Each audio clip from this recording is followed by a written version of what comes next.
Feng sighed. It's not that I'm concerned, just some things that have been bothering me to see. And so, she told him. Yang Kai was dumbfounded at what he heard. Truly? How come I never noticed it? Feng could not help but roll her eyes. That's why I say that you men are all blind. That Miao Fei Ping is like this, and so are you. That day, her eyes were practically melting when she came out of your small universe. But you didn't even notice. Yang Kai scratched his head in confusion. Based on the time frame, shouldn't they be in retreat to consolidate their cultivation right now? Why did she come out to ask you to let her join our squad? Yang Kai asked. Feng answered, No, she didn't do that. She just brought it up back then when we were on the way back after they just broke through. I told her that we can only accept members when a battle happens and the number of our Dawn squad members went down. So she said she didn't want to join Dawn anymore. This girl has a good foundation. While the others are still stabilizing their cultivation, she has already come out of retreat several days ago and specifically came over to offer her help. Yang Kai was surprised. Her cultivation has stabilized after just over a year? Have you checked to make sure? Feng snorted. How could I be sloppy about such things? Yang Kai nodded. Thinking back to what she told Feng earlier, he praised. She's quite a sensible girl. Yes, and it's her sensible nature that makes it so hard to reject her. Feng sighed. Unfortunately, Meow Boy did not even notice it in the slightest. I don't even know if he's really a fool or just acting. Yang Kai shook his head. But Dawn is still full. It's unfair for us to break the rules for just one person. If I were to bring this matter up, then it would make things difficult for the army commanders in the future, too. Feng nodded. Fair enough. Never mind, we'll see how things go. These are youthful problems either way. I don't have the time or energy to worry about them. That's exactly the attitude to have. Yang Kai nodded. Then, he suddenly changed the subject. But then again, senior sister, it's time for you to advance to the 8th Order. It's not a good idea to stay in the 7th Order forever. Feng squinted at him. Such matters are dependent on opportunity. If the opportunity is yet to come, then what is struggling through cultivating going to help? Yang Kai laughed. Then, where is senior sister's opportunity? Who knows? Maybe it'll come tomorrow. Feng also laughed before turning around and heading out. I'm going. As he watched her leave, Yang Kai slowly shook his head. Feng had been in the 7th Order of the Open Heaven realm for long enough, and she had already accumulated enough to break through to the 8th Order. Only, she never sensed an opportunity to do so all this while. Still, it was true what Feng said. Nobody can say when something like an opportunity would arrive. Maybe one day she will suddenly have the urge to forge ahead and advance to the 8th Order. All this while, Feng had been making preparations for that moment. So, no matter when she advanced, she could still ensure that she had the highest chance of succeeding. After returning to his own small courtyard, Yang Kai opened the spirit array barrier to isolate himself from the outside before he sat down cross-legged. With a flick of his palm, he took out a soul-rending thorn. Now that the artifacts were ready, the only thing he had to do was to refine them. The refinement process was also easy, the same as any ordinary soul-type artifact. One had to pour their spiritual energy sense into it until they formed a solid connection to the artifact itself. The process of refinement was also a process of familiarization. Only when the artifact was fully refined could it be used against an enemy with ease. Compared to creating this artifact, refining it was simpler, so it took only a few days for Yang Kai to fully refine one soul-rending thorn. The hard part was the final step that came after the refinement process was complete. The refiner had to split a portion of their soul from themselves and integrate it into the soul-rending thorn to render the process complete. This was akin to sacrificing one's life for power. The separation of a portion of one's soul and the consumption of spiritual energy were two completely different things. Simply expending energy was a type of consumption that could be replenished once it was exhausted and was of no harm to a cultivator. However, to separate even a thread of one's soul was considered a sacrifice. In short, for every soul-rending thorn that he refined, he had to give up a portion of his soul. That was where the soul-rending thorn got its name from. To rend naturally meant to tear off. This was why the old ancestor said that Yang Kai was the only one in the world who could properly make use of this artifact. It was also why Grandmaster Ma Fan commented on the artifact being sinister when it received its manufacturing method. That was because this thing was a weapon that inflicted serious harm to oneself to deal even more devastating damage to the enemy, to a ridiculous degree at that. Right now, Yang Kai was merely refining it and hadn't used it against an enemy, yet he already had to give up a thread of his soul. Once it truly came time for him to face off against an enemy with this thing, then the price he had to pay would be even bigger. When that time came, the more of one's soul that one sacrificed, the more powerful the artifact would be as the secret technique was performed. If that were not the case, then the Eighth Order Open Heaven Realm Master, who was hiding in the Shattered Heaven, would have been able to defend against old ancestor Xianxia with this thing at that time. Even if an ordinary cultivator was to refine a soul-rending thorn and cultivate the necessary secret technique, it was still difficult to use because giving up a thread of one's soul was akin to self-mutilation, likely leading to irreparable damage. However, it was different for Yang Kai. With the soul-warming lotus protection and nourishment, even if he did have to give up a part of his soul, he could eventually heal from the wound, which was the greatest capability that the soul-warming lotus had. Can be said that the soul-rending thorn was simply tailored to Yang Kai. This, combined with his already powerful soul, if he did get attacked by all the territory lords in the strange space inside of the black ink nest, he would still be able to fight back. Yang Kai was no stranger to separating parts of his soul. Back then, that was also how embodiment was born. However, even with preparation, the pain that came from one's soul being torn apart was still hard to bear. It felt as if one's body was being cut in half by a blunt knife, and one had to remain conscious throughout the entire process and not be distracted by the pain. Otherwise, the entire process would fail while still leaving a wound on the soul. Yang Kai's body trembled violently, and he was instantly drenched in sweat. Even though the process lasted but a short moment, for Yang Kai, it felt like a million years had passed. Once he had finally sacrificed a thread of his soul and merged it with the soul-rending thorn, Yang Kai breathed a sigh of relief. However, at the thought that he still had 11 more soul-rending thorns to refine, Yang Kai's face turned a little dark, inwardly scolding himself for being so foolish as to have asked Grandmaster Ma Fan to refine so many. However, when he thought of the number of territory lords he would have to face, Yang Kai felt like he had to fully refine all of the soul-rending thorns even if the price was high. Any other cultivator would find it difficult to move their fingers after such a grueling experience. The damage and pain that this process caused were not something that ordinary people could bear. However, with the nourishment of the soul-warming lotus, Yang Kai instantly felt a cooling sensation pour into his knowledge sea, as if a small invisible hand was brushing over him and smoothing out the pain in his body and filling his heart with comfort. To feel this kind of relief immediately after excruciating pain was especially indulgent. After calming himself slightly, Yang Kai took out a second soul-rending thorn and repeated the process.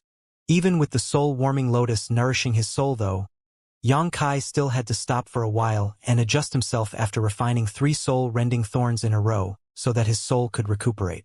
Normally, it took an extremely long time for an injury on a cultivator's soul to heal, and even with the help of the soul-warming lotus, it took Yang Kai almost a month to recover from refining the first 3 soul-rending thorns, and so only after 4 months was Yang Kai able to fully refine all 12.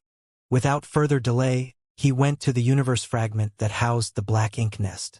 As usual, he first went to see Ouyang Lai, who was watching over this place, and only after receiving permission did he step into the black ink nest under his accompaniment. The reason why Ouyang Lai was accompanying Yang Kai was because he was curious to see what plan the latter had thought up to solve this problem that had been plaguing them, and secondly, it was to stand guard for Yang Kai in case something were to happen to him while he was dealing with the territory lords. During this time, the Eighth Order Open Heaven Realm Masters had not tried to enter the strange space again. The few Eighth Order Open Heaven Realm Masters who tried and failed previously showed the humans that any attempt would only be a great risk to them without a proper solution to the problem. Ouyang Lai was not sure what Yang Kai was going to do exactly, but he had received some vague information previously from the inner sanctum that if anyone was going to solve the problem of the black ink nest, then it had to be Yang Kai. The source of this information was somewhat obscure, but it did not take much to guess that it was probably related to the old ancestor. Since the old ancestor trusted Yang Kai so much, then what was there for him to worry about? However, it was still necessary for someone to stand guard for him. Soon, the two of them arrived at the center of the black ink nest. Yang Lai said, "Kid, you must be cautious. If the situation turns awry, then retreat immediately. Those territory lords must be lying in ambush inside. Several have already suffered considerable losses from them previously. Even though the humans had not made any moves for more than a year, how could the territory lords become complacent?" Under Hongdi's lead, the Black Ink clan stationed at Great Evolution Pass were forced to agree to Mi Jinglun's condition of allowing them to keep the Black Ink nest when they retreated. However, now that the humans had a mid-rank Black Ink nest, the Black Ink clan could only use this method to force the humans to give it up. Only by forcing them to give up on the Black Ink nest would the Black Ink clan be able to ensure that the humans would not be able to spy on them when they were exchanging information in the future. Yang Kai nodded solemnly. "I understand." With that, he opened the portal of his small universe, and as world force surged, the Black Ink nest devoured it like mad. Yang Kai immersed his mind into the stream, forming a connection with the Black Ink nest's consciousness. Soon, a familiar yet strange sensation engulfed him, as if his entire being was merging with the Black Ink nest. This was a clear sign that his connection was successful. Connecting to the Black Ink nest's consciousness was not difficult, and any 8th Order Open Heaven Realm Master could do it with ease. That was because even though the Black Ink nest itself had a consciousness, it was not sentient. The Black Ink nest's consciousness was more like a platform that could carry one's soul and become one with it without distinction. However, the Black Ink nest's consciousness could only ever carry one soul at any one time. In other words, if Yang Kai connected with this Black Ink nest's consciousness, then nobody else could join him from the same Black Ink nest. This meant that once an 8th Order Master connected with the Black Ink nest's consciousness and entered that strange space, they would forever be forced to fight alone. However, it was different for the Black Ink clan. Even though the Great Evolution East-West Army destroyed many Black Ink nests during the war, there were still many owned by territory lords remaining on the Black Ink clan side. Each of these mid-rank Black Ink nests was representative of one territory lord, so they would always have the advantage in numbers. As Yang Kai's consciousness connected to the Black Ink nest's consciousness, he entered the strange space that he was familiar with in an instant. It was a space completely different from the outside world. It seemed vast but also small at the same time. Not a hint of vitality could be felt, and the entire world was dead silent. With a slight thought, Yang Kai brought out his soul avatar. The reason he had to bring out his soul avatar was naturally so that he could prepare for the big fight to come. The moment his soul avatar emerged, Yang Kai immediately put up his guard against his surroundings. But to his surprise, the attack that he expected did not immediately come. No territory lords were lying in ambush inside of the strange space, only the rapid movement of a feudal lord's consciousness coming from a certain direction. By the time Yang Kai's body moved in order to chase after it, the feudal lord's consciousness had already disappeared. What's going on? Where is the Black Ink clan?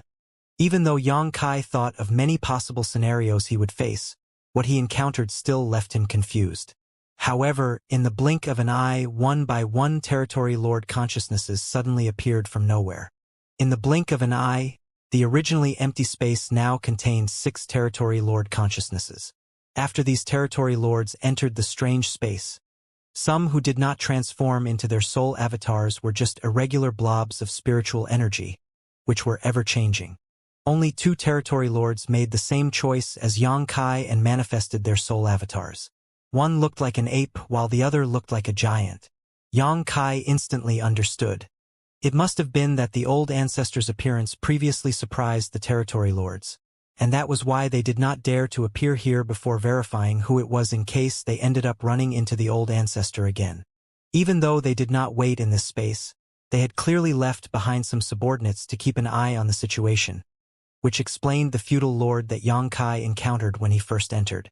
The territory lords had to verify that it was not an old ancestor who entered before they could feel assured. The territory lords were no fools, so how could they allow the old ancestor to give them trouble? This was also the reason why the old ancestor was unable to resolve the matter. She was strong, but the decision to fight or not was in the hands of the Black Ink clan. On the other hand, the Eighth Order Division commanders were helpless against the enemy and would only be putting themselves in danger to face them when they were so seriously outnumbered. Yang Kai was the best person for the job. With the soul-warming lotus protection, he was not worried about being injured, and with the soul-rending thorns, it was not a loss to take out an enemy.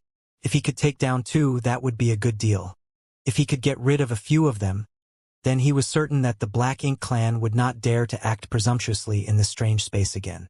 The Territory Lords clearly had no intention of greeting Yang Kai. They did not even care which Eighth Order Open Heaven Realm Master it was who entered this place. Since they had already confirmed that it was not the old ancestor, what else was there for them to hesitate about? Naturally, they grouped up and sent out a barrage of attacks, like they were trying to wash away the disgrace that the Black Ink clan had suffered in the war over the past 150 years. So, when the Territory Lords entered this strange space, 3 of them charged at Yang Kai without even a single word, while the other 3 assumed a triangle formation as they bombarded him with secret techniques. In an instant, a storm spun up by spiritual energy swept over Yang Kai. The Black Ink clan had no particular talents when it came to artifact refining, arranging arrays, or alchemy. Most of them relied on the Black Ink disciples under their command for such things. However, when it came to cultivating secret techniques, they had a special talent for it. Perhaps that was the heavenly ways compensation. Who could say for sure? They were able to freely perform many of the human race's secret techniques, and it was all thanks to the teachings of the Black Ink disciples that were corrupted by their Black Ink strength. They had even been able to develop new secret techniques based off of the foundations of the secret techniques they learned, evolving them to better suit the Black Ink clan. And what the Territory Lords were using now were exactly those powerful soul secret techniques. Yang Kai could feel the power behind those 3 soul secret techniques. Even though he was not physically here, his scalp could not help but tingle. It was no wonder why the Eighth Order Division commanders all suffered such heavy losses here. Which Eighth Order Open Heaven Realm Master would be able to withstand such a barrage? They would probably be beaten into a cowering ball after just 1 round of attacks. Even though the enemy was strong, Yang Kai had no intention of summoning the soul-warming lotus. He could easily block these attacks with the protection of the soul-warming lotus, but that would just be exposing his trump card from the start. Taking things slow was preferable in a fight with these Territory Lords.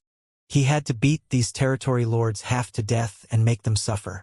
Only then would the humans be able to take full control of their Black Ink nest. The Territory Lords had ruthless techniques, but Yang Kai was even more ruthless. As the soul secret techniques blasted his way one by one, he rushed straight towards the Territory Lords that resembled a blob of flowing liquid. Yang Kai's actions had clearly startled the Territory Lords. Many times in the past, they faced off with the Eighth Order Open Heaven Realm Masters, but every one of them would try and flee when faced with their united attacks since nothing good would befall them if they dodged too late. However, this human was quite interesting. Not only did he not run away, he even took the initiative to charge at them. Was he perhaps tired of living, and that was why he was eager to have a taste of death? If that were the case, then these Territory Lords did not mind granting him his wish. However, a moment later, something even more shocking for the Territory Lords happened. A flash of spiritual energy suddenly burst out of this Open Heaven Realm Master's soul, and a piercing scream rang out deep within the minds of all of the Territory Lords. Gah! This was a scream filled with agony that pierced directly into their consciousnesses. Though there was no sound in this space, the Territory Lords could still feel like they could hear it. The Territory Lords had never heard such a miserable cry before. It was as if that human was suffering an extremely vicious form of torture, and it made their hearts clench with anxiety. What they could be sure of was the fact that this cry of agony was no illusion. It was truly miserable and also resulted from a grievous injury. And indeed it was, for at the same time that Open Heaven Realm Master screamed, his spiritual energy noticeably weakened, as if he had become severely wounded all of a sudden. However, something confused the Territory Lords. Their attacks had not even landed yet, so how could he be severely injured already? Only in the next instant did the soul secret techniques released by the 3 territory lords finally envelope the human master. The dead silent space was sent into turmoil at once. When the dust settled, only the 6 territory lords' consciousness were left in that space. The human's soul avatar had long since disappeared from sight. The 3 territory lords who had unleashed their secret techniques stood still, confused. The other 3 territory lords, who charged straight at Xianxia, had no choice but to stop as they had lost their target. The one territory lord with the long arms and an ape-like appearance asked, "Did he die?" At that moment, the energy fluctuations were so messy that they were unable to even notice what end came to that open heaven realm master. The other territory lord's soul avatar, who had transformed into the shape of an eyeball, laughed coldly. "Even if he isn't dead, he won't be alive for long." The territory lords had no idea whether that human was dead or not. All they knew was the fact that that human soul was heavily injured. No human could come out of the combined attacks of 3 territory lords' soul secret techniques unscathed. Moreover, something strange had happened to the human all of a sudden. His soul suddenly became extremely weak. In such a state, even one of the human's old ancestors could not hope to be able to withstand their combined attacks. Those foolish humans really don't learn their lessons. The territory lord whose soul avatar had morphed into the form of an eyeball coldly snorted. After saying that, he suddenly turned to look at one of his companions in realization, wondering, "What happened to you?" The companion next to him was the one whose soul avatar was in the form of a blob of flowing water. At the moment, a very unusual aura could be felt from the territory lord's soul avatar.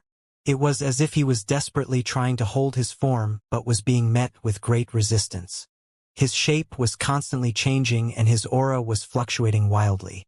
This anomaly soon attracted the attention of the other territory lords, who turned their attention to him. It was then the fluid-like territory lord finally seemed to be able to gather a shred of his strength and spread out his voice. Save me." As soon as he said that, a violent wave of energy exploded inside of his fluid-like body, causing him to howl miserably in pain, and his shape, which had been unstable to begin with, wavered even more. The other 5 territory lords were shocked, and they all gathered together quickly. They were surprised to find that a needle-like object had suddenly appeared inside the fluid territory lord's soul avatar. It appeared to be some kind of artifact with something like a soul inside of it, and it was constantly piercing deeper and deeper into the territory lord's soul avatar, shredding everything in its path. The territory lords could see the viciousness of this artifact at a glance. If the needle-like artifact was truly allowed to destroy their companion's soul avatar, then even if his body survived, he would lose his soul and become a walking corpse. Not to mention the fact that the long needle was still tearing apart his soul avatar, causing him to suffer from unimaginable pain. If he could not stop the encroachment of this artifact, then it would be difficult to say whether he could survive or not. "A soul-type artifact," the ape territory lord shouted in a deep voice. He also had some black ink disciple subordinates, so he was naturally no stranger to soul-type artifacts. Most of the open heaven realm humans who came to stir up trouble previously had their own soul-type artifacts, which were indeed powerful when activated, but they were still unable to stop their combined attacks. However, the soul-type artifact that they were seeing now seemed different. It was far more malevolent than anything they had ever seen before. Could this be that human's trump card? They had not even noticed when the human activated this artifact, but obviously, it must have been when things turned chaotic earlier. And, adding to the artifact's stealthiness, nobody noticed it. "Resist it. I'll help you," the ape territory lord shouted, and his spiritual energy surged. Not only him, but the other territory lords also did the same, so that they could help their companion withstand the encroachment of the long needle. It was then that a familiar aura appeared in the strange space. It was that human who was screaming so miserably earlier. He wasn't dead. Not only was he not dead, he actually came back at them. However, he was in the same condition as the territory lords had guessed. He was heavily injured, and his soul avatar was also much dimmer compared to before. Even his aura seemed very unstable, strong at times, but weak at others. This reckless fool. I'll deal with him. The eyeball territory lord bellowed, turned around, and charged at Yang Kai. At the same time, Yang Kai also charged towards him. Halfway there, spiritual energy flashed again and another miserable cry rang out. If one regarded death as their ultimate home, they would not fear charging ahead even when facing 10,000 enemies. The eyeball territory lord was stunned. This scene was familiar. Just now, this human had also rushed at them while screaming, and now he was doing it again? When he thought about what his companion experienced, he immediately raised his guard. One by one, rays of light condensed within the eyeball, each containing a powerful soul attack, which turned into a large net that was thrown over Yang Kai. Yang Kai did not dodge it as his soul avatar's aura weakened rapidly. Opening his mouth, he simply spat out a stream of light. Even though the eyeball territory lord was extremely wary, he was still unable to defend against this bolt of light. As soon as the ray of light appeared, it broke through his net and shot straight into his soul avatar. In the next instant, the net also enveloped Yang Kai and contracted abruptly. Yang Kai's body turned into glowing wisps of light that disappeared into thin air. The eyeball territory lord did not feel any joy at having won, however. It just hovered in mid-air as if it had been caught under a binding technique, unable to move. The other territory lords who were helping their companion defend against the needle artifact suddenly felt a wave of unease. As they watched on, the eyeball swiveled to the side and divine sense surged. A voice was transmitted to all directions. Help! The four unharmed territory lords wanted to curse. At the same time, Ouyang Lai was looking at Yang Kai in disbelief inside the black ink nest. Soon after Yang Kai connected to the black ink nest, he discovered that Yang Kai's soul had suddenly weakened, which was apparently due to sustaining injuries. Ouyang Lai couldn't help but click his tongue as he had already warned this brat to be careful. He told him early on that there were territory lords lying in ambush inside of the strange space. But it seemed now that his words had fallen on deaf ears. Now things were bad. Even though he had no idea what had happened, Ouyang Lai was still sure that Yang Kai had been beaten up by the territory lords after rushing into that space from the changes in his soul. Ouyang Lai silently prepared some spirit pills for Yang Kai to heal his wounds once he withdrew. However, despite receiving such injuries to his soul, Yang Kai showed no intention of retreating. Immediately after, his soul, which had already weakened considerably, withered dramatically again. Ouyang Lai jumped in shock. Things were really bad now. Yang Kai's soul had already shown signs of weakness from suffering severe injuries. But now that he weakened again, he was likely not far from death. If it were possible, Ouyang Lai would have wanted to forcibly pull Yang Kai from that strange space. But even he was powerless to do anything in this situation. He could only hope that Yang Kai escaped sooner rather than later. Only then would he be able to ensure his survival. Ouyang Lai even had doubts as to whether Yang Kai would be able to return alive or not this time. It would also be difficult for him to suffer no consequences in the future. Even if he did not become completely brain-dead, his cultivation might still regress from the seventh order. Just as he was on edge, Yang Kai suddenly came back to his senses with a jolt. Ouyang Lai asked anxiously, "How was it?" When he heard his voice, Yang Kai turned to look at him out of instinct with a dazed look in his eyes. Ouyang Lai knew right away that there was trouble. Yang Kai's hollow gaze was a clear sign of his soul falling unstable. He was done for. However, before he could speak, Yang Kai suddenly crouched down and held his head, screaming, "Aw!" The scream was so miserable that it broke the hearts of those who heard it and made them shed tears. Ouyang Lai felt goosebumps rising on his skin. Not for any other reason than for the fact that Yang Kai's screams reminded him of his own experiences, of when his soul was injured back when he was young. It was because he had a similar experience that he knew just how much it hurt. It was not something that anyone could just endure, regardless of how strong they were. It could be said that there was nobody that could withstand such pain. For a moment, Ouyang Lai was at a loss as to what to do. Yang Kai had already begun rolling on the ground. Ouyang Lai stepped forward and tried to restrict Yang Kai's movements with his world force. Then he stuffed all the spirit pills he prepared into Yang Kai's mouth and helped him swallow them before refining them. The entire process was a mess. Ouyang Lai had no idea how he was supposed to report this to the old ancestor once they returned. It was fine if it were just an ordinary 7th Order Open Heaven Realm Master.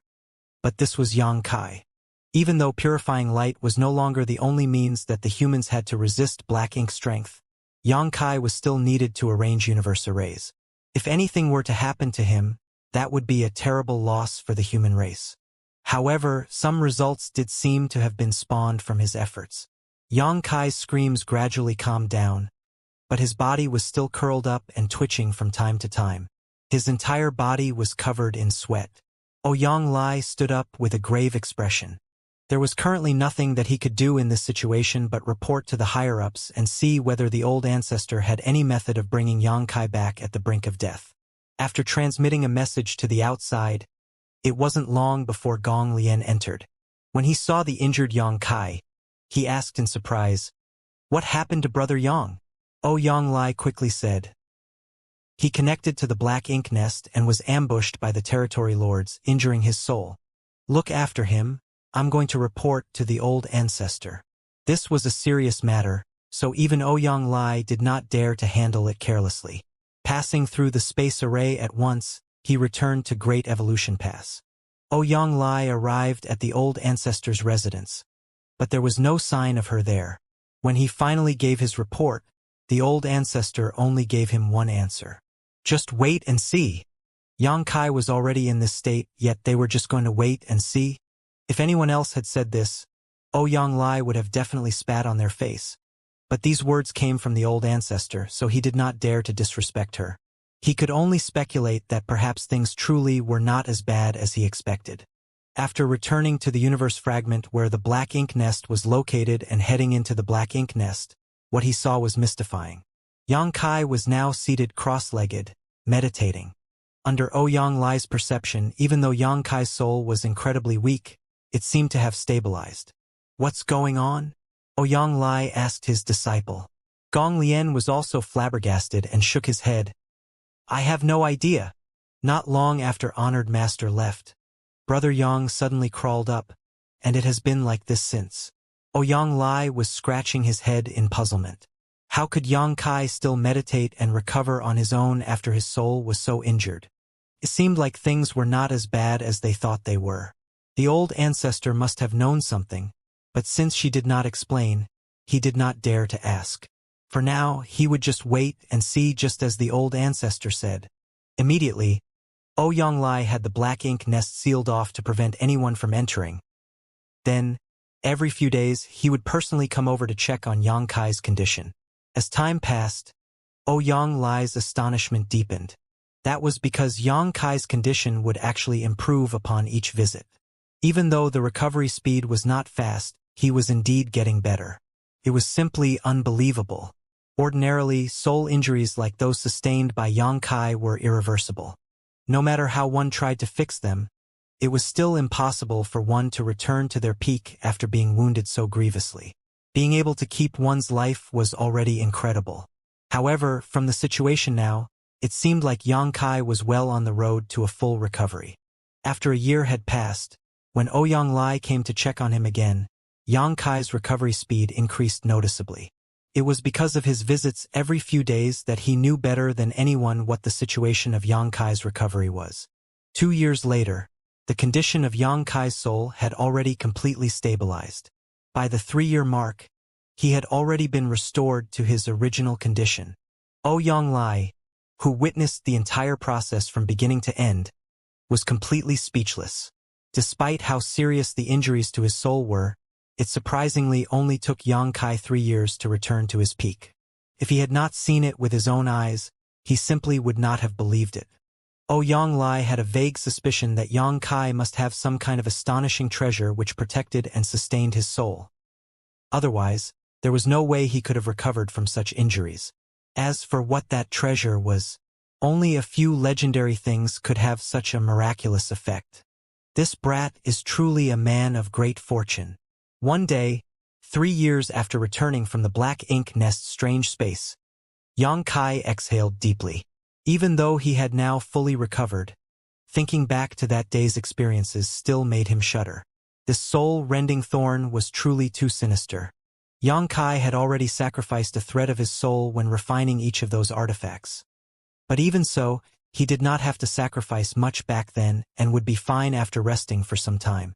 However, while facing the territory lords, the portion of his soul that he had to sacrifice was simply incomparable to when he was merely refining the soul-rending thorn. The best way to describe the experience of using the soul-rending thorn was to wound oneself to wound one's enemy. That was why his soul suddenly turned so feeble when he attacked those territory lords, and why he could not hold himself back from screaming.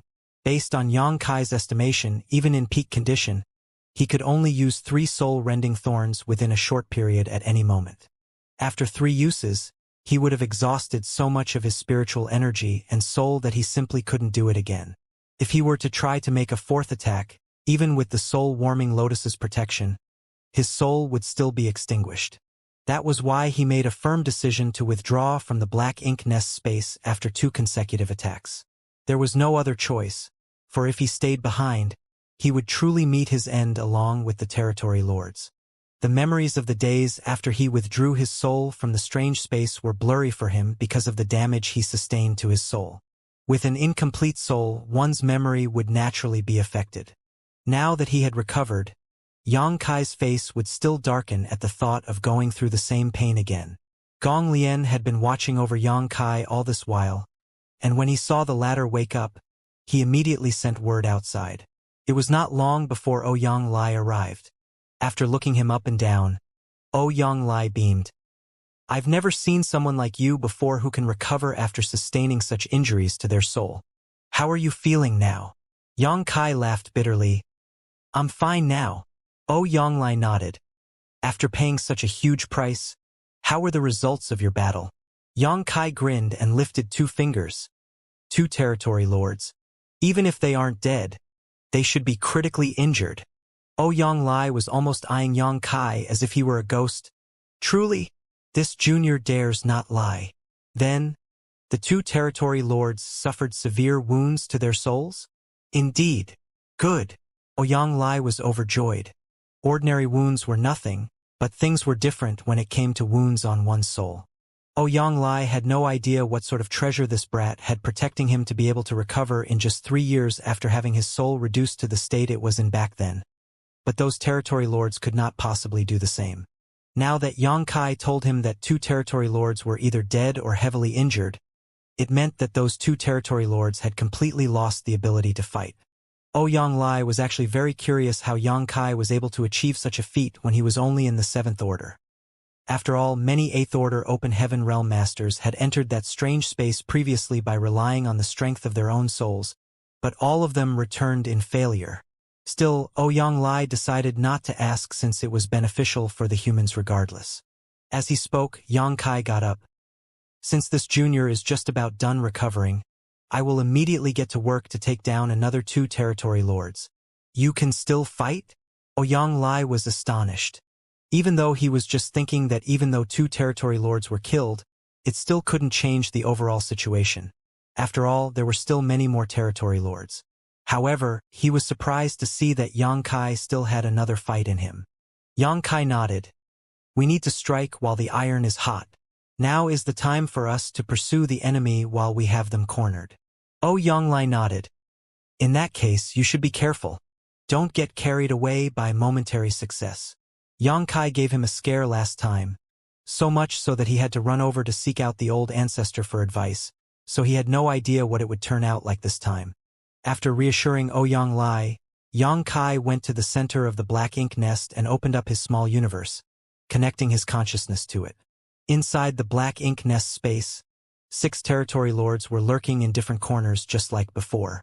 The reason why there were still 6 was because 2 of them were new. Even though it had been peaceful and quiet in this space for 3 years, the territory lords did not dare to let down their guard and remained vigilant at all times. 3 years ago, a reckless human who did not fear death burst in and used a needle-like soul-type artifact, heavily injuring 2 territory lords. Even though things did not end well for the human, the 2 heavily injured territory lords did not fare any better. Despite the best efforts of the other 4 territory lords trying to save them, one of the territory lords unfortunately had his soul destroyed and died. The other territory lord managed to keep his life, but the long needle artifact was still deeply rooted in his soul, constantly damaging it. Currently, that territory lord was struggling to resist the encroachment of the artifact, and it was not even clear yet whether or not he would succeed in the end. However, even if he did succeed, his foundation would still be severely damaged, causing a drastic drop in his strength. The loss of 2 territory lords was heartbreaking for the Black Ink clan, whose strength had already taken a sharp dive in the Great Evolution Theater.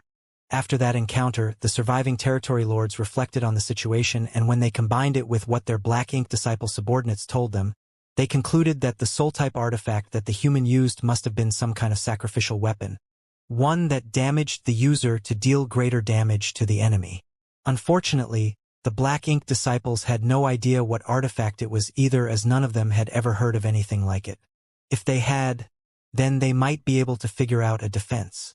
However, that did not matter too much, as such an artifact would surely be difficult to create, and if used, would be equally devastating for the human who used it.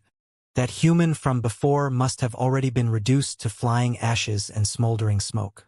Because Xianxia's soul was so powerful, despite only being in the 7th Order Open Heaven realm, in soul avatar form he was indistinguishable from an 8th Order master. Thus, the territory lords all thought that Xianxia was in the 8th Order. Territory lords were valuable existences in the Black Ink clan, but so were the 8th Order Open Heaven realm masters for the humans. There was no way that the humans would be crazy enough to sacrifice multiple 8th Order masters to kill a few territory lords. So, what happened before should not happen again. Probably, after 3 years of waiting in ambush, sure enough, there had been no movements from the human side. This made the territory lords who were waiting here both angry and helpless. They were angry that they were unable to return the favor after having suffered such a huge loss, but helpless as well that even if the humans did not come, they could only sit and wait here. Unless the humans voluntarily gave up the mid-rank Black Ink nest, any information that the Black Ink clan passed between themselves in the future could not be hidden from the enemy's eyes and ears. One day, as the 6 territory lords were feeling bored, a ripple suddenly broke out in the calm space. A figure appeared out of nowhere, which caused all 6 territory lords to sit up and focus. After ascertaining that it was not an old ancestor, they all rose from their ambush spots, ready for an attack. 6 powerful spiritual energies transformed into a barrage that blasted in Xianxia's direction. The soul avatar that Xianxia brought out was not his own image, but rather the image of a tall, lanky man. Since soul avatars were formed out of spiritual energy, they had no definite shape. Just like before, there was a territory lord who took on the shape of an eyeball, and another who was like a blob of fluid. It all depended on their personal preferences. Even if one did not cultivate any sort of transforming secret technique, it was still easy to do this. However, although one's soul avatar could change its appearance freely, the aura of one's spiritual energy could never be changed. Every cultivator's spiritual energy rippled differently, so even if some people had secret techniques that allowed them to disguise themselves as others, there would still be flaws. So, if one wanted to identify someone through their soul avatar, the best and only way to find out who they were was to check the aura of their spiritual energy. Xianxia had purposefully reined in his power as much as he could this time, out of worry that the territory lords would recognize him at a glance. He had even taken on a different image. As expected, the territory lords felt assured when this different human showed up and boldly emerged to launch their attacks against him. 6 powers that were completely silent in the outside world transformed into a variety of visible attacks inside of this strange space, all hitting Xianxia without fail. Since Xianxia did not summon the soul-warming lotus's protection, he was truly strong in will but weak in strength, even if he wanted to defend against these attacks. However, he did not even bother trying to defend himself. He was going to be on the verge of death by the time he was done here anyway, so defending himself or not made no difference. The 6 attacks sent out by the territory lords were no joke, and Xianxia's soul immediately felt shaken. The pain was hard to suppress as it felt as if his soul was going to shatter right then and there. In fact, if it was any other 8th Order Open Heaven Realm Master in his place, They also would not be in good shape after taking these 6 attacks. It was all thanks to the soul-warming lotus that Yang Kai had the courage to engage in such a reckless fight. Even though he did not urge the soul-warming lotus to protect himself, it still made his soul far sturdier than normal. A long, miserable scream rang out next. Ah! At Yang Kai screamed. He charged straight at the territory lord that was nearest to him.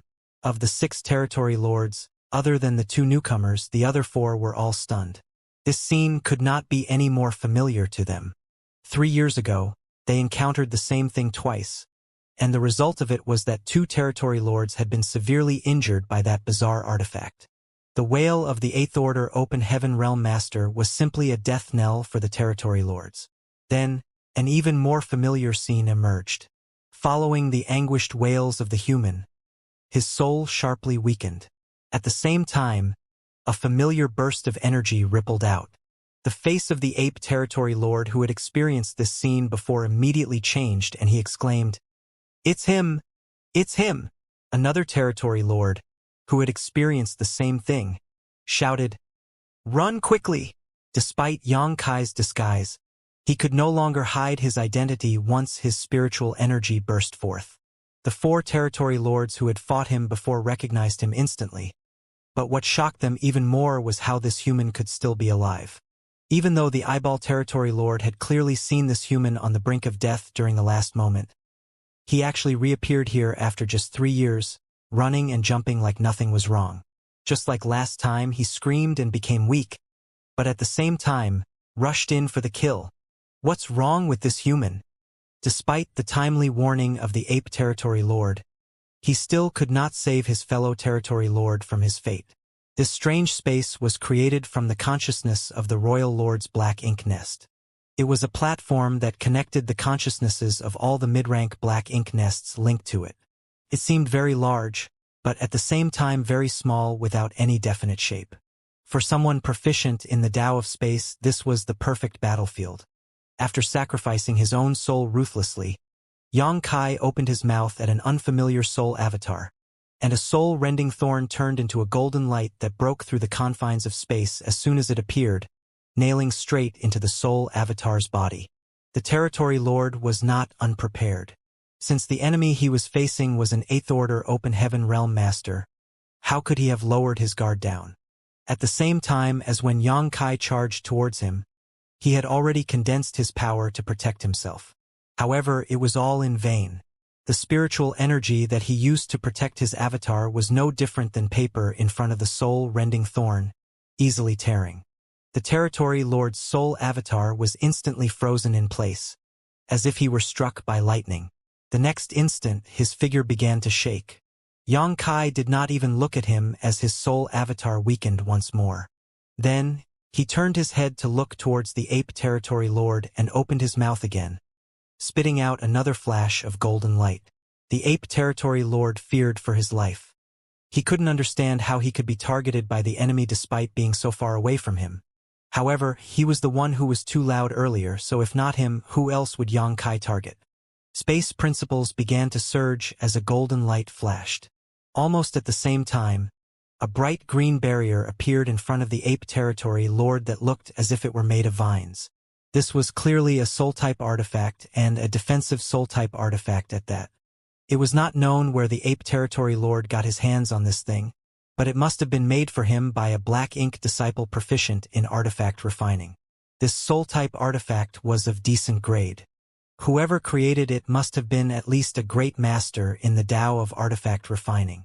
However, even with the soul-type artifact protecting him, it was only able to block the golden light for only a moment before the green barrier shattered into wisps of light, and the soul-rending thorn pierced into the ape territory lord's body.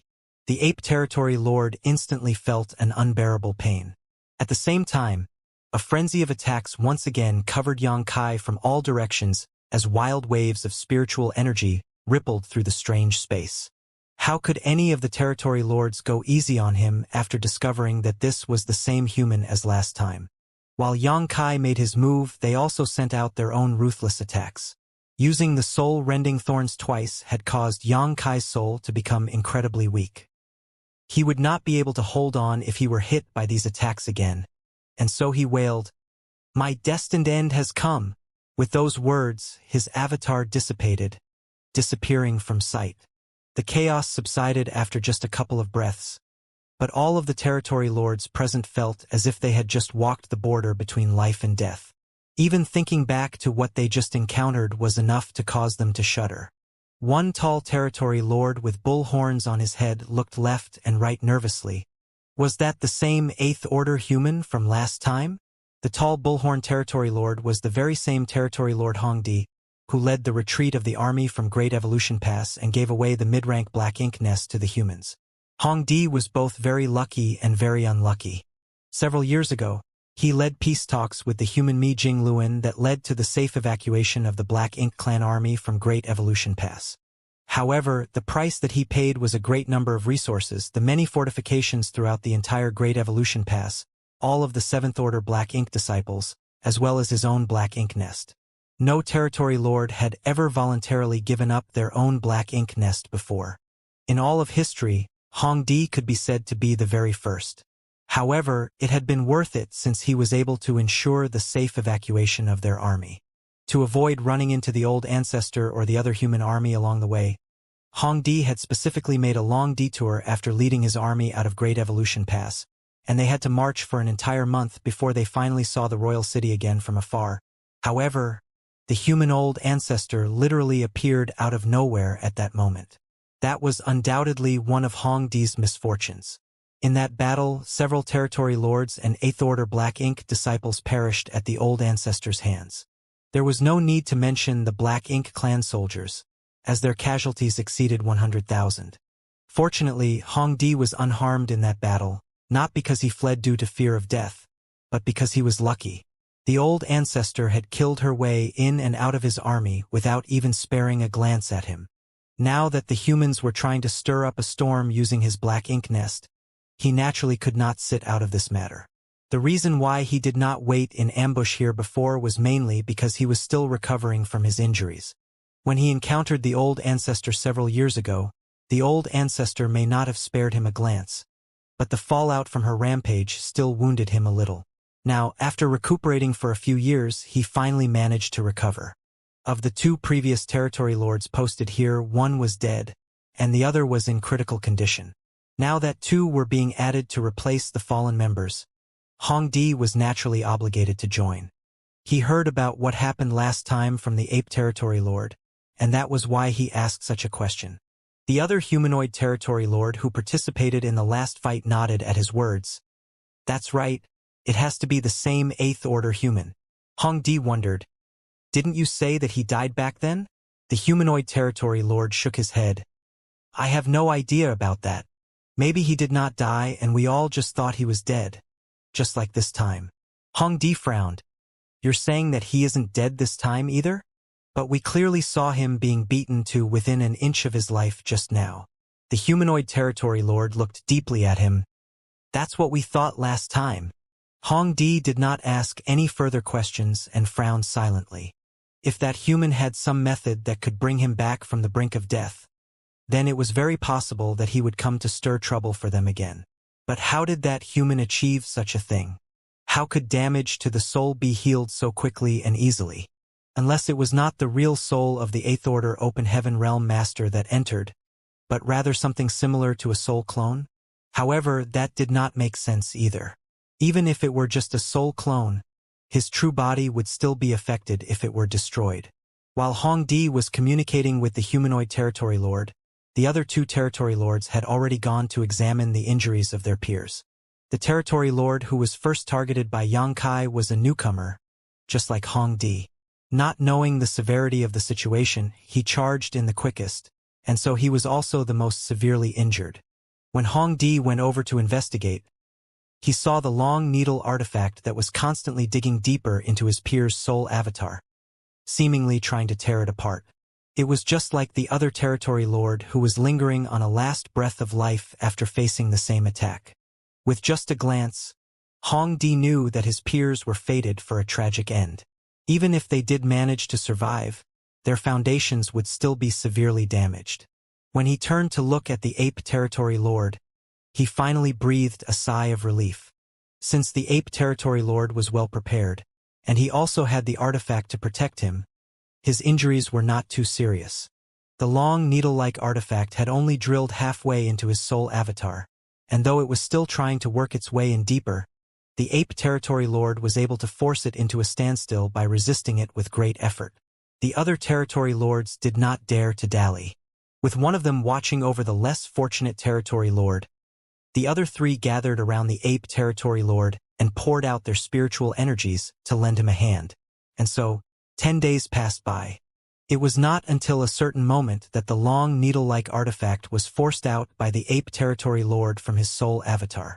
Even then, the ape territory lord appeared extremely weak and his soul avatar was clearly unstable. The other territory lord was in a much worse situation. The long needle artifact had sunken completely into his avatar, so who knows when he would be able to force it out of his body, or if he could even live long enough to do so. That human must not be dead yet. He will come again. That man is strange, he's no longer someone that we can deal with. We must report this to the royal lord and ask him to make a decision, the ape territory lord declared weakly. Even though he had seen the soul of the Eighth Order Open Heaven Realm Master being beaten to the brink of death with his own eyes, that was also the case last time. They all thought he was dead. But then he appeared before them again just 3 years later. The reappearance of a similar situation could only mean that the Eighth Order Open Heaven Realm Master could live even if his soul was shattered. Perhaps he would come to stir up another storm in another 3 years. All the territory lords present knew that the ape territory lord was right. Even though they were powerful territory lords, there was nothing more that they could do in this situation. The only way to resolve this matter now was to report it to the royal lord. Hongdi's voice was a little weak. Sir Royal Lord has not been in a good mood lately. Despite being heavily injured, the royal lord was unable to enter his black ink nest to sleep and heal from his wounds, so it would be strange if he were in a good mood. This was all the fault of that dastardly old ancestor, who would run over to the royal city from time to time and show her aura, causing fear and trepidation among the Black Ink clansmen while also driving the royal lord to exhaustion. She would not attack the royal city, just sit outside of it and taunt them. The power of a Ninth Order Open Heaven Realm Master was released in an unbridled manner, like a beacon of light in the darkness, making the Black Ink clan feel miserable. Nobody knew what sort of technique it was she used to be able to mysteriously appear near the royal city.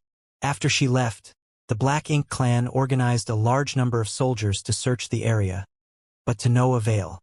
Worse yet, the old ancestor would suddenly wheel around from time to time, and none of the Black Ink clansmen who were sent out would fare well when that happened.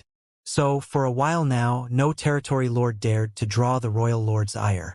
They had also hidden the death and injury of the previous 2 territory lords because they were worried that the royal lord's fury would explode and he would take his rage out on them. However, the matter had already reached a point that they had no choice but to report it. They thought that they could stop the humans from using the Black Ink nest with their own power, but now it seemed that the methods of the humans were beyond even their imaginations. After hearing what Hongdi said, the ape territory lord answered weakly, "There's no need for Sir Royal Lord to act personally. He just needs to agree to allow us to utilize the power of his Black Ink nest. The next time that Eighth Order human returns, we won't give him the chance to escape." Hearing this, Hongdi understood. If that's the case, it would not be a problem. The ape territory lord did not speak too clearly, but how could Hongdi not know what he meant? The most troublesome thing about the situation they were currently facing was the fact that they were unable to kill off that human completely. During both of their brief encounters, it seemed as if they had already brought their opponent to the brink of death. But in reality, a glimmer of vitality still remained, and he had escaped. However, with the help of the Royal Lord's Black Ink nest's power, they could seal off the space completely so that the human had no way to run. Then, after paying a certain price, the territory lords would be able to take him down slowly. There was no such thing as an opponent that was impossible for them to kill, only a lack of power and opportunity. While the territory lords were discussing their countermeasures in that strange space, Ouyang Lai and his disciple were both staring in amazement at Yang Kai. Just like last time, Yang Kai had become slightly dazed after withdrawing from the strange space with a dull expression. Not only was his expression stiff, even his eyes seemed unfocused. The last time he saw Yang Kai like this, Yonglai jumped in shock. However, he was more at ease now that he had some experience. And, under some careful inspection, he realized that just as he thought, Yang Kai was in a soul-fragmented state. When his soul became fragmented, it was natural for him to appear like a fool. This made Yonglai sigh a little, as this young boy truly did pay a heavy price to secure this black ink nest. Even though he had a special treasure that could repair his soul, having to bear this kind of pain over and over again was not something that an ordinary person could do. If they could really take control of this mid-rank black ink nest and allow the humans to build their own intelligence network, then Yang Kai would be the first to take credit. Just like last time, Yang Kai collapsed to the ground while hugging his head after a few moments, rolling around on the floor while screaming miserably. Yonglai and Gong Lian could not bear to watch, but they had no choice but to stay here and stand guard in case anything happened. Another few days went by and even Yang Kai's voice had become hoarse. His entire body was extremely weak and the clothes on his body were drenched over and over again in sweat. It was only at a certain point that his pitiful screams finally stopped. Not that it was no longer painful, but because his soul had recovered slightly under the nourishment of the soul-warming lotus, allowing him to regain some control of himself. As Yang Kai forced himself into a cross-legged position, Yonglai hurriedly handed over the spirit pills that he had prepared earlier, which Yang Kai took with a pale face and swallowed down. Even though he had the soul-warming lotus to repair his soul, having spirit pills on hand would still allow him to recover a little faster. As time passed, the injuries to his soul gradually mended, and Yang Kai's aura also stabilized. The last time he ended up in this state, it took Yang Kai nearly 3 years of recovery to return to his peak. The amount of time it took him to recover was not much different this time, shorter only by a single month.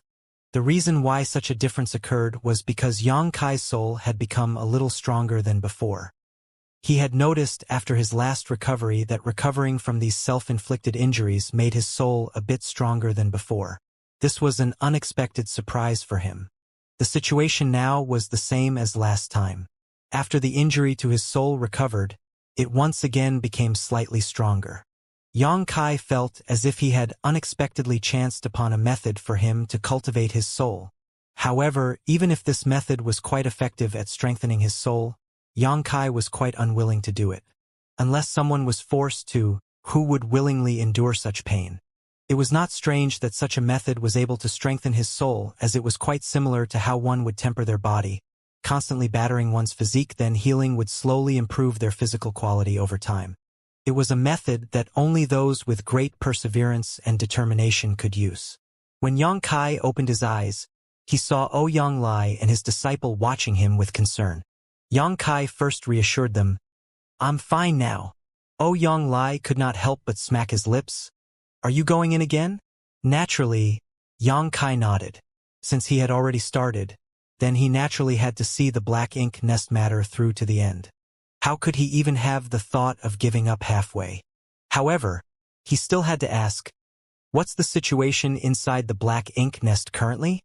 Yonglai told him, "I personally went inside to check last time. There aren't any changes, so I did not dare to stay long either. I withdrew immediately." Yang Kai chuckled. "Seems like the Black Ink clan hasn't suffered enough yet." After going in twice, he used a total of 4 soul-rending thorns which injured 4 territory lords in succession.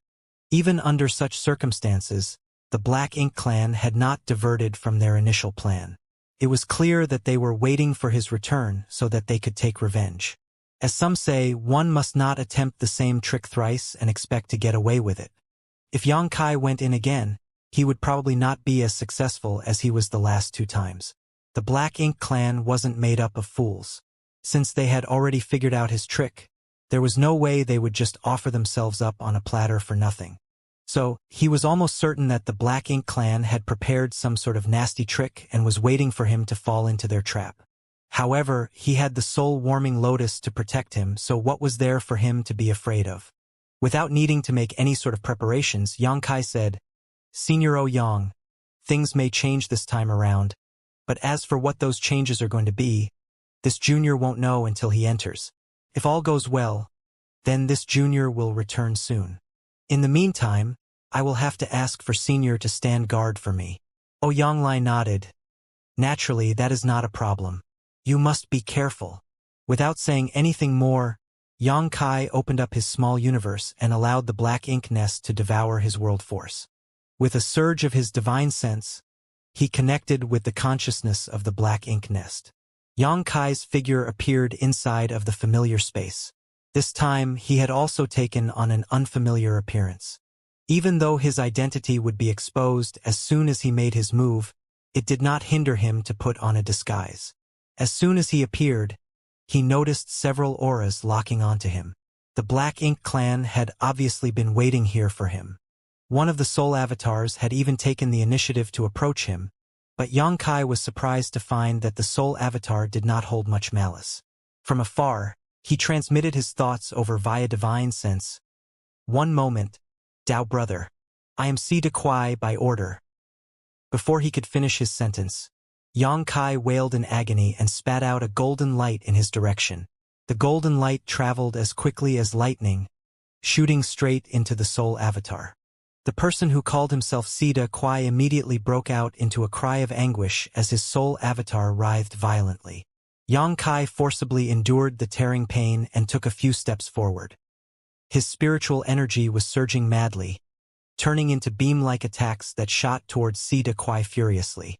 The storm of attacks enveloped Si De Kuai, and in just a short 3 breaths, the soul avatar, which had already been severely damaged by the soul-rending thorn, shattered and dissipated into nothingness.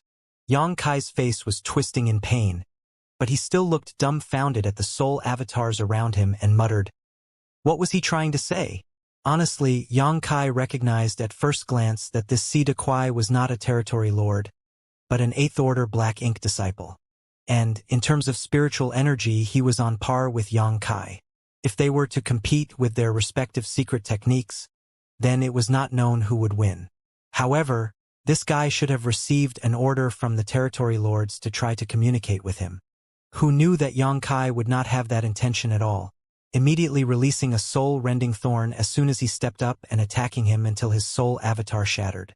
He was truly dead, unlike Yang Kai, who had the protection of the soul-warming lotus. Si De Kuai's soul was damaged to the point of shattering, so there was no chance for him to survive. All the territory lords were dumbfounded at what they saw.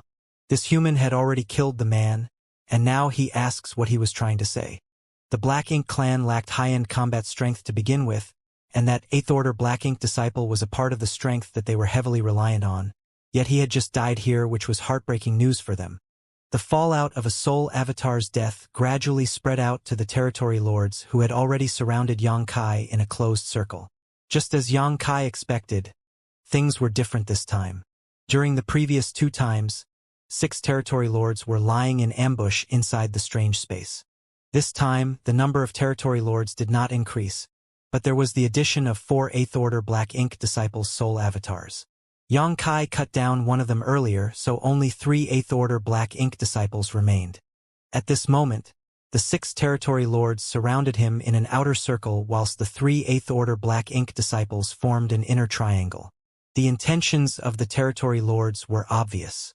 Since Yang Kai had the means to severely damage their souls in one attack, they would use these 8th Order Black Ink disciples to exhaust Yang Kai's power first. In this way, even if Yang Kai were to use his needle-like artifacts, the only ones who would be injured would be the Black Ink disciples. Judging from the situation during the first 2 times, this human could only use the long needle artifact twice at most, then his soul probably wouldn't be able to withstand more. So, that meant that this human in front of them only had 1 attack left. The Black Ink disciple that Yang Kai cut down before did not actually intend to try and negotiate with Yang Kai. He was just trying to get close so he could try to launch a sneak attack on him. However, Yang Kai acted even more decisively, immediately going for the kill without even giving the enemy the chance to speak any nonsense. The territory lords realized from this that no amount of clever strategy would help in front of this human. The best way to face him was through overwhelming force. Attack! Hong Di gave the order. The 3 Black Ink disciples in the inner circle had fierce looks on their faces as they all charged at Yang Kai. Since Yang Kai only had one attack left in him, then he would not be able to stop them all. The Black Ink clan would only lose one more Black Ink disciple, which would be much better than a territory lord dying. As soon as Hongdi's voice came out, Yang Kai did not hesitate to spit out another soul-rending thorn and hit the nearest 8th Order Black Ink disciple. He had no specific target in mind. To Yang Kai, the effects of killing an 8th Order Black Ink disciple or a territory lord was the same. Both could help in weakening the Black Ink clan's strength so as to reduce the pressure for the humans in their future crusade. The lethality of the soul-rending thorn was truly terrifying. After all, the user had to sacrifice a big piece of their soul each time it was used, and the larger the sacrifice, the greater the strength. So, despite the fact that the 3 Black Ink disciples left no openings for him to attack, the soul-rending thorn still quickly and accurately pierced into its target's body. The 8th Order Black Ink disciple screamed at once as his soul avatar began to writhe. The remaining 2 Black Ink disciples calmed themselves, and each blasted a secret technique in Yang Kai's direction. Yang Kai was so mentally and physically exhausted at the moment that he no longer had the strength to defend himself. His soul avatar was torn to pieces at once as if it were a mere rag. On the previous 2 occasions, he used the tearing of his soul as a cover to evacuate from the strange space. But this time, something unexpected happened. The entire strange space seemed to be sealed off by an invisible force, completely isolating him from the outside world, so that Yang Kai had no way of leaving and connecting back to his own body. It seemed that when the lead territory lord called for an attack, an unusual change occurred within this space. The pain in his soul at that time was so hard to bear that Yang Kai was unable to sense it clearly. Now, it seemed like the unusual change must have been a technique used by the Black Ink clan to seal off the strange space and isolate it from the outside world. So, it's this again. This was not the first time that Yang Kai had encountered such a situation, as it had been the same back in the Inyang Theater when he was ambushed by a large number of feudal lords and He Yuan territory lord. Given the situation, Yang Kai quickly understood what sort of plan the Black Ink clan had come up with. Undoubtedly, they were trying to trap him here and deny him the chance to escape, allowing them to finally kill him. It had to be said that the Black Ink clan did make the right decision this time. Since this human that barged into the Black Ink nest again, and again could not be killed quickly, they had to cut off any chance of him escaping. No soul could not be killed, it was just that they failed to grasp their opportunities when they had them. As long as they were able to trap the human soul avatar in the Black Ink nest space, then they could do whatever they wanted to him, especially now that the human had used his needle artifacts twice in a row and could not use them a third time. And, to seal off the Black Ink nest space, the territory lords had no choice but to have Che Kong and Hong Di, 2 territory lords, take the lead in meeting with the royal lord to request the latter's help during the critical moment. The entire Black Ink nest space was a platform that evolved from the consciousness of the royal lord's Black Ink nest, to begin with. Naturally, the right to enter and leave that space was in the hands of the royal lord. If they were to seal off the space completely, then they had to have the royal lord's cooperation. Without the royal lord's explicit permission, the territory lords had no ability to control this. However, with the royal lord's permission, they could use a simple secret technique to seal up the Black Ink nest space. When he was informed about this situation, the royal lord let loose a barrage of curses and insults at his disappointing territory lord subordinates. But he also had no choice but to cooperate. The days had been harsh on the royal lord. His injuries were piling up with no chance to rest and recover, and now he was facing such a rotten problem, which naturally put him in a foul mood. Fortunately, he did not take out his rage on his subordinate territory lords too much, which allowed Che Kong and Hong Di to breathe sighs of relief.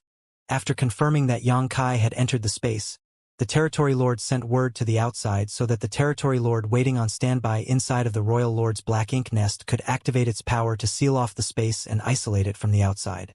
If they did not do this, then Yang Kai would have escaped long ago. As the strange space was completely sealed off, at the center of the Black Ink nest possessed by the humans, Ouyang Lai and his disciple, who were both waiting for Yang Kai's return, paled instantly. Gong Lian gasped, "Honored master, Brother Yang He." Ouyang Lai also had a grave look on his face and stepped forward to try to get a better grasp of the situation, the look on his face changing constantly. Just now, the reverberations of Yang Kai's soul that they should have been able to feel disappeared completely. In plain terms, it meant that his soul was gone. Even though his body was still here, it was now just a living corpse. This was a clear sign that something had happened to Yang Kai inside of the black ink nest space. When Ouyang Lai thought back to what Yang Kai said earlier, it seemed that he had anticipated that something different would happen this time around. However, this development was far beyond what they had expected, with Yang Kai's soul essentially vanishing. What were they going to do now? After a long time, Ouyang Lai finally showed an anxious expression. From what he could sense, Yang Kai's soul had indeed completely disappeared. He could not sense where it was located at all. Twice previously, even though Yang Kai's soul became somewhat vague and indistinct after entering the black ink nest space, Ouyang Lai could still feel an invisible connection between it and his body. As long as that connection existed, Yang Kai was fine. However, that connection had now been severed. But if his soul was truly destroyed, then there was no way that the aura of Yang Kai's body could remain stable. The most likely scenario would be instantaneous death or complete dementia. Strangely enough, the aura of Yang Kai's body remained perfectly steady. This made Ouyang Lai confused as to what was going on. After pondering for a moment, he had Gong Lian watch Yang Kai's body carefully while he left in a flash, so that he could find several 8th Order Open Heaven Realm Masters proficient in soul cultivation to see what was going on. While Ouyang Lai was busy, Yang Kai was fleeing like mad while forcibly enduring the tearing pain in his soul. He had no choice but to run, as only an old ancestor would be able to withstand the combined attacks of 6 territory lords and 2 8th Order Black Ink disciples, not to mention that his soul already suffered critical damage from using the soul-rending thorns. That was the troublesome part about this strange space that was created by the black ink nest's consciousness. It seemed both large and small, being of no definite shape, which made Yang Kai's escape particularly difficult. That was because no matter how he tried to run, his enemy's attacks would still be able to catch him at any moment.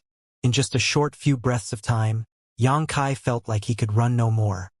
His entire soul avatar was in tatters, which severely affected his ability to think and was causing him to make mistakes in his judgment, which worsened his injuries. If this went on, then he would surely be doomed. Desperately holding onto the last bit of consciousness in the depths of his soul, Yang Kai did not dare to hesitate anymore when he saw the attacks coming at him from all directions. He finally summoned the soul-warming lotus that he had been hiding all this while. A 7-colored light blossomed, and in an instant, a 7-colored lotus appeared in the strange space. The lotus appeared in the form of a bud about to blossom, enveloping Yang Kai's tattered soul. The fierce spiritual energy attacks hit the 7-colored lotus, but caused no damage to it in any way, forming only light ripples on the surface of its petals. The soul-warming lotus was a supreme treasure, unique in the universe. It may not be able to display much strength under normal circumstances, but in the black ink nest space, where spiritual energy ruled everything, there was no strongest defense in existence. None of the attacks of the 8th Order Black Ink disciples or the territory lords could break through its protection. The Black Ink clan quickly realized this unusual change. After all, none of them was blind. Who would not be able to see the dazzling 7-colored lotus that suddenly appeared? To their shock and incomprehension, while looking delicate and fragile, this thing was incomparably solid, remaining completely unaffected as it hovered silently in the void no matter how fierce their attacks were. After a while, the bombardment ceased. 6 territory lords and 2 8th Order Black Ink disciples surrounded the soul-warming lotus, observing it warily. "What is this?" Hong Di asked. He watched as this lotus flower suddenly appeared to protect the human that they were about to kill, and the fact that they could not break it even with 8 top masters of the Black Ink clan joining forces naturally left him annoyed. However, he did not recognize what this lotus flower was. If even he could not recognize it, then there was no need to mention the other territory lords. The question now would have to go to the 2 surviving Black Ink disciples to answer. One of them, who took on the form of an old man, was frowning slightly. As he observed the soul-warming lotus carefully, a vague guess came into his mind. However, he had never seen this treasure before, so he dared not be certain. He could only ask his companion, "It's that, isn't it?" This old master should be correct. The other 8th Order Black Ink disciple nodded.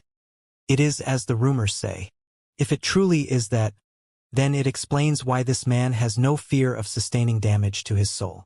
Not counting this time, Xianxia had already invaded this black ink nest space twice and used the soul-rending thorn 4 times, killing or severely wounding 4 territory lords. Such aggressiveness was alarming, but what puzzled them even more was his ability to recover from his injuries. This man's soul had been fatally wounded, yet he returned running and jumping after just 3 years of recovery. No spirit pill or precious treasure could possibly have such an effect, no matter how good they were, save for one legendary object. Speak clearly, what is this thing exactly? Hong Di asked in a stern voice.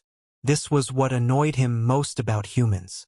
They always seemed to talk in a roundabout manner, which was very unpleasant to listen to. The old man bowed. Reporting to Sir, if this servant is not wrong, then it should be the rumored soul-warming lotus. Soul-warming lotus? The territory lord frowned. Even though he had been dealing with the human race for countless years and learned many of their habits, he was still not very clear about some of the human race's more obscure rumors, not to mention something like the soul-warming lotus, which was basically a mythical existence. Even the masters of the human race themselves would only see such a thing recorded in the ancient books and never in real life. It is said that there exist 2 supreme treasures in the form of twin lotuses that grow side by side, the old man explained. One is the flawless purifying golden lotus that grants the holder a flawless body, impervious to all impurities, allowing them to gain twice the result with half the effort in their cultivation. The second is the soul-warming lotus that, while useless for one's physical body, can protect and sustain their soul. Under the nourishment of the soul-warming lotus, its holder's soul constantly grows stronger, and no matter how severe the damage sustained to their soul, as long as it is not completely destroyed, the soul-warming lotus can allow its holder to rapidly recover to their peak. These 2 supreme treasures are unique, with only one of each in existence. Once the first is found, another would never appear again. Not to mention, most had never seen them before. Many have never even heard of their existence. What sirs see before you now must be the soul-warming lotus of legend. It's that precious? A territory lord asked. The old man nodded solemnly. A supreme treasure of heaven and earth is priceless, beyond value entirely. Unless one has great opportunity and great destiny, they can never possess it. Hong Di rubbed his chin in thought. If that is the case, the reason why this man has been able to escape death repeatedly and return unscathed was all thanks to the nourishment and protection of this soul-warming lotus. Indeed, the old man nodded. It is said that the soul-warming lotus first blossoms with 3 colors, then 5, and then finally 7. What sirs see before you is already the 7-colored soul-warming lotus, which is considered its apex. This man must have come into possession of this treasure many years ago.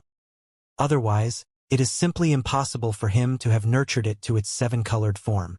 With the nourishment of such a supreme treasure, he will naturally not fear any sort of injury to his soul. The territory lords all had ugly looks on their faces now. With such a treasure, it was laughable they even thought they had killed Xianxia the first time. It now made perfect sense that after just 3 years he was back to full strength and could come back to butcher 2 more territory lords. If they had not sealed the black ink nest space this time and forced him to summon the soul-warming lotus to preserve his life, they would probably still be oblivious to the situation they faced. Hong Di frowned. This man is not making any further moves. I think his soul is too badly damaged, so he must be resting inside of the lotus flower. Based on our previous experiences, it would only take him 3 years to recover completely. Then, he will definitely use those evil artifacts against us again. We have to find a way to deal with him before then. Does anyone have any ideas? All the territory lords were silent, and the 2 black ink disciples also kept mum. They had all seen what happened. The attacks of 6 territory lords and 2 8th Order black ink disciples couldn't even disturb the soul-warming lotus, so trying to break through its defenses was clearly a waste of time and energy. One territory lord suggested, "Why don't we try attacking again?" He can only take our attacks now without being able to retaliate, so no matter how powerful this soul-warming lotus is, there should be a limit to how much it can take. We might be able to break it. The old man's face twitched as he shook his head. This is a unique supreme treasure. It would be a waste to break it. It would be best if we could recover and refine it. Hong Di was impressed by his suggestion. That is a reasonable thought. If this treasure is so useful to a person's soul, then our Black Ink clan can also make use of it. If we can refine it, then we will no longer have to fear the soul secret techniques of those 8th Order Open Heaven Realm Masters in the future. The humans did not have the innately strong physical bodies of the Black Ink clan, and their growth cycle was also much longer, but the humans also had their own racial advantages, and that was the variety of strange artifacts and techniques that they possessed. Especially their secret techniques, which practically every territory lord had eaten a loss from. Of them, some soul secret techniques were difficult to guard against and were the most troublesome. If they could really refine this soul-warming lotus, then what soul-type attack would they have to fear in the future? If the humans dared to perform those soul secret techniques again, then it would only be lifting a stone and dropping it on their own feet. That was why Hong Di was so impressed with the old man's proposal. And, as the most senior territory lord here, Hong Di would naturally not step down from this opportunity. I will try and refine it. Saying so, he took a step forward and his spiritual energy surged, enveloping the soul-warming lotus. Even though the other territory lords were displeased, there was nothing they could say. The 2 Black Ink disciples exchanged glances and stepped back, looking for their companion that was injured by Xianxia before and helping him to resist the soul-rending thorn that was shot into his body earlier. Upon entering the Black Ink nest space, Xianxia first killed a Black Ink disciple before injuring another. The Black Ink disciple who was injured earlier had been fending off the power of the soul-rending thorn this whole time, but he was only a Black Ink disciple after all, not a true 8th Order Open Heaven Realm Master, so it was a difficult struggle for him. His 2 companions came at just the right time. If they had been any later, then he may not have been able to hold on. Even with 2 companions helping, it took a lot of effort for the Black Ink disciple to stabilize his condition. But if he wished to force out the soul-rending thorn, it would be a long and grueling task. Moreover, the entire process was bound to be fraught with ups and downs. The slightest misstep could result in a fatal end for him. The Black Ink nest space was quiet for a while, with only the constant fluctuations of Hong Di's spiritual energy breaking up the monotony. After half a month, Hong Di finally lost patience and withdrew his spiritual energy. Not a single drop is going through this thing. It's impossible to refine. If any of you are interested, you're free to try.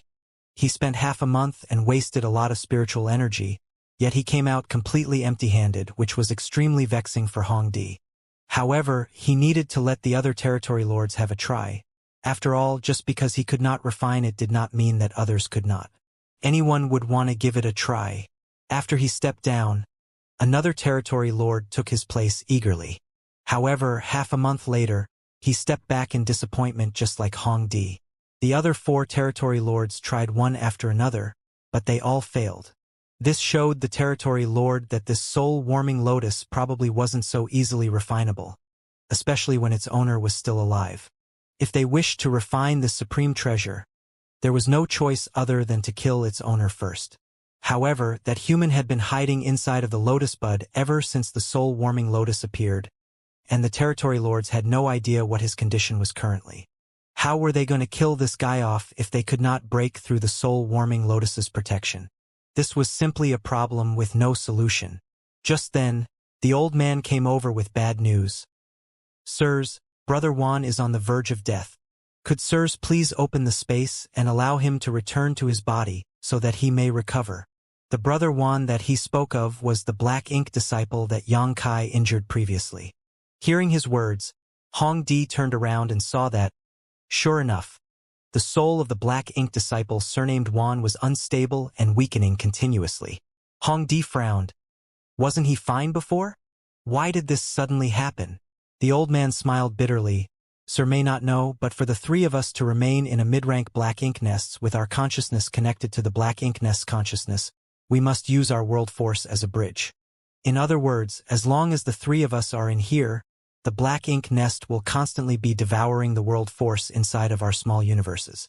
Counting the time, it has been 2 months since we entered this place. We may be in the 8th order with deep heritages, but Brother Juan's soul was severely injured, and with the world force inside his body gradually running out, he can no longer hold on.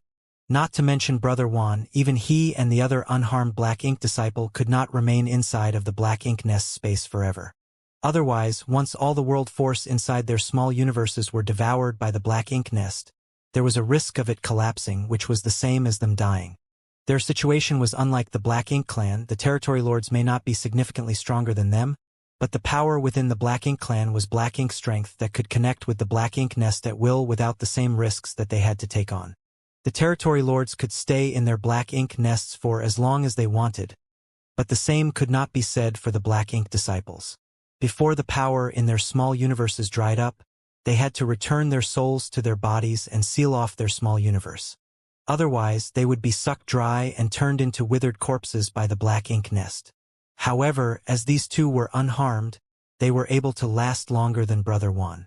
After hearing what the old man said, Hong Di realized that he had overlooked the predicament of these Black Ink disciples. However, he was still hesitant to open up this space. That was because the human hiding inside of the soul-warming lotus would be allowed to escape once the space was opened. Only the heavens knew what condition he was in right now, so who could say if he was capable of escaping when given a chance?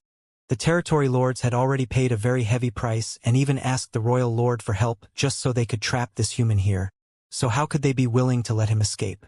However, the 8th Order Black Ink disciples were currently a force that the Black Ink clan relied on, so Hong Di was also reluctant to have that Black Ink disciple surnamed Juan just die in vain here.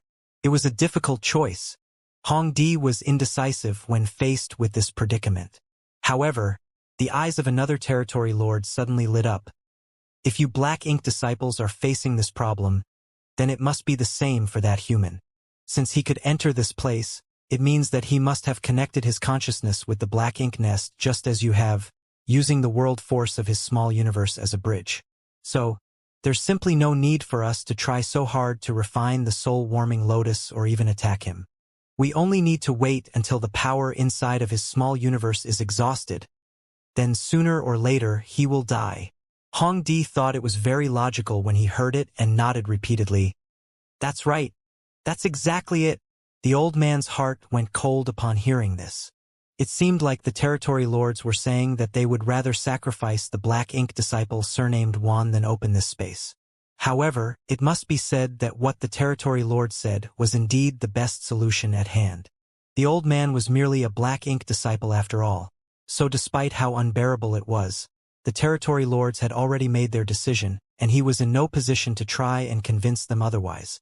He could only turn around and glance at the Black Ink disciple surnamed Juan, sighing. However, Hong Di said, "You do not need to worry either. I've just thought of something."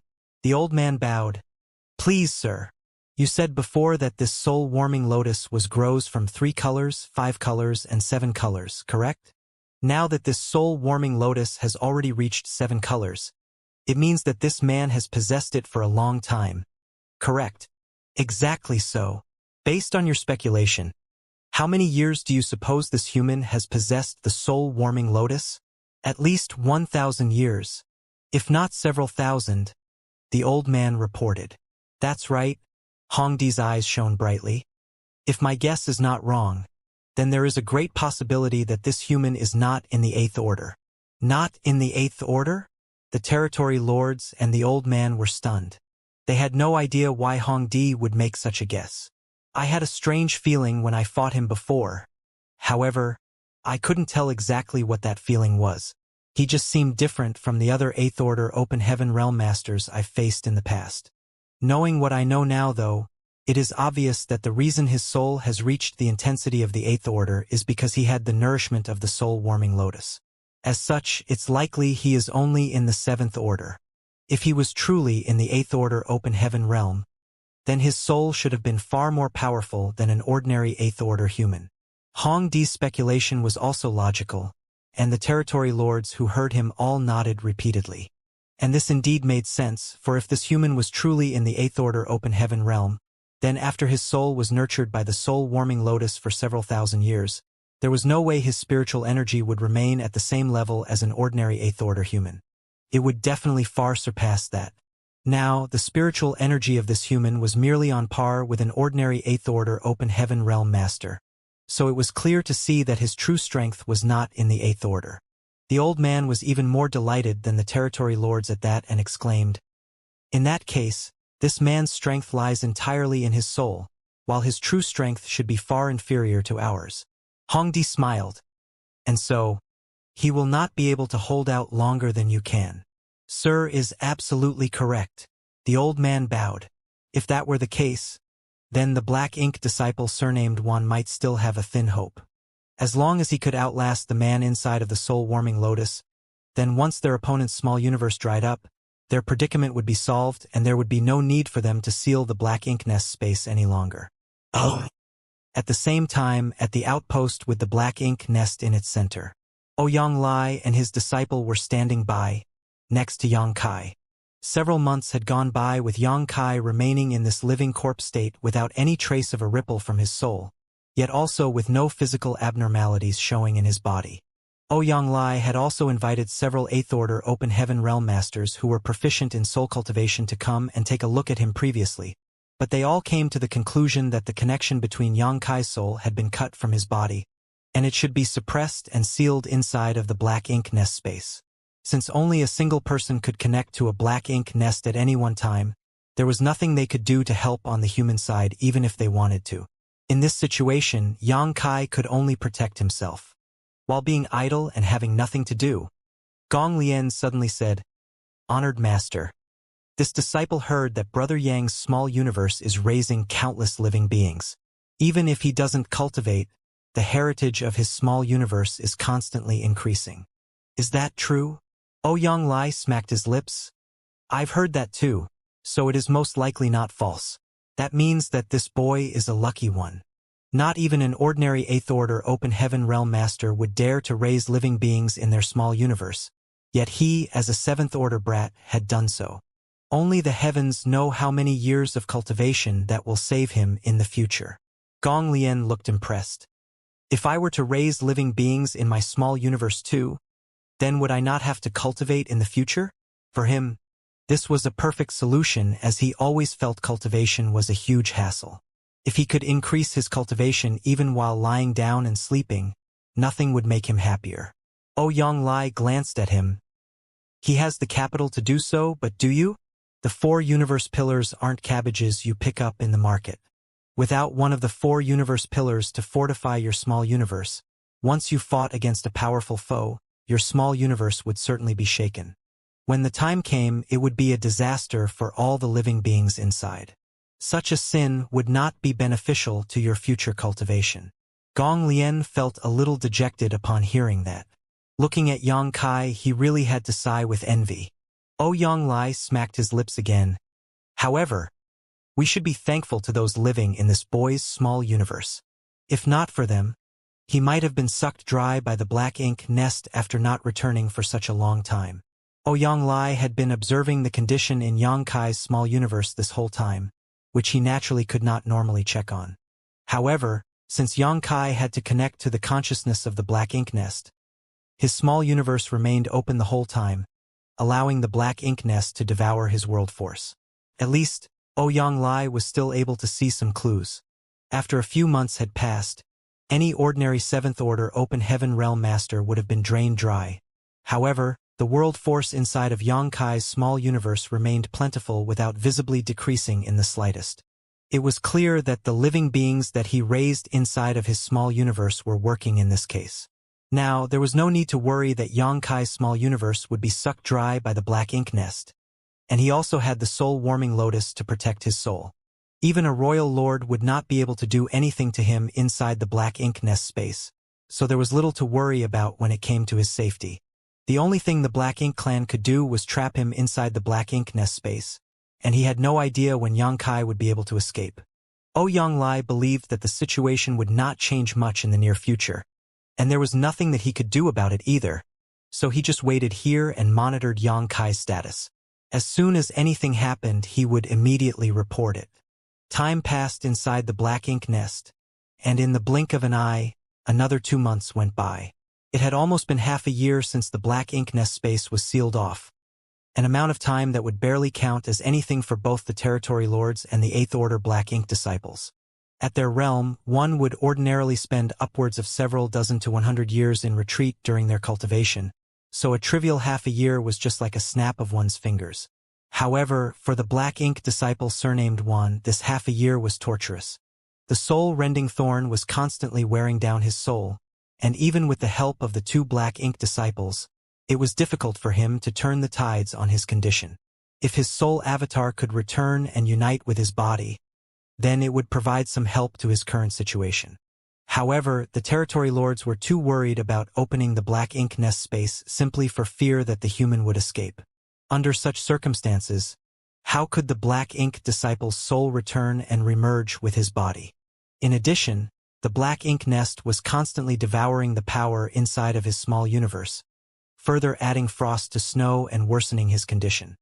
He had no idea what the condition of his small universe was at the moment, but if too much of its world force was consumed, it would also kill him. With the help of 2 companions, he was able to last for half a year, but the black ink disciple surnamed Juan was starting to slip away. At the same time, as when his spiritual energy began fluctuating violently, the 6 Territory Lords who were watching for any movements from the soul-warming lotus turned around just in time to see the soul avatar of the black ink disciple surnamed Juan exploding, turning into dots of light and dissipating from the black ink nest space. "Brother Juan," the old man cried out in grief, feeling sad for his fellow peer.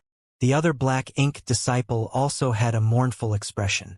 They had done everything they could, but they were unable to save the life of their companion. Before entering the black ink nest on this mission, nobody could have expected that the situation would turn out this way. They had a lineup of 6 Territory Lords and 4 Eighth Order Black Ink disciples. Even if an old ancestor were to enter, they could still somehow put up a fight. But now, 2 Black Ink disciples were dead, and the human was still hiding inside of the soul-warming lotus, without showing any signs of moving. There was simply nothing the Black Ink clan could do. Hong Di's eyes were practically spitting fire. "We lost another one." After counting the 2 prior times, the battles inside the Black Ink nest space had already cost the Black Ink clan 2 Eighth Order Black Ink disciples and 1 Territory Lord, and there were 3 other Territory Lords left with severe injuries to their souls. It was not known whether they were even dead or alive at this point. Such losses could not be considered small for the Black Ink clan. After the last war in Great Evolution Theater, the Black Ink clan's forces were nowhere near as strong as they had been before. Whether it be the Territory Lords or the Eighth Order Black Ink disciples, their numbers had essentially been halved from what they were just a few hundred years ago. Suddenly, doubt emerged in Hong Di's heart. Was it worth paying such a high price just to force the humans to give up the Black Ink nest? If their plan worked, then of course it would be worth it. However, they had now experienced several serious setbacks, with the humans only having to mobilize a single person to make them lose so much ground. In the words of the humans, the Black Ink clan was now riding a tiger. The cost was too great, but if they gave up now, how were they supposed to explain themselves to the Royal Lord? So, no matter what, they had to deal with this human and seize the soul-warming lotus so that they could show their faces to the Royal Lord. On the other hand, the 2 Black Ink disciples could only watch as the soul avatar of their companion, surnamed Juan, faded away. Losing a friend, they were both sad and also worried about their own situations. Even though they were currently unharmed, it would still be a problem for them if they did not return to their physical bodies for a long time due to the Black Ink nest continuing to eat up the world force inside of their small universes. They were Eighth Order Open Heaven Realm Masters, but how long would they be able to last? A year? Maybe 3?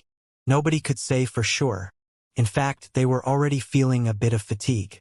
Even though it was not very obvious, it was definitely a result of the depletion of their physical strength being reflected in their souls' avatars.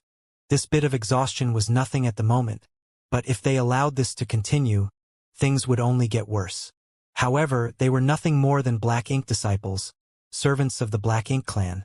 So how could they advise the Territory Lords to abandon this plan at this time? The Territory Lords couldn't give up easily. The 2 Black Ink disciples could vaguely foresee the miserable state that awaited them, But now they could only hope that that human was not in the 8th, but in the 7th or even 6th order. Only then would they be able to outlast him. Time passed in silence. 1 year, 2 years. The territory lords remained unchanged. But the soul avatars of the 2 8th order black ink disciples had clearly dimmed. The fluctuations of their spiritual energy had also clearly grown extremely weak, as if they were ailing and sick. Souls naturally could not get sick, so there was only a single explanation for this occurrence. Their bodies in the outside could not hold out any longer. For 2 long years, the black ink nests were constantly devouring the world force from their small universes, so even 8th order open heaven realm masters were not be able to hold on. The weakness of their bodies was being reflected in their soul avatars, and that was naturally how things came to appear as they were. After enduring for so long, the old man could not bear it any longer and came trembling to Hong Di's side, bowing. "Sir, could you please open the black ink nest space and allow us to withdraw first? I'm afraid we won't be able to hold out much longer." There was a look of struggle on Hong Di's face. Frankly, he did not wish to lose 2 more 8th order black ink disciples here for nothing. After all, they had already lost 2 before. He was also happy to have the 2 8th order black ink disciples live. The reason he did not open the black ink nest space previously was because he was worried that Xianxia would take this opportunity to escape. However, there was no choice but to open the space now. If he didn't, then the 2 black ink disciples would surely die here. He couldn't understand just how this human could last even longer than the 8th order black ink disciples. His guess should have been correct. If this human truly was in the 8th order and had the nourishment of the soul-warming lotus for several thousand years, then his soul would definitely be a great deal stronger than an ordinary 8th order human's. The fact that he only exhibited strength on par with an ordinary 8th order open heaven realm master proved that his true cultivation was not in the 8th order. It was highly possible that he was only in the 7th order. The heritage of a 7th order small universe naturally could not compare to an 8th order black ink disciples, yet even though these 2 8th order black ink disciples could not last much longer, the human still showed no signs of weakening. Now that things had come to this, Hong Di had no choice but to let the 2 8th order black ink disciples retire first while they, the territory lords, stayed behind and continued waiting things out. He had just made up his mind and was about to open up the black ink nest space, when a weak voice suddenly came from the soul-warming lotus, which had been silent all this while. "Yes, yes, quickly open this space. I also can't hold on much longer, so let's call it a draw. We'll talk again when we get the chance to meet again next time." "There is going to be a next time?" Hong Di glared and shouted. "Impudence! No matter how amazing your skills are, this time, you will definitely die here." The old man's soul avatar trembled as he turned his head towards the heavens. If he were here in the flesh, then he would surely have burst into tears. The only ray of hope he had left had just been destroyed by that human. He silently stood down and found a secluded corner with his other companion, calming the fluctuations of his spiritual energy and trying to minimize the loss of power as much as possible.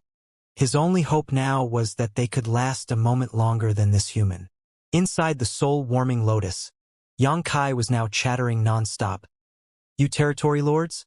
Why are you doing this? Those 2 obviously can't hold on much longer. If you don't open up this place, they are going to die here. I don't care since I've killed so many of you already, and now I even got to take 2 more of you along with me to the grave. It's a win for me no matter what. The territory lords and 8th order black ink disciples on your side are not many now, right? I guess it makes sense. After the war, we humans suffered huge casualties, so I can only imagine what it was like for the Black Ink clan. If 2 more of you die, then the loss would be immense. By the way, how are the royal lord's injuries? Is our old ancestor still visiting him often? We're all neighbors, so we should check in on each other frequently. But your race is always so distant and unwelcoming. How boring it is that you don't even come to visit. Don't pretend to be mute. I'm dying here. Will it kill you to say a few words to me? I've been cultivating all my life and shook the wind and clouds. Even though I only reached the 7th order, I've managed to kill quite a few territory lords. Unfortunately, the heavens must be jealous, as it seems I'm going to die here after all. Since I'm going to die soon, let me ask you something. Answer me if you can, or don't if you can't.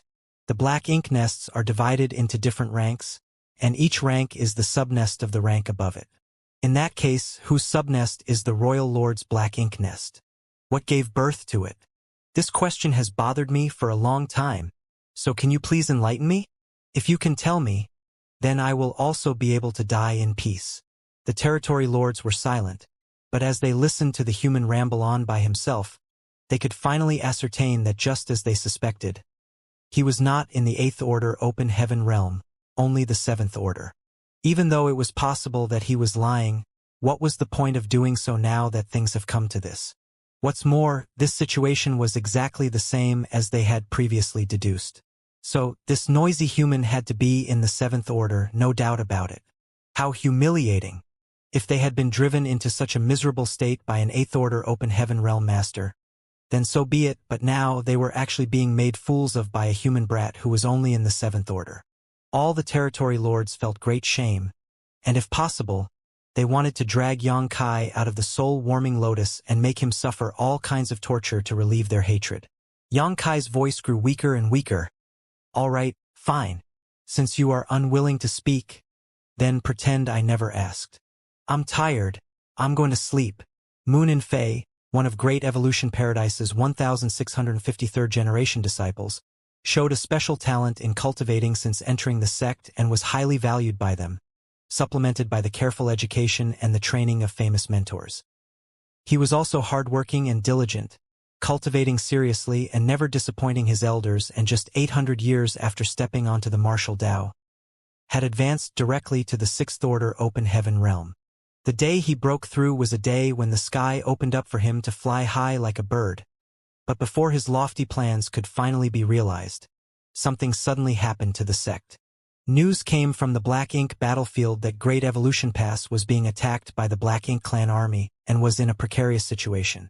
So, Great Evolution Paradise quickly mobilized all its available troops to provide support.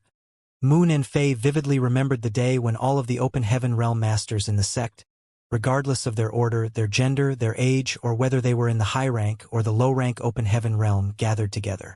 Led by many 8th order divine monarchs, tens of thousands of Great Evolution Paradise's open heaven realm masters marched out from the sect and went towards the no-return pass before stepping into the Black Ink battlefield. Once they arrived at Great Evolution Pass, the situation was even worse than any one of them could have expected. Far off in the distance came violent energy fluctuations. Naturally, it was the fallout of the old ancestor of Great Evolution Pass fighting with the royal lords. However, the old ancestor was facing two enemies, and having already been severely injured from a sneak attack, his aura had become extremely weak. Outside of Great Evolution Pass, the Black Ink clan army poured in like a tide that resulted in many of the humans either dead or injured. There was simply no time for them to recover. All of the disciples who came from Great Evolution Paradise to provide support were thrown onto the battlefield as soon as they arrived. For these newcomers who had never fought the Black Ink clan before, this war was extremely brutal and many perished the moment they stepped onto the battlefield. Moon and Fei's Dao partner, a gentle woman who had been accompanying him for 500 years, was killed in that battle. He was seeing red and had completely lost his mind as he fought madly until he exhausted all the strength in his body. He had forgotten how that battle ended. He just knew that by the time he was conscious, Great Evolution Pass was gone. The entire army that had been defending the Great Pass together with the old ancestor was completely wiped out. All except for those of them who were corrupted by Black Ink strength and transformed into Black Ink disciples. It had been 30,000 years since that happened. The newly advanced 6th orders of then were now already in the 8th order, and among them he was different from the rest. That was because he had advanced directly to the 6th order open heaven realm, and so his limit was the 8th order, so he did not need Black Ink strength to break through his shackles. He could be described as a true 8th order open heaven realm master that was no worse even when compared to the human race's 8th order division commanders. In a one-on-one fight, most territory lords may not even be a match for them. His 30,000-year-long life as a Black Ink disciple could almost be said to be extremely boring until the human armies came to retake Great Evolution Pass. A bloody battlefield just like the one 30,000 years ago appeared, But this time, it was the Black Ink clan who were on the losing end. The humans reoccupied Great Evolution Pass while the Black Ink clan incurred severe casualties and was forced to retreat to the royal city, even having to willingly hand over one of their mid-rank Black Ink nests. The royal lord was furious while the territory lords were all extremely ashamed, vowing that they must force the humans to give up that Black Ink nest of their own accord. They were quite successful when it came to hindering the humans from using the Black Ink nest at first, because the humans had to connect their consciousness to the Black Ink nest's consciousness in order to use it. Inside of the Black Ink nest space, the Black Ink clan occupied an absolute advantage. They had beaten several 8th Order Open Heaven Realm Masters and forced them to flee, and even the old ancestor had to return empty-handed after her visit. The territory lords thought that they had cornered the humans. That was until a strange fellow appeared. 2 successive attacks from this human left 4 territory lords either dead or severely injured, and when all the territory lords thought that he was dead with certainty, he appeared for a 3rd time. Another 2 8th Order Black Ink disciples died because of him. The territory lords had been locked in a stalemate with this human for 3 years now. That man was protected by the soul-warming lotus, so even the territory lords could do nothing about him. They could only hope that his small universe would be sucked dry by the Black Ink nest, which would in turn cause his small universe to collapse and kill him. However, after waiting for 3 years, Moon and Fei and the other 8th Order Black Ink disciple could finally hold on no longer. In the final moments of their lives, the 2 Black Ink disciples opened their eyes in unison, seemingly as if something had awoken and resonated between them. As their gazes met, they could both see the confusion in each other's eyes. What had they been doing all these years? Why would they willingly become the minions of the Black Ink clan? Why would they willingly turn their blades against the human race? How could the sins of this life be washed away by their mere deaths? Without need for words or deliberation, the 2 8th Order Black Ink disciples emitted a brilliant light in the final throes of their life. Their extremely weak spiritual energy burst into flames all of a sudden, and as they supported each other, they shot across the strange empty space and charged straight into one of the territory lords. The territory lords were completely unguarded, with all of their attention focused on the soul-warming lotus, or rather, the 7th Order human hiding inside of it. These days, the 7th Order Open Heaven Realm Master would open his mouth and make a bunch of noise from time to time, annoying them to no end. Though it was annoying, the one thing that was giving hope to the territory lords was the fact that this guy's voice seemed to be getting weaker and weaker, as if he was on the verge of death. And yet he simply refused to die, clinging stubbornly to life from beginning to end. The territory lords were all sick of him. He wouldn't live either way, so couldn't he just make it quick? Burning the last bit of energy in their souls, the 2 8th Order Black Ink disciples charged over, but the territory lords didn't notice them at all. It wasn't until they rammed into Hong Di that he suddenly turned around with a livid expression and roared, "What are you doing?" If it were any ordinary 8th Order Black Ink disciples joining hands like this, then even Hong Di would not be able to withstand it if he was caught completely off guard. However, these 2 were too weak now. Even burning the last of their spiritual energy, ramming into Hong Di felt like they were doing no more than scratching an itch. Hong Di didn't even feel much impact from it. The flash of light dimmed, and the 2 figures relying on each other reappeared. However, at this moment, both Moon and Fei and the other 8th Order Black Ink disciples' soul avatar were dull to the point of transparency, and they were fading quickly. It was clear that they were about to fade away. However, Moon and Fei laughed. "A fitting death for us. Ancestors of great evolution paradise. This disciple will set off now." The other Black Ink disciple nodded.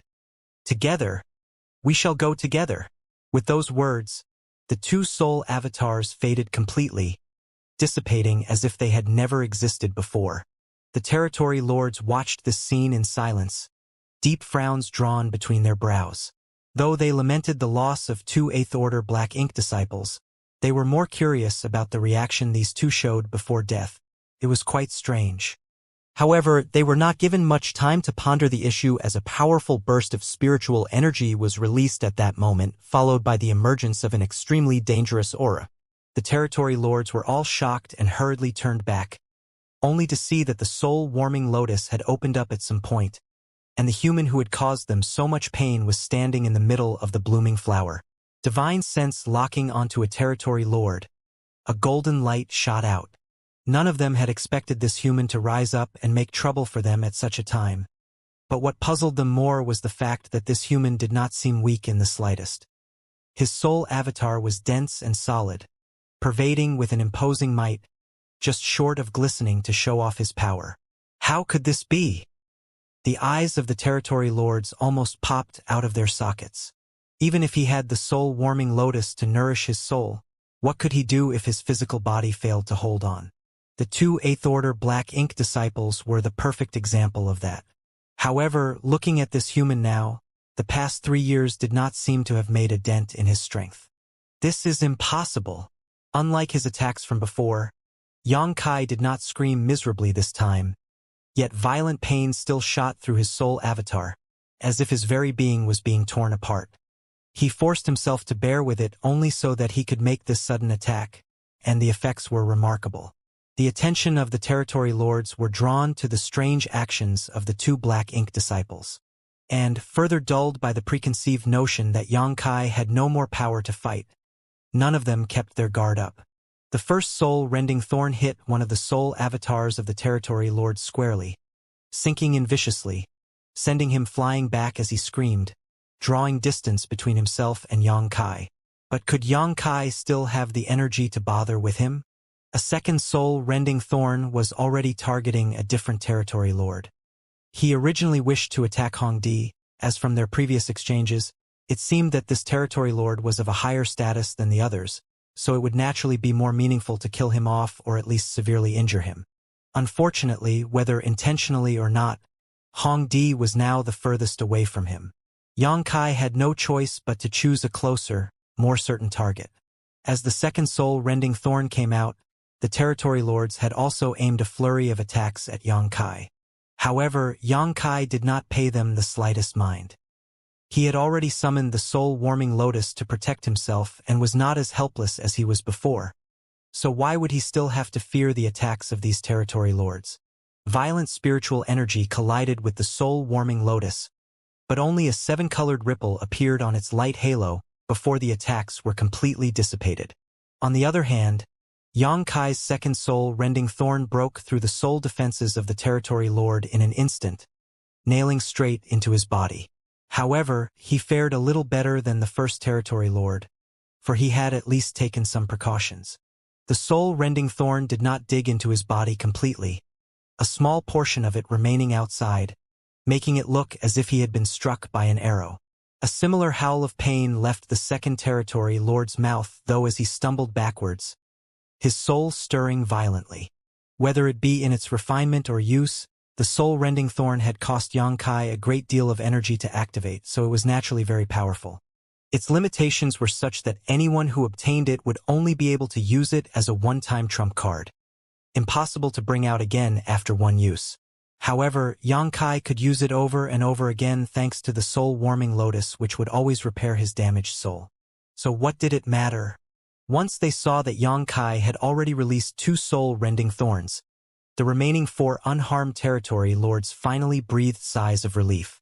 Based on their past experiences, this human could at most use that strange artifact twice before becoming incapacitated.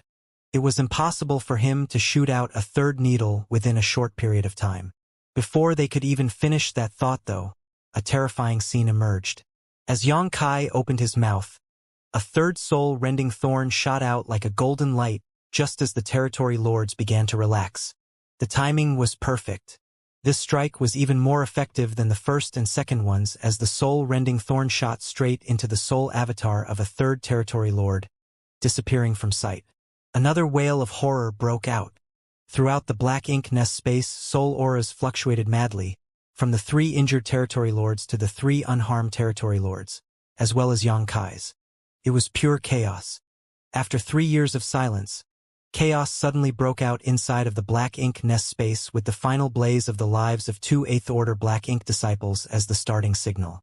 As their souls were damaged, the painful wails of 3 injured territory lords and Xianxia's echoed in unison. The other 3 uninjured territory lords were all on high alert, none of them daring to lower their guards. Who knew if the human could launch a fourth attack? They had no idea what that artifact was, but it was something that even the territory lords could not defend against, to the point where it could almost be described as a sure hit. A long time passed before the territory lords gradually relaxed, because it seemed like the human really lacked the strength to attack again. Just from looking at his state, they could tell, for his soul avatar seemed to be warping constantly, as if it had sustained great damage. The glow of his soul avatar had also dimmed, like it was on the verge of collapsing. If not for the soul-warming lotus's protection, then such damage would have been enough to extinguish his soul entirely. Only then did the three territory lords dare to check on the injuries of their three companions. After a short while, all of them were frowning. Just like the conditions of the few territory lords who were hit in the past, the artifact was able to dig into and shred one's soul avatar. Moreover, it was extremely stubborn and difficult to expel in short order. Things suddenly became extremely tricky for them. Hongdi's face was so dark that the abyss would blush in shame. 6 territory lords and 4 8th order black ink disciples, they had a whole 10 top masters equivalent to 10 8th order human masters lying in ambush inside the black ink nest space. But the result? The 7th order human was able to last until now, leaving them with 3 alive and 3 injured. The 4 black ink disciples had truly perished, without any chance of survival. Counting the 4 territory lords from the previous battles, there were now a total of 11 powerful masters who had either been killed or seriously injured by this one 7th order human. Hongdi could not understand how things had come to this state. However, there was no point in getting entangled with this human any longer. Even 10 masters could not kill him, so what could they do now that only 3 territory lords remained unharmed? Were they going to wait until that human fully recovered and then wiped all of them out? That would be the epitome of foolishness. As these thoughts crossed his mind, the thought of withdrawing rose in Hongdi's heart. Among other things, he had to first get the 3 injured territory lords back so they could heal their souls. Indeed, the dead Black Ink disciples were a painful loss for the Black Ink clan, but to lose another 3 territory lords would really damage their foundation. However, the humans seemed to be able to read his mind, and as soon as the thought came to Hongdi, the human who was wailing incessantly said through clenched teeth, "Wanna run? If you dare to open this place, I'll immediately escape." Those words left Hongdi in a horrible mood, not knowing whether to go forward or retreat. There was no need to mention how aggravating that feeling was.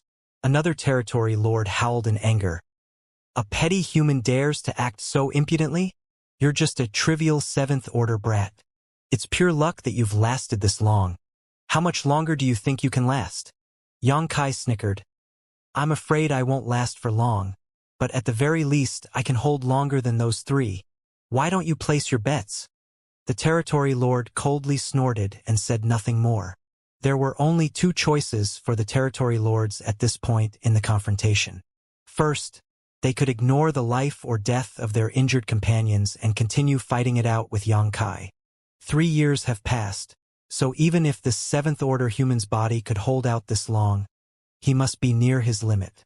It would be best if his world energy was depleted before the condition of their 3 peers deteriorated. However, the territory lords were concerned that this 7th order human had some method to replenish his world force. If that wasn't the case, it did not make sense for him to be able to last 3 years. If that truly was the case, then wasting any more time with him would be pointless. The second choice was naturally to open up the Black Ink nest space so that both sides could retreat. However, that would mean that the Black Ink clan had put in all that effort and capital for nothing, and the 4 8th order Black Ink disciples would also have died in vain. How could the territory lords bear to accept that? The 3 uninjured territory lords conversed through their divine senses for a moment, none of them knowing which choice to make. Inside of the soul-warming lotus, Xianxia was barely able to maintain a trace of mental clarity. Using the soul-rending thorn thrice in succession was no different than an insane test of his ability to cheat death, but it was a chance that he could not miss as he might never get it again. Currently, with his 7th order open heaven realm cultivation, it would be amazing enough to be able to escape if he truly faced off against a single territory lord. If he wished to injure or even kill such a master, Then favorable conditions and an advantageous position were required, along with a good deal of luck. However, in this black ink nest space, the number of territory lords and 8th Order black ink disciples that he had either cut down or crippled already reached 11. Of course, that also meant he only had a single soul-rending thorn left of his original 12. This was the best chance he had to reduce the number of territory lords without taking too much of a risk. Whether it be for him or the human race, this was an extremely rare opportunity. Thus, Xianxia was unwilling to leave before finding a way to use his final soul-rending thorn. Otherwise, how could he be in any mood to provoke the territory lords? Currently, the best way for him to describe his condition would be a life worse than death. Even the soul-warming lotus power was barely able to dampen the extreme pain he felt in his soul. In spite of his immense suffering, Xianxia had no choice but to divert some of his attention to the territory lords' movements. Who knew whether they would open the black ink nest space or not? If, on the off chance, it did happen and he missed the timing, then he might truly be trapped here forever. Something else seemed to confuse him, but with his soul in such turmoil, he didn't have much energy to be thinking about anything else. As Xianxia was in the middle of suffering, the 3 uninjured territory lords were also discussing their options. After only a short debate, the 3 territory lords decided to open the black ink nest space. As things stood, the human's physical body showed no signs of withering. Otherwise, how could his soul avatar have been so full of energy just now?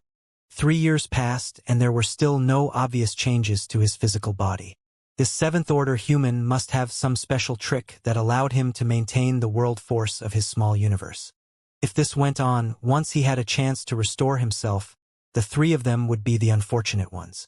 Furthermore, the other 3 territory lords who were injured could not stay here any longer as this situation was only exacerbating their condition. Hong Di had an ugly look on his face as he could almost imagine the royal lord's fury when he found out about this debacle. The withdrawal of his army from Great Evolution Pass, and his abandonment of his own black ink nest could be said to have been forced, and the royal lord was also responsible since it was his order, so the blame could not be put on him. However, this failure was likely going to affect Hong Di's position in the Black Ink clan. But what else could they do now that things had come to this? Since they finished their discussion, there was no need to delay things. The black ink nest space was sealed off by a special technique, and unsealing it was not a difficult task. The territory lords just had to use the same technique to open it again. However, while they were opening the black ink nest space, the territory lords took precautions and opened it for just a brief moment. The 3 uninjured territory lords escaped with their injured compatriots at the same time. Then they quickly sealed off the black ink nest space again. They hoped that the human would not be able to react in time and then be trapped inside. However, the results were bound to disappoint them. Hong Di had clearly seen the 7th Order human make a quick escape as they were leaving. The entire black ink nest space became empty in an instant without any signs of life left behind. At the universe fragment where the black ink nest was located, Xianxia woke with a stifled grunt. Gong Lian, who had been watching over him from the side, came over immediately and helped Xianxia steady himself while shouting, "Honored Master, Brother Yang is awake." Oh Yanglai breathed a deep sigh. "Brat, you're finally back. You really scared me this time." Saying so, he stuffed a large handful of spirit pills into Xianxia's mouth as if they were common candies. Xianxia did not even have the energy to thank him and quickly refined and absorbed the pills. Only after watching his condition stabilize slowly did Ouyang Lai let out a sigh of relief. He gave his disciple a look with his eyes, signaling for him to come out of the black ink nest with him. "What are your orders, honored master?"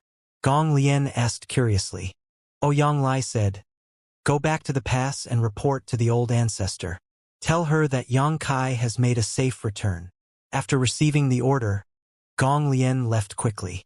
As he watched his disciples back, Ouyang Lai's tense heart finally relaxed. Not because Xianxia was able to return safely, but because of the old ancestor. Since Xianxia's soul entered the black ink nest space, he had not returned for 3 years, a fact that could not be hidden from the old ancestor. Everyone knew that something must have happened to Xianxia in the black ink nest. Otherwise, he couldn't have been trapped inside for so long, but nobody knew what happened exactly. They could only guess that the Black Ink clan must have used some sort of trick to seal off the Black Ink nest space, preventing Yang Kai from returning. It was not known how the news had reached the old ancestor's ears, but when it did, she immediately declared she would visit the royal city to ask about the situation. Panicked Mi Jingluan hurriedly tried to stop her. He knew that the old ancestor would not just show her aura from afar to taunt the royal lord like she had done before. If she really did go there now, then she would definitely attack the royal city to put pressure on the Black Ink clan to see if she could help Yang Kai out of his predicament. Even if she was an old ancestor, to attack the royal city alone still bore serious risk. How could Mi Jingluan allow that to happen? He immediately negotiated with the old ancestor, and they finally agreed to wait 3 years to see whether or not things would change. If Yang Kai still did not return after 3 years, then the Great Evolution Army would join the old ancestor to attack the royal city. The reason why they decided on 3 years was because Mi Jingluan had received news from Ouyang Lai that it would take around 3 years of time for Yang Kai's soul to recover after each attack. According to Mi Jingluan's estimation, the stalemate would definitely break once Yang Kai's soul was able to recover, and now that did seem to be the case. As soon as the 3-year limit hit, Yang Kai's soul returned. Ouyang Lai was naturally in a hurry to send Gong Lian to Great Evolution Pass to report the matter. In case the army really was mobilized and the soldiers followed the old ancestor to attack the royal city, it would be difficult for them to revert that decision. Sometimes, Ouyang Lai wanted to cut Mi Jingluan's head open to see what was inside. How could he be so far-sighted and always know what others did not? However, he did not feel discouraged since to him, everyone had their own strengths. At the very least, charging through enemy lines was his strength, something that Mi Jingluan could not replicate. Moreover, he was manlier than Mi Jingluan. News of Yang Kai's soul returning quickly reached Great Evolution Pass, and the old ancestor, who was ready to mobilize her troops and spur her horse, asserted that she wished to make a trip to the royal city to visit the royal lord and thank him for taking care of her subordinate for the past 3 years. Mi Jingluan was unable to stop her this time, nor did he even try to. Since Yang Kai was fine, then the old ancestor would surely act more prudently. Another 3 years went by in the blink of an eye, and the trauma on Yang Kai's soul finally recovered. The successive recoveries after heavy injuries actually increased his soul strength by about 10% compared to just over a decade ago. If Yang Kai's spiritual energy was comparable to that of an 8th Order Open Heaven Realm Master who had just advanced a dozen years ago, then his spiritual energy was now on par with an established 8th Order Master. This was indeed a shortcut to cultivating one's soul, a shortcut that belonged only to Yang Kai. Without the soul-warming lotus protection, anyone trying to use the same technique would just be digging their own grave. However, Yang Kai never wanted to cultivate in such a way again after experiencing that much pain. It was simply inhumane torture. He would not consider using such a method to raise his spiritual energy unless he was left with absolutely no other choice one day. 12 soul-rending thorns, 10 years of time, entering and leaving the Black Ink nest thrice. As many as 11 Territory Lord equivalent masters either died or were seriously injured at his hands. It was an unprecedented feat in all of history. There were no Open Heaven Realm Masters who could replicate this feat in the 7th Order or even the 8th Order. But Yang Kai knew that the greatest reason why he could achieve such a feat was thanks to the soul-warming lotus. He did not achieve it because of his own strength, so even though the results were great, he did not dare to be arrogant. If he underestimated the Black Ink clan too much, then he would be the one to suffer a loss in the future. Right now, there was another matter for him to consider, and it was the strange reactions displayed by the 2 Black Ink disciples at the final moment inside of the Black Ink nest space. Yang Kai had noticed the unusual reactions of the 2 Black Ink disciples back then, but he was in no mood to contemplate such a thing at that time.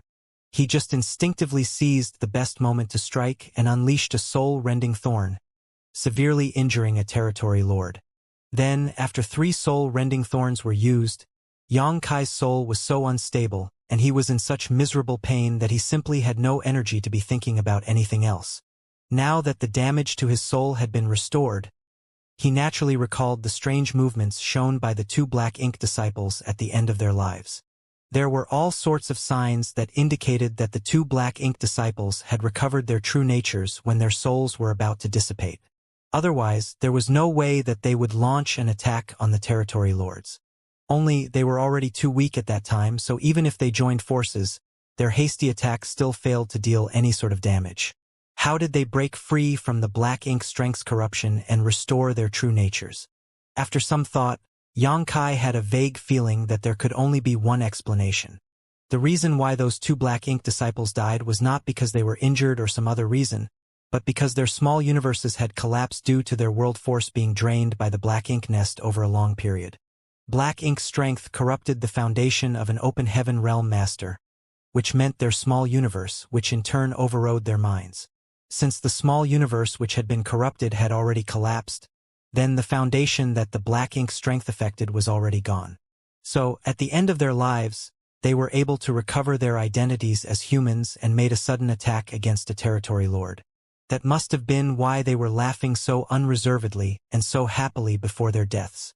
For a black ink disciple, such a death was undoubtedly the greatest release they could have from life. Xianxia had heard that the Black Ink clan had left behind over 100 7th-order Black Ink disciples when they withdrew from Great Evolution Pass, as was agreed with Mi Jingluan. Even Xianxia and the others had no idea how they were going to deal with these Black Ink disciples. So in the end, they had no choice but to ask for the old ancestor's instructions. Even though the old ancestor was a woman, she had a firm heart and decisive will. With one move, the over 100 Black Ink disciples were executed. The old ancestor seemed to have used an inexplicable power then to return the 7th-order Black Ink disciples to their senses for a brief moment, allowing them to die as humans in Great Evolution Pass. This was the best way to honor the warriors who fought against the Black Ink clan all those years ago. The fall of the two 8th-order Black Ink disciples was different from those of 7th-order Black Ink disciples at Great Evolution Pass, but it was also similar at the same time. Xianxia was relieved that, at the very least, they died a worthy death. If they truly died on the battlefield as Black Ink disciples, then they would have died muddle-headed. Their final attack may not have brought any harm to the territory lord, but it did create a good opportunity for Xianxia to strike. In that respect, they could be considered to have fought alongside Xianxia. At the sound of footsteps, Xianxia looked up to see Ouyang approaching. Ouyang had come over from time to check on him recently just to see how he was recovering from his injuries. Without interrupting, he would just take a glance and leave. Every time he came, the condition of Xianxia's soul became better. Even after experiencing it twice, Ouyang had to admit that the soul-warming lotus was truly invaluable when it came to matters of the soul. With such a supreme treasure, would one still have to worry about injuring their soul? You look full of energy, kid. You even look like you're glowing. Have you recovered? Ouyang joked. Xianxia got up. This junior is fine now. Then he bowed. Many thanks for standing guard for me, sir.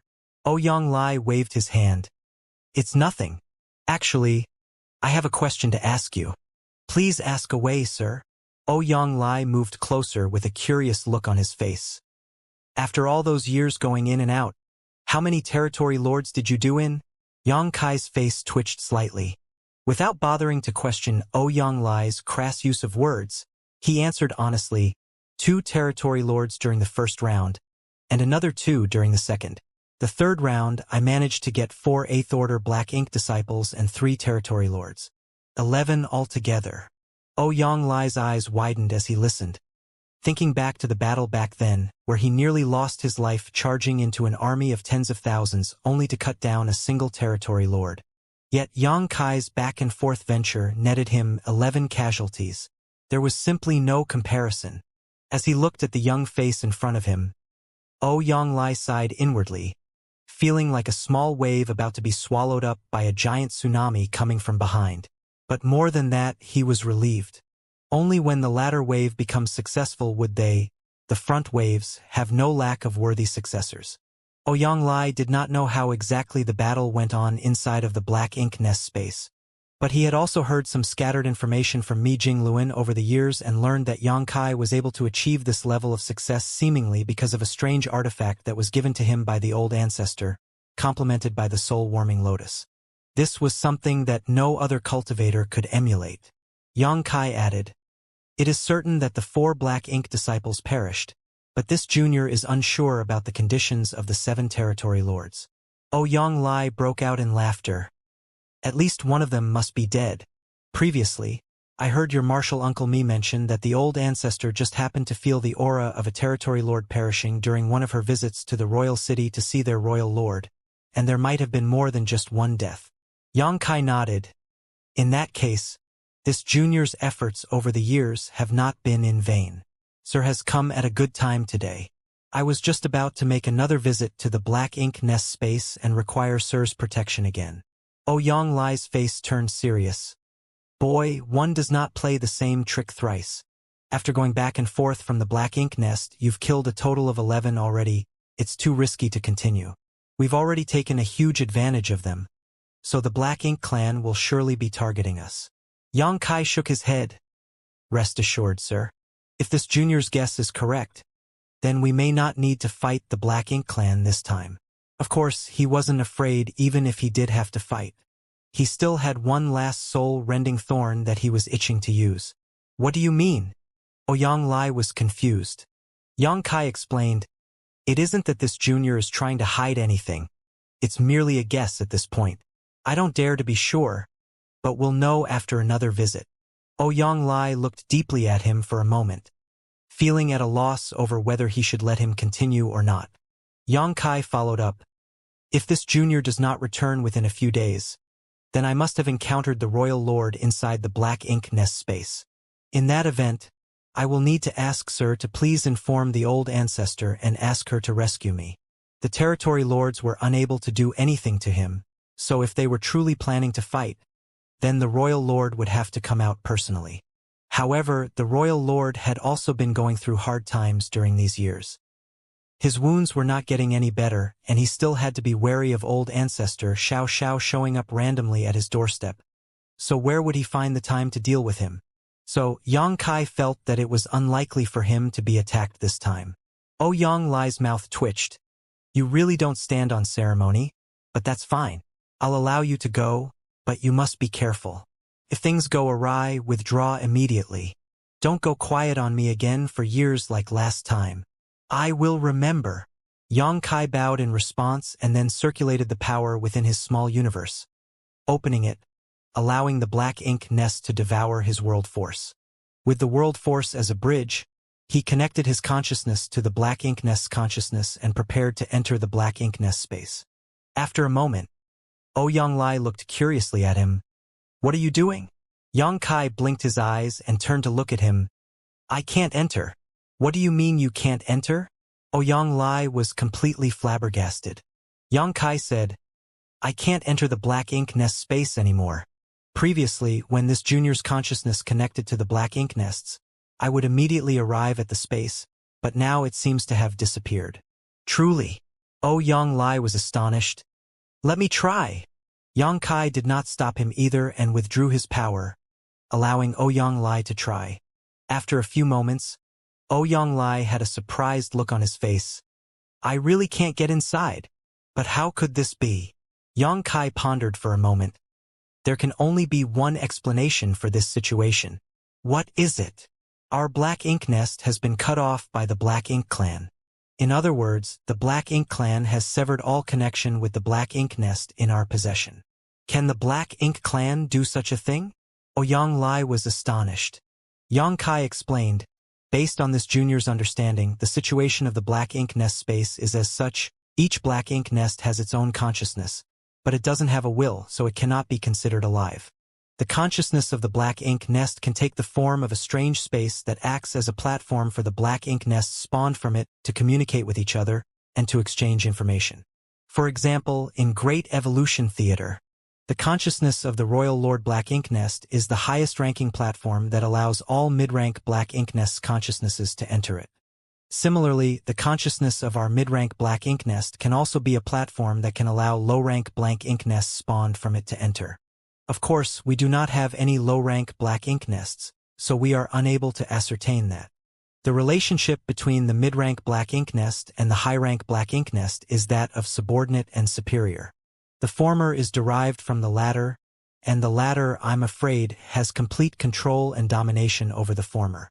If the latter has the intention of severing the link with the former completely, then it may not be impossible. Otherwise, there is no other way to explain the situation we have at hand. Upon hearing this, Xianxia was silent for a moment. It's like a woman who gave birth to a bunch of sons, and one of them brought home some unwelcome guests to cause trouble, which angered the woman. So she expelled him from the household and cut off their relationship. Xianxia didn't know whether to laugh or cry. That sounds about right. Xianxia laughed. I think I understand now. Just like Big Head Me, if you speak in a roundabout way, it's easy to get someone confused. Xianxia answered readily. It was this junior who was not considerate enough. Xianxia waved his hand. So that means that the Black Ink clan have completely given up on this mid-rank Black Ink nest in our hands? Xianxia nodded. That should be the case. Xianxia guffawed. Truly, we were wearing out iron shoes while seeking our feet, but now we ended up getting it without any effort instead. As early as when Mi Jingluan requested the Black Ink clan to leave this Black Ink nest behind, he had intentions of building an intelligence network for the human race through it. Only, even if it was him, he would never have expected that the Black Ink clan would put up such a fierce struggle with them over the Black Ink nest, unwilling to back down in the slightest. As a result, there was nothing they could do about it. After 10 years, Xianxia's efforts have caused the Black Ink clan to give up on the Black Ink nest on their own initiative, which means that Mi Jingluan has now more or less achieved what he initially intended to do. Xianxia was also surprised since he had only acted to deal with those territory lords. He never thought that they would end up taking over this Black Ink nest completely as well. The Royal Lord Black Ink nest may have completely severed its connection with this mid-rank Black Ink nest, which was in the hands of the humans. However, the mid-rank Black Ink nest did not wither away as a result of it. The crux of the matter was that this connection could be severed. Though the space created by the Royal Lord Black Ink nest could deny access to this mid-rank Black Ink nest, the hierarchical relationship between superior and subordinate could never be broken. In other words, as long as the Black Ink nest in the royal city was not destroyed, then nothing would happen to this Black Ink nest in their hands. Big Head Me will be ecstatic once he hears the news. I'll go and tell him now. Xianxia left after saying so. After he left, Xianxia immersed his consciousness again, opening up his small universe and connecting it to the Black Ink nest's consciousness. Even though he could no longer enter the space created by the Royal Lord Black Ink nest's consciousness, there were no problems when it came to connecting to the consciousness of the Black Ink nest he was inside. Moreover, he no longer had to put his guard up in preparation for any possible attacks. Without any disturbance, Xianxia easily brought the entire Black Ink nest under his control. As his thoughts shifted, it was as if the Black Ink nest had become his arms and legs, with all of its functions and abilities within his grasp. Xianxia had, after all, many experiences before. Not to mention the Black Ink nest before him now, even back in the Black Ink clan's territory, he had connected to the consciousness of countless Black Ink nests, so he was no stranger to it. Only, he was in no mood to mess with anything else back then, so he did not probe too deeply into the Black Ink nest's capabilities. But now, things were different. The humans were trying to make use of this Black Ink nest to create their own information network. So, naturally, the more he could find out about it, the better. A short while later, Xianxia had more or less figured out all the Black Ink nest's functions. Though, unlike the last time, preparations to create a subnest was not as readily set up. In a flash, he arrived at the Black Ink pool and poured a large amount of resources into it as he controlled the Black Ink nest inwardly to absorb and refine the power within the resources. The Black Ink pool was a very important place for every Black Ink nest. It was also the source of its power, so no matter what resources were put into it, they could quickly be turned into nutrients for the Black Ink nest. With these nutrients, the Black Ink nest could spawn new Black Ink clansmen or subnests. Even when it came to the strange mental soul space, energy was required to maintain it. Of course, Xianxia would not spawn Black Ink clansmen using the Black Ink nest. He only wanted to obtain a subnest. He needed a subnest for his small universe, so that he could familiarize the disciples of the Void Dao Temple with the Black Ink clan's special characteristics early on. The human race also required a large number of subnests to create its intelligence network. At the same time, He also wanted to confirm his and Ouyang Lai's guess from earlier. He wanted to see whether a higher-class black ink nest was truly able to sever its connection with one of its subnests and whether that connection could be restored afterwards. If the connection couldn't be restored, then that would naturally be a good thing for the humans.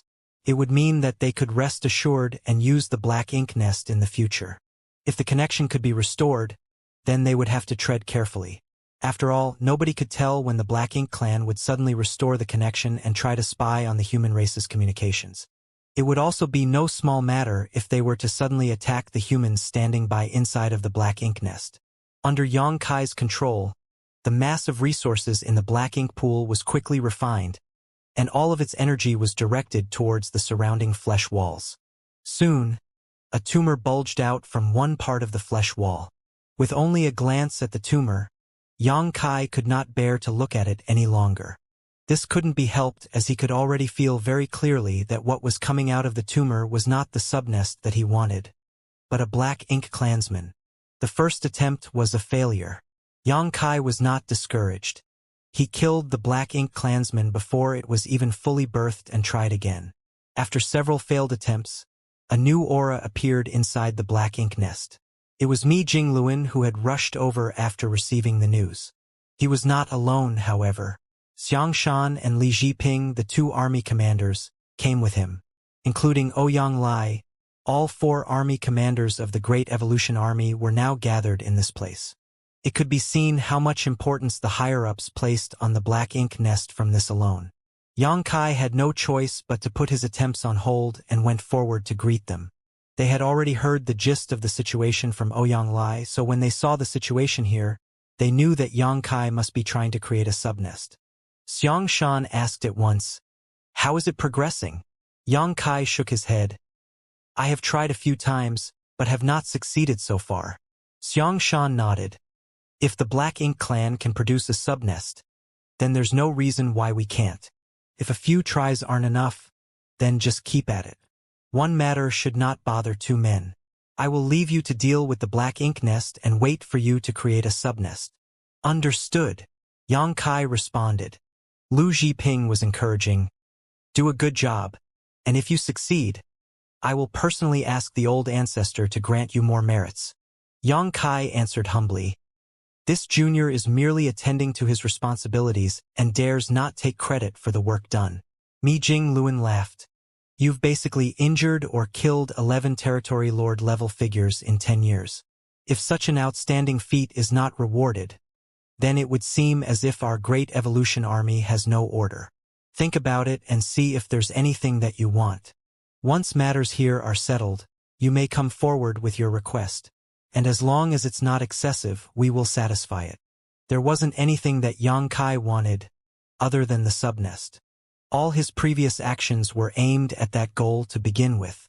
However, since Mi Jingluan had already spoken, Yang Kai did not drag things out any further and just thanked him. Xianxia also asked about Yang Kai's struggle with the territory lords inside of the Black Ink nest space over the past few years. Naturally, Yang Kai explained everything to them without concealing any details. The army commanders listened with raised brows, even Ouyang Lai. Even though he knew the outcome, he had never asked Yang Kai the details of the fight.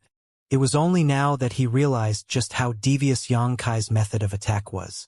Even they would not have been able to resist it if they were the territory lords.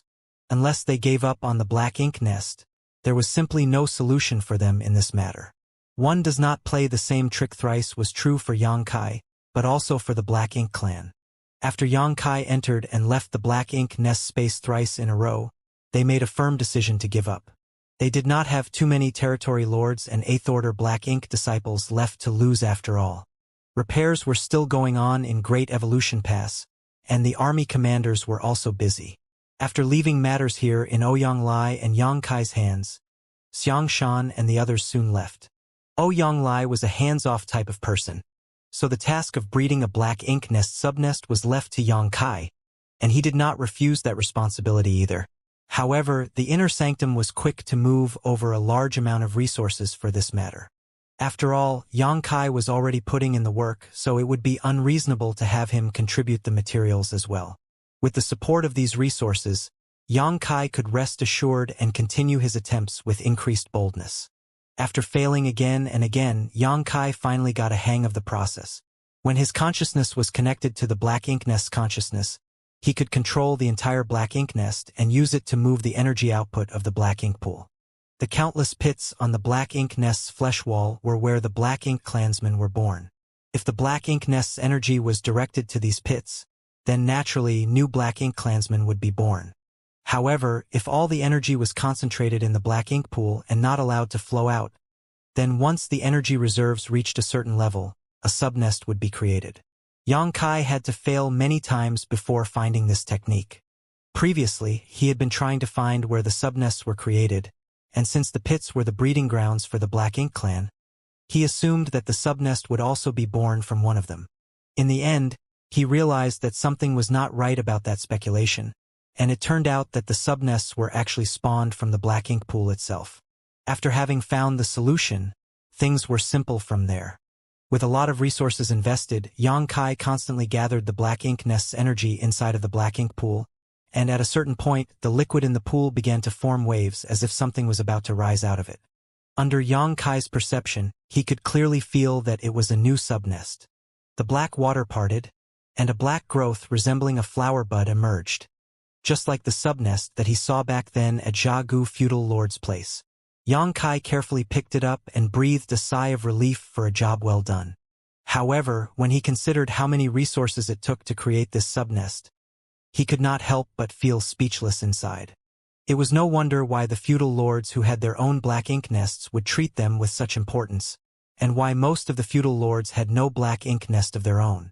The cost to create a subnest was not small, so only a few feudal lords had the capital to afford one. Moreover, this was only a low-rank subnest. It was not hard to imagine just how much it would cost to create a mid-rank black ink nest. It would probably cost several dozen to 100 times the amount of resources. Ouyang Lai rushed over after receiving the news, and as he looked at the subnest in Yang Kai's hand, not even as large as one's palm, he clicked his tongue in wonder. Is this what a black ink nest looks like when it's just been spawned? Indeed. I've seen one before in the hands of a feudal lord, and it is no different. What is the next step? Ouyang Lai asked. Yang Kai answered, even though the black ink nest has been created, it still requires a significant amount of resources to nurture it. I intend to place this one inside my small universe to observe. If all goes well, then more subnests can be bred for the creation of our intelligence network. Good. Ouyang Lai nodded. Yang Kai was not afraid of being corrupted by black ink strength, so it did not matter if the black ink nest was placed inside of his small universe. No one else would not have the guts to do such a thing. The humans simply knew too little about the black ink nests, and were ignorant in many ways in regards to them. Take the last time, for example. If Yang Kai had not entered the black ink nest space alone, and caused the territory lords to suffer huge losses with the help of his soul-warming lotus and soul-rending thorns, then the humans would not have known that a higher-rank black ink nest could cut off connection with their lower-rank subnests. The black ink nests were the foundation of the Black Ink clan. If they could uncover all the secrets of the black ink nests, then the human race may have less to lose against the Black Ink clan in the future. The mid-rank black ink nest in the possession of the Great Evolution Army was particularly valuable for that purpose. Inside of his small universe, Yang Kai found a suitable area to plant the low-rank subnest before using his world force to seal off a large area around its vicinity, creating a kind of forbidden zone. In this manner, none of the living beings inside of his small universe, whether they be part of the human race or the small stone race, could possibly get close to the black ink nest, which also prevented it from being damaged unnecessarily. There was less to worry about with the human race, as even if they did approach it by accident, it was unlikely for them to raise their hands against the strange thing. However, it was hard to say what the small stone race would do. This was a race with low sentience and acted entirely based on their instinct. Heavens know what reaction they would have if they ever saw the black ink nest. Incubating the black ink nest was not difficult. Back then, Yang Kai saw how Xiagu was able to grow his own black ink nest, so he had some idea of what he had to do. In fact, when he brought the low-rank black ink nest into his small universe, Yang Kai had already sensed something unusual about it. From his knowledge of black ink nests accumulated over the years, he could almost conclude that the black ink nests were living things rather than inanimate objects. That was because each black ink nest possessed a consciousness of their own, only that it had no will. If it was a living thing, then it should naturally have its own instincts. The black ink nest's instinct was to devour all kinds of energy to turn it into nutrients for itself, especially world force, which for it was considered the greatest delicacy in the world. Naturally, there was no lack of world force inside of Xianxia's small universe, so it was not strange for the black ink nest to react after arriving at this place. Xianxia did not try and suppress it, but rather allowed the nest to devour the energy. As his madly world force drained away, the black ink nest, which was not even the size of a palm before, could be seen growing at a visible rate. And, perhaps due to how pure and rich Xianxia's world force was, the speed at which the black ink nest grew far surpassed that of the growth rate he saw with Xiagu back then. After just a few days inside of the small universe, the black ink nest had already grown to the height of a man. A few more days passed, and it was already many meters tall. More days passed, and it reached as tall as a tall building, and one had to crane their necks to look upon it. In a month, the small black ink nest had grown to a gigantic size. Even though it could continue to grow, Xianxia could perceive that no matter what, it couldn't grow as fast as it did before. At the very most, it would only increase in size a little bit at a time. Once it reached this point, it was more or less ready. Controlling his world force, Xianxia poured it inside, and the black ink nest resembling a large flower bud expanded and contracted, spreading out rich black ink strength in all directions. If Xianxia did not restrict it, then this black ink strength would surely spread out to cover his entire small universe, and if that were to happen, all the living beings inside would surely suffer. All of the humans and the small stone race would likely transform into black ink disciples. However, as this place was his small universe and with the assistance of the World Tree clone, he could control everything with a single thought. The large area he had previously sealed off with his power was the limit of where the black ink strength could spread. This was also the place where he was going to raise some black ink clansmen, and where they would live. Only when the entire area became suitable for the survival of the black ink clan did Xianxia stop and begin using the black ink nest to nurture some black ink clansmen. Inside of the small universe, the current Void Dao Temple was thriving with the elite cultivators from across the entire Void continent gathered in one place, each of them a rarely seen talent in the outside world. In fact, if their talent was low, then they would not have even been able to enter the Void Dao Temple to begin with. The Dao Temple had more resources than any sect in the world and provided cultivators an excellent environment for training. There was also a vast collection of books that were inaccessible to the common man. The entire Void Dao Temple had already become a self-sustaining entity of his own after being in operation for thousands of years. The spiritual source of the Dao Temple was, of course, Dao Lord Xianxia, whose small universe was rumored to be the entire Void continent, and that everyone was living inside of his small universe.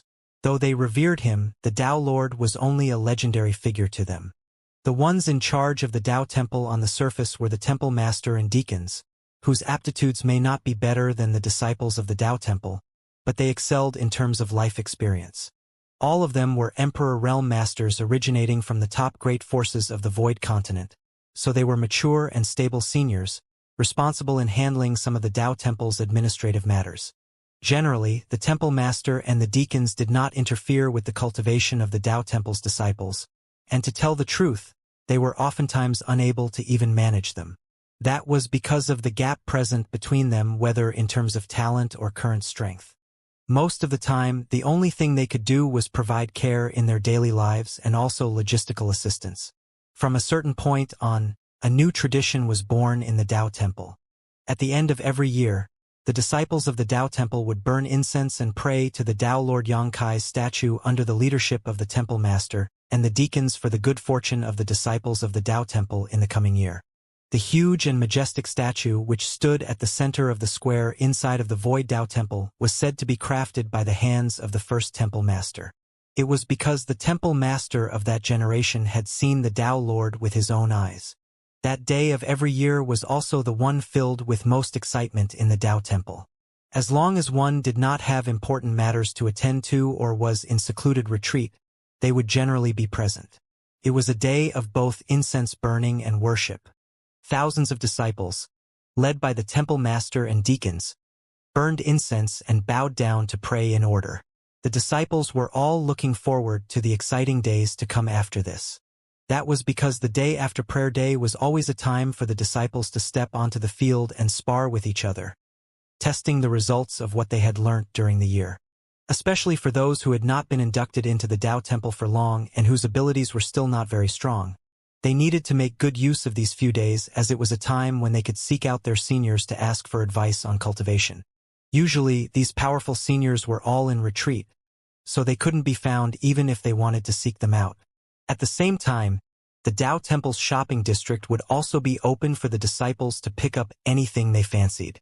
Burning incense and praying had now become a major festival in the Void Tao Temple, affecting the entire Void continent along with it. On this day, the sound of gongs and drums reverberated through the sky with great festivity. As was always the case in previous years, everything progressed without a hitch. However, just as the ritual was coming to a close, an unnatural wave of energy suddenly spread out. Everyone in the square looked up in shock as if they had been drawn in by something, all looking up at the statue. What they saw shook their hearts. This couldn't be helped, as the eyes of the statue, which was supposed to be inanimate, were now glowing and filled with spirituality. It was as if the entire statue had come to life. Everyone felt as if they were being watched silently as the statue's gaze swept over them. A commotion broke out instantly among the crowd. Is the Tao Lord making an appearance? Not to mention the ordinary disciples of the Tao Temple, even the temple master and deacons themselves had no idea what was happening. In the midst of the confusion, a powerful divine sense exploded in everyone's minds, transmitting a message to them. Void continent, the Black Ink clan has invaded. If left alone, life will perish and the world will collapse. Disciples of the Tao Temple must set an example. It is your inescapable duty to slay the Black Ink clan and destroy evil. The same words were repeated 3 times. When the crowd came back to their senses, the statue returned to normal. After a few moments of silence, the disciples broke out into an uproar, discussing in groups with divine senses passing to and fro. Many of the Tao Temple's disciples were in the Emperor realm, so they could naturally guess that the Tao Lord must have transmitted a message to them through the statue. This could almost be said to be the Tao Lord's guidance. However, Black Ink clan in the Void continent, the Tao Temple had some knowledge of the Black Ink clan and knew that the Tao Lord was currently in the midst of a great war with the Black Ink clan, and the cultivators who walked out of this Void continent would also join the battle alongside the Tao Lord while facing the risk of losing their lives at any moment. Anyone without that awareness was in no position to make that step. However, they never imagined that the enemy would one day appear in this void world. Could their Tao Lord have fallen into an unfavorable position in his fight outside, thus causing his small universe to be infested by the Black Ink clan? No one knew the answer, but the message from the Tao Lord was still clearly guiding them, pointing in a certain direction. The Tao Temple's temple master and deacons briefly conferred with each other and decided to follow the lead to see what was going on. A few moments later, 3 figures took to the skies, heading in the direction where the Tao Lord had pointed them in, while the rest of the deacons stayed behind to pacify the many disciples. Some days later, the 3 figures who set off from the Tao Temple stopped and gazed at the murky void in the distance. That place seemed as if it had been stained with ink, with an immensely evil power surging inside of it. The oldest of them, the temple master, muttered, "The peaceful days of the Void continent are over." Even from such a great distance, the malevolence of the black power there could be felt, so what would it be like if they were to face it personally? The deacon on the left was thoughtful. The Void continent has been peaceful since the advent of the Tao Temple, and the disciples are lacking in hardship during their training. This may be an opportunity to change that. Before the advent of the Void Tao Temple, battle was quite common on the continent, with each major sect vying for territory, talents, and resources. Large fights would often break out, and even the eradication of an entire sect was a common occurrence. One can say that though the average realm of the cultivators on the Void continent back then was low and gifted people were rare, many heroes fought bravely and fiercely. However, Since the emergence of the Void Dao Temple, all of the cultivators on the continent put their focus on the Dao Temple and were most proud that their disciples could be chosen by it. Who would care about other trivial matters? It was good that there were no large-scale wars, since that meant fewer people suffered and died. However, this was not an entirely good thing either, since the cultivators raised in such an environment would lack the insight and honing of trials of life and death. No matter how high their cultivations became, if they did not encounter any great difficulties along the way, then it would also be hard to entrust them with serious and dangerous missions. Many years ago, some of the Dao Temple's elders realized this problem, but there was no suitable way for them to solve it. They could not just pick an excuse for the Dao Temple's disciples to kill each other, right?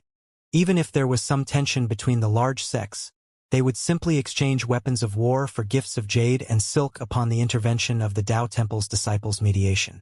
After all, every sect now more or less had a few disciples who were cultivating in the Dao Temple. The appearance of the Black Ink clan might solve that problem.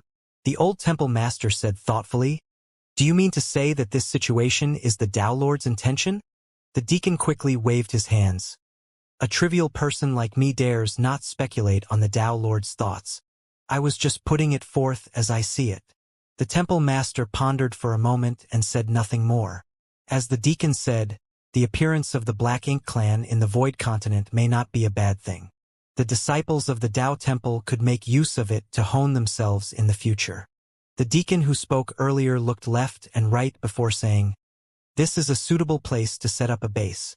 If we can build a defense line here, then with the Dao Temple's disciples as the main force and the major sects providing auxiliary support, we can stop the spread of the Black Ink clan and protect the peace of Void Continent's mortals."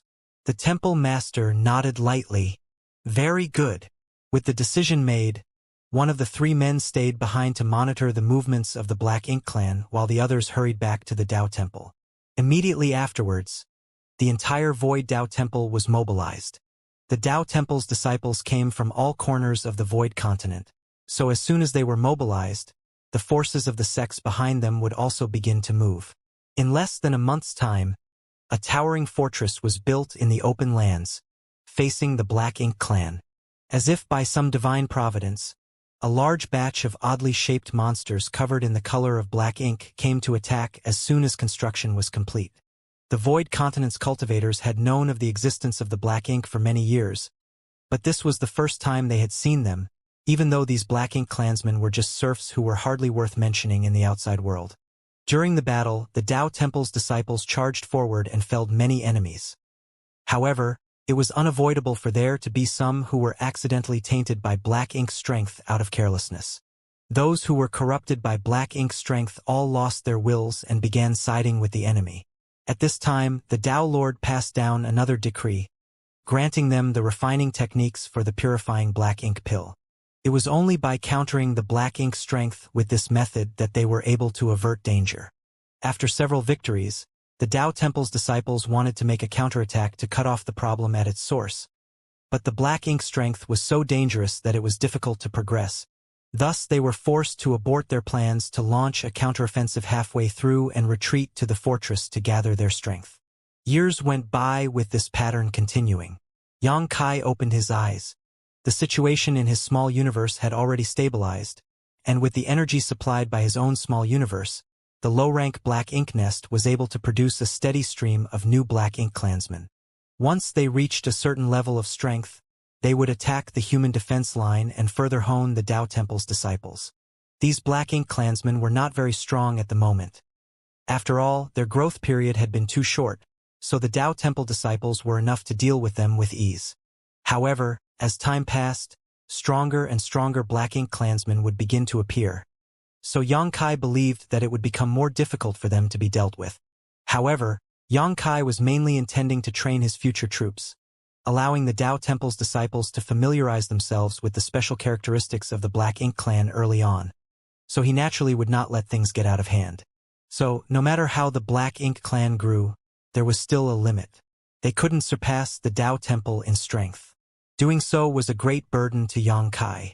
After all, the power being absorbed by the Black Ink nest was the world force of his own small universe. Xianxia had already prepared a large amount of resources for the Black Ink nest to refine, But soon, he realized that he had been worried for nothing. The black ink nest gave birth to black ink clansmen, and the Tao Temple's disciples killed them. That in itself was a part of the cycle of life and death, which resulted in a large amount of world force being produced in his small universe. Even though it was not equivalent to the amount being devoured by the black ink nest, it was better than his energy being consumed one-sidedly. Currently, though Xianxia's small universe had expended a lot, he also received sizable returns. It was not an equal exchange, but it was still much better than what Xianxia had initially anticipated. By occasionally supplying some resources for the black ink nest to refine and absorb, the loss of world force in his small universe could be disregarded.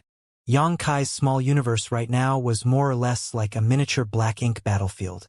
It seemed that since ancient times, humans had always had an indescribable tacit understanding on how to deal with foreign enemies. He had not given the Tao Temple any detailed instructions on what to do, but the Tao Temple had done exactly what the humans did on the black ink battlefield. They built a fortress similar to the Great Passes and used it as a shield against enemy invasion.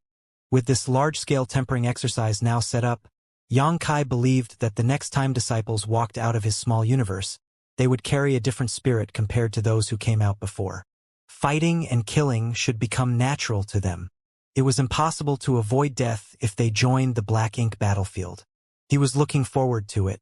Over the years, Xianxia had researched all there was to know about the mid-rank black ink nest in the possession of the humans, and also created some low-rank subnests with its power. Ouyang Lai sent these subnests to Great Evolution Pass while Mi Jingluan arranged for men to incubate them in different places so that they could test out the intelligence network. The results were a success. The low-rank subnests were able to communicate with each other easily through the space of the mid-rank black ink nest no matter how far away they were.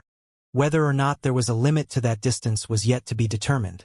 However, the closure of the black ink nest space and the severance between the connection of higher and lower rank black ink nests had already been tested.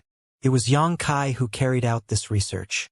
Since he had been standing inside of the mid-rank black ink nest these past years, testing matters such as these should naturally be left to him. When the humans connected to the mid-rank black ink nest's consciousness via the subnests and communicated with each other, Xianxia discovered that he could sense everything without deliberately looking into it. That was because the space that they were communicating inside of was created by the consciousness of the mid-rank black ink nest that he was overseeing, so he was aware of everything that happened within it. Xianxia could even urge the black ink nest's consciousness to seal off the black ink nest space completely. Just like what he encountered back then inside of the Royal Lord black ink nest space, he could block or sever the connection to any specific low-rank subnest. The connection could be easily restored if it was merely blocked, but if it was severed completely, then it appeared irreversible. It was equivalent to giving up on the connection between them forever. In Ouyang Lai's words, it was like a mother driving out her rebellious son, forbidding him from entering the house ever again. The results of these experiments were very valuable for the human race. If Xianxia had known this information beforehand, he would not have been trapped inside the black ink nest space for 3 years. However, Xianxia could not figure out whether the Royal Lord black ink nest had merely blocked off the mid-rank black ink nest that he was occupying, or if the connection had been severed completely. Naturally, it would be for the best if it were the latter. Then the two of them would not have to deal with each other in the future. However, if it were the former, then they would have to be careful.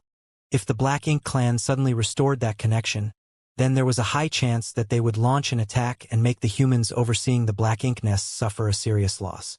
So, if Xianxia was to oversee the mid-rank Black Ink nest, then he had to be careful and prepared at all times.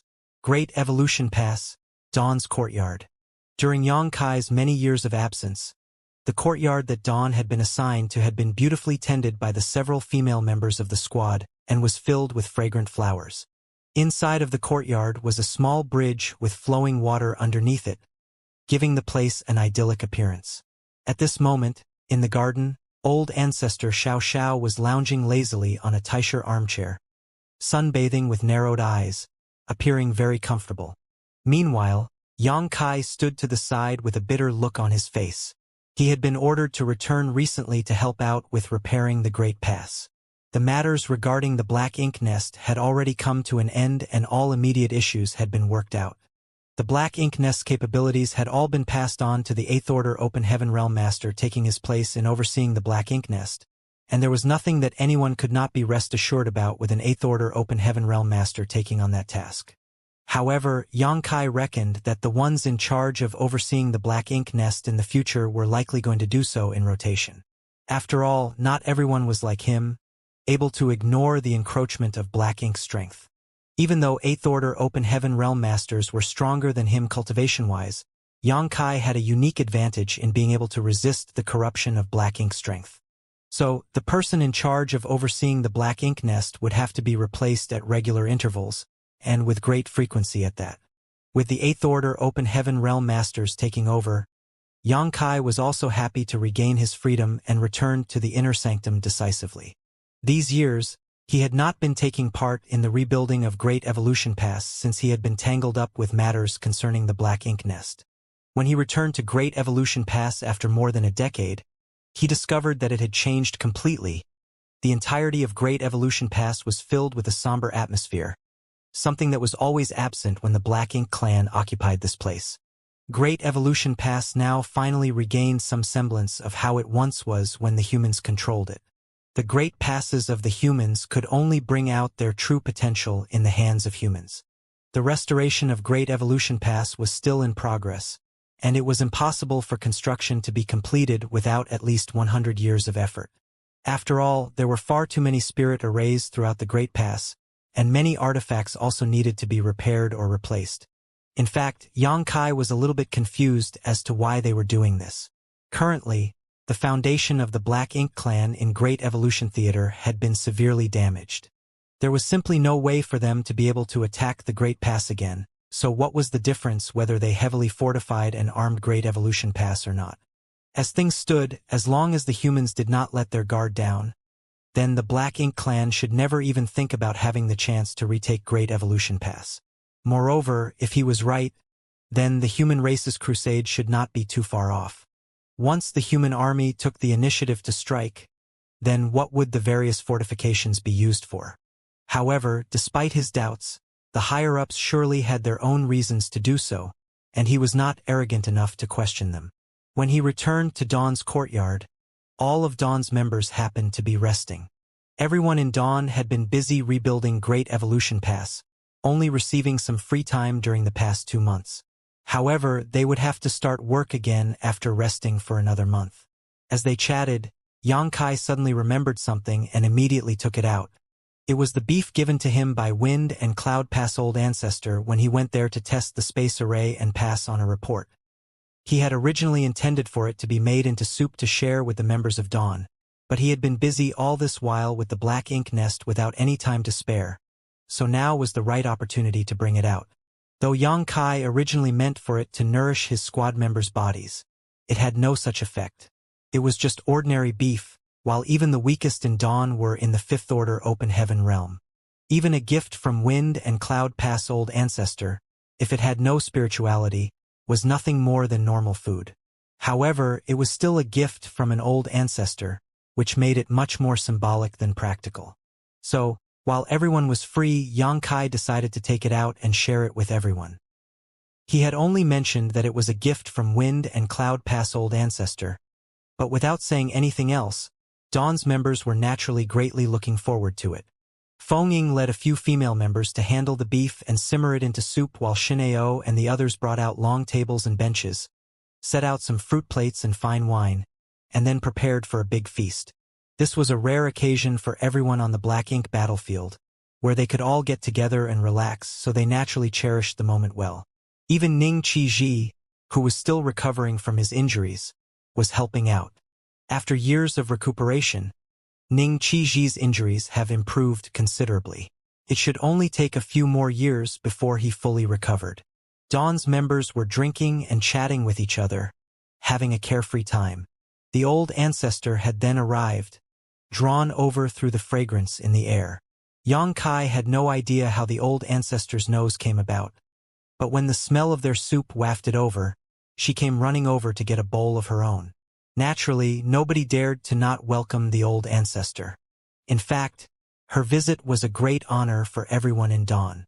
Only Yang Kai stood by the old ancestor's side with a gloomy face.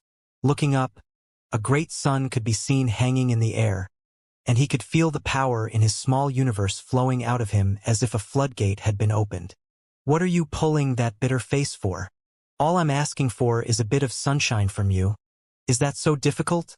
Old ancestor Xiao muttered disgruntledly without even raising her eyes. Yang Kai smacked his lips. But, old ancestor, it takes a lot from me to maintain this divine manifestation. The great sun hanging in the air was no sun at all, but rather Yang Kai's golden crow casts the sun divine manifestation. Old ancestor Xiao liked bathing in the sun, a habit that she picked up inside his small universe. During her youth with the hunter couple, the hunter personally weaved a wicker chair for the old ancestor, and the large wicker chair completely enveloped her small body so that she could sit comfortably in the courtyard and enjoy her leisurely time. As her teacher at the time, Yang Kai had seen old ancestor Xiao relaxing in her yard countless times. The hunter couple were mortals in the end, so as they reached the end of their lives 150 years later, they both returned to the earth. More than 100 years in old ancestor Xiao's life was but a snap of her fingers, but Yang Kai knew just how important those days were to old ancestor Xiao, and no matter how much time passed, she would likely never forget even a moment of that period. Feng Ying came at just the right time to save the day. The beef soup was done and she brought a bowl over. Yang Kai accepted the bowl from her and handed it to the old ancestor with respect. Your meal, old ancestor. Only then did old ancestor Xiao open her eyes and sit up. Taking the bowl from him, she threw her head back and drank it. Taking advantage of this moment, Yang Kai quickly withdrew his divine manifestation.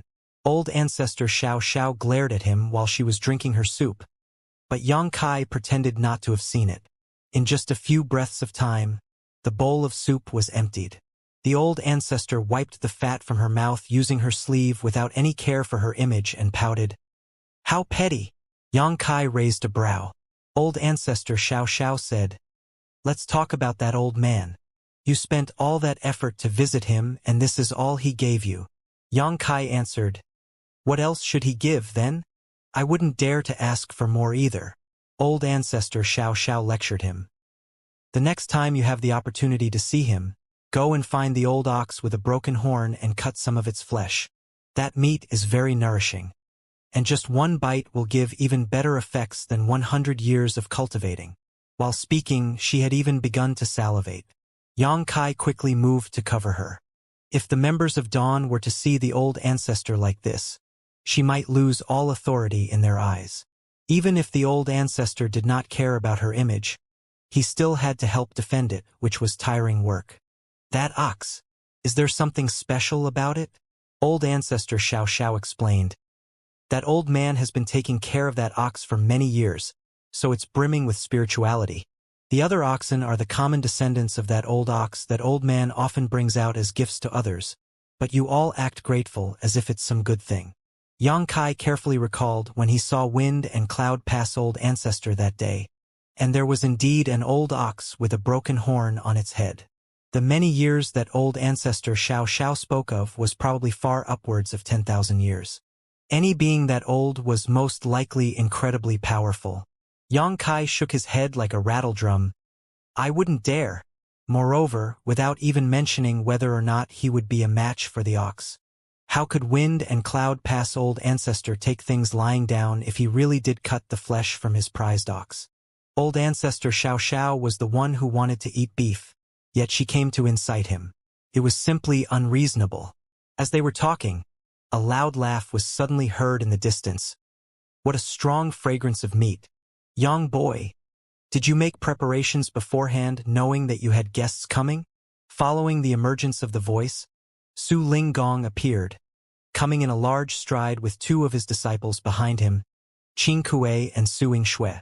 When he came over and saw the old ancestor, Su Linggong put away his smile immediately and like a daughter-in-law seeing her in-laws, he came respectfully before the old ancestor and bowed. 10,000 blessings to the old ancestor. While speaking, he made a look at Yang Kai, asking why the old ancestor was here. Yang Kai returned the look, meaning that the old ancestor came to ask for food. Su Linggong understood. There was not a single person from Inyang Pass who did not know of old ancestor Xiao Zhao's gluttony. In fact, Su Linggong was not here for any business, just that he had been badly injured during their siege at the royal city and had been recuperating in the years after they occupied Great Evolution Pass. After that, as Yang Kai was busy handling the matters concerning the Black Ink Nest, the two never got the chance to see each other. Now that he heard that Yang Kai had returned to Great Evolution Pass, he decided to come over for a visit. But who would have thought that he would bump into old ancestor Xiao Xiao here? That made him a little uneasy. Even though old ancestor Xiao Xiao was easygoing and did not put on airs, she was still an old ancestor. In all of Great Evolution Pass, apart from Yang Kai who had the guts to forgo formalities in front of her, nobody dared to act so presumptuously. Instead of catching up with Yang Kai, Su Linggong was called over by Shenao and the others to come in with his two disciples and to share soup and wine with Dawn, and they soon settled in. To the side, old ancestor Xiao Xiao had another bowl of soup and smacked her lips, looking as if she still hadn't had enough. When Yang Kai went to grab her a third bowl, the old ancestor stopped him. One does not do the same thing thrice. 2 bowls of this stuff are good enough. There's no reason to have a third bowl. Yang Kai was tempted to say, "Why don't you ever say that when you're eating candied fruit and steamed stuffed buns?" The old ancestor seemed to notice what he wanted to say and frowned. "What are you thinking?" Yang Kai answered decisively, "Nothing at all." Old ancestor Xiao Xiao snorted and continued, "Inside of the Black Ink Nest space, you fought against the Black Ink clan alone. And as a 7th Order Open Heaven Realm Master, you killed or injured 11 Territory Lords and 8th Order Black Ink disciples. That's a huge merit, so tell me, is there anything you want? If it's not too much, I will happily fulfill it." Mi Jingluan had mentioned this to Yang Kai before, but there was nothing that Yang Kai particularly wanted right now. He had no shortage of military merits. The amount he had accumulated after fighting bloody battle after bloody battle with the Black Ink clan all these years was already enormous. He did not wish to cultivate any other secret techniques of other cave heavens or paradises, as the 2 secret techniques of Myriad Demons Heaven were enough for him to digest for a long time to come. Things such as secret techniques should be strong in quality rather than high in numbers. He had no shortage of cultivation resources either. In fact, right now, no one on the human side lacked resources. "Don't say you don't want anything." Old ancestor Xiao Xiao stopped Yang Kai before he could speak. "Big Head Me is right. Even if you do not want a reward for such a great achievement, the Great Evolution Army still needs to show our appreciation. Otherwise, it would seem as if the allotted rewards and punishments are unclear and our system is handled poorly. Now that I happen to be here, I might as well handle this matter." Yang Kai didn't know whether to laugh or cry, to think that even a reward could be forced upon someone. But really, why Big Head Me? Yang Lai called him that, and even the old ancestor was calling him that. Yang Kai couldn't help but ask, "Why refer to Senior Me as such?" The old ancestor said leisurely, "That man has a mind as vast as the sea, so is his head not big? Big Head Xiang is also the same." Yang Kai rubbed his forehead. "Wonderful. Not only was there a Big Head Me in Great Evolution Pass, there was even a Big Head Xiang now." Yang Kai had a deep suspicion that this name actually started from the old ancestor. "You haven't told me what reward you want yet. I came here personally, so you can't make me leave empty-handed. Can you?" The old ancestor urged him. Yang Kai was about to tell her that there was nothing that he wanted, but then he suddenly saw a graceful figure appearing and placing a bowl of beef soup down in front of Miao Fei Ping, red tinging her shy cheeks before she mustered in a tender voice, "Senior brother Mao, please have some soup." Miao Fei Ping answered politely, "Many thanks, junior sister." The woman waved her hands. "Senior brother is too polite." At once, Yang Kai pointed with his hand. "Xiao Kai was born from my small universe and cultivates the Tao of space. I have the intention to nurture her properly. If I'm ever too busy in the future, she can help me handle some matters relating to the Tao of space. I would like to ask old ancestor to please allow her to enter Dawn and become one of my Dawn Squad's members." He did not speak very loudly, but how could Xiao Kai not have heard it? She was stunned in place and turned to look at Yang Kai in astonishment. Since advancing into the open heaven realm, She had been assigned to a different squad just like the other cultivators who came out of Xianxia's small universe. However, she would still come around to Dawn to help out now and then. Now that they had good things to share, Feng naturally would not forget to call this young woman over. Only, Xiaokai never thought that she would encounter such a thing today. Naturally, it was her dream to join Dawn, but after accepting Blood Crow and the others, Dawn was already full. The army had its own system and it was impossible for them to make exceptions. So Xiaokai knew that unless someone from Dawn fell in battle, she would never be able to join them. However, if that opportunity were to come, it would mean that heavy casualties were sustained in both Dawn and the squad that she was in, leading to a mass culling of their numbers. This was something that she was unwilling to see no matter what. Yang Kai's sudden comment came as a pleasant surprise to her, but she also felt at a loss, unsure of what to do for a moment. Old ancestor Xiao Xiao was also surprised. "Oh? Are you planning to take on a disciple? That's not a problem. Most of these little ones who come from your small universe have traces of your Daos, so there would be no one more suitable to guide them than you." Yang Kai shook his head. "I don't need to go as far as taking in a disciple. I can just give her a few pointers here and there." Yang Kai was not even done raising his current 3 disciples, so how could he take on another? To him, 3 disciples were already sufficient. In his life, he was proficient in 3 grand Daos, and so 3 disciples was just right to receive 1 inheritance each. It made him feel a little ashamed to say that he had not done his duty as a master to his 3 disciples, only tutoring them earnestly during their time inside of his small universe. Since they came out of his small universe, not to mention teaching them, even seeing them was difficult. Yang Kai did not even know how the 3 little ones were doing now, but obviously, with their aptitudes, and them living in the open heaven realm cradle of the star boundary, their future achievements should be boundless. The old ancestor said after pondering for a moment, "Dawn is already full at 50 members. Reasonably, you can't accept anyone else. However, since you asked, we can make one exception, just this once, but it will not become a precedent." "Many thanks, old ancestor." Yang Kai bowed. Over on the other side, Xiao Kai also thanked them with great glee. With the golden word from the old ancestor, it meant that she was one of Dawn's members from now on. The old ancestor waved her hand and looked thoughtfully at Yang Kai. "Was it worth it to you, exchanging such a large merit for this condition?" Yang Kai smiled. "Merits are dead but people are alive. These things cannot be compared." The old ancestor nodded lightly and stood up from her seat. "I'm tired.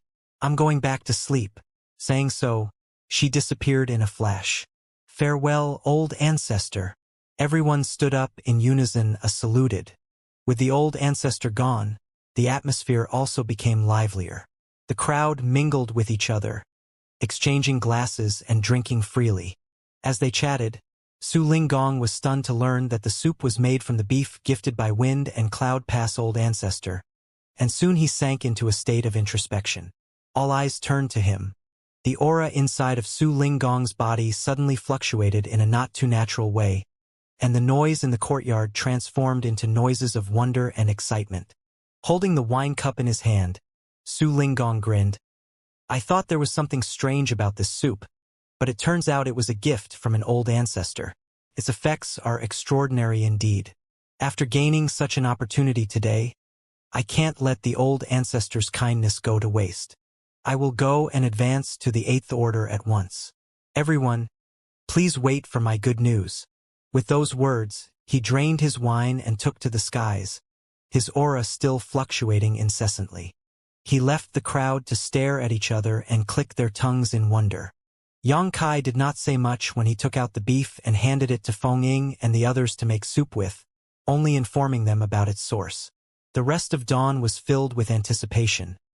After all, it was a gift from an old ancestor, so it might have some extraordinary effects. But when they heard what old ancestor Xiao Xiao said after drinking the soup, there was no way that they did not know that this beef was just an ordinary thing without any special effects at all. Only that the old ancestor of Wind and Cloud Pass had raised the ox well, and so the meat was able to impart a deep flavor to the soup. Su Linggong came later and did not hear what old ancestor Xiao Xiao said. He did not know the truth of the matter and only heard by chance that it was a gift from an old ancestor, so it was a real surprise that he had been blessed by it. Both Su Linggong's disciples were confused at the strange reaction of the crowd.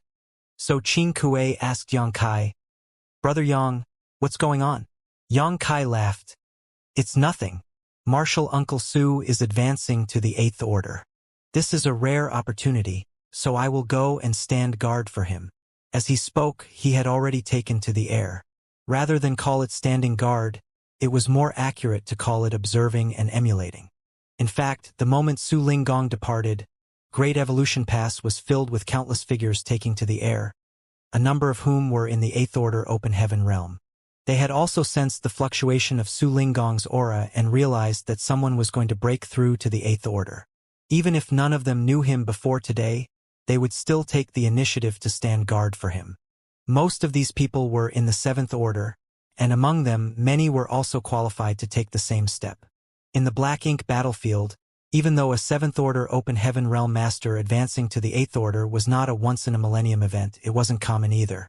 It was rare for them to encounter such an opportunity, so they would naturally take this chance to observe the process so that when it was their turn to break through in the future, they at least had an example to learn from. The qualified 7th Order Open Heaven Realm Masters of Dawn also followed suit. Those under the 7th Order did not move. Their goal for the time being was to advance to the 7th Order, so Su Linggong's breakthrough was of little use to them. Premature exposure would not be beneficial to their cultivation either. Feng Ying flew side by side with Yang Kai, asking through her divine sense, "That meat, is there some sort of mystery behind it?" Yang Kai laughed. "What mystery could there be? The old ancestor said that it was just an ordinary item. You drank the soup too? But did you feel anything special about it?" Feng Ying shook her head. Yang Kai said, "This is likely just Martial Uncle Su's opportunity. Speaking of which, it has been many years since Martial Uncle Su advanced to the 7th Order, so he should have reached the critical point to advance to the 8th Order. During the attack on the royal city, he was heavily injured, so perhaps he gained some insight while teetering between life and death. When he heard that the meat was a gift from an old ancestor, he formed a preconceived notion that it was some sort of divine treasure. Perhaps that spark of inspiration was all he needed to make this next step. This was Yang Kai's guess, but it should be close to the truth. Otherwise, there was no way to explain why Su Linggong would suddenly sense an opportunity for a breakthrough. This was not the work of the old ancestor's gift, but rather Su Linggong's own opportunity. In the void, Su Linggong stood alone with the aura inside his body churning like a tidal wave. He was making the final preparations before advancing. Millions of kilometers away, 8th Order Open Heaven Realm Masters stood ready in case anything were to happen. Even though they wouldn't be of much help if something critical went wrong during Su Linggong's breakthrough, they could still provide a small amount of guidance, which may turn the situation around for Su Linggong at a crucial moment. Further out were the 7th Order Open Heaven Realm Masters, watching from afar. Even old ancestor Xiao in Great Evolution Pass was looking over in his direction at this moment. The battle to retake Great Evolution Pass caused nearly half of the Great Evolution Army's 8th Order Open Heaven Realm Masters to be lost. Now that there were signs of a 7th Order Master making a breakthrough, she naturally would not ignore it. Breakthroughs in the Open Heaven Realm were different from those below it. Below the Open Heaven Realm, the advancement to a new great realm was accompanied by a baptism from the heavenly way, which was naturally a risk that came from the outside world. However, after a small universe was created inside the body of an Open Heaven Realm Master, breaking through each order was really an advancement in one small universe, so all of the dangers came from within, which could be said to be even more dangerous.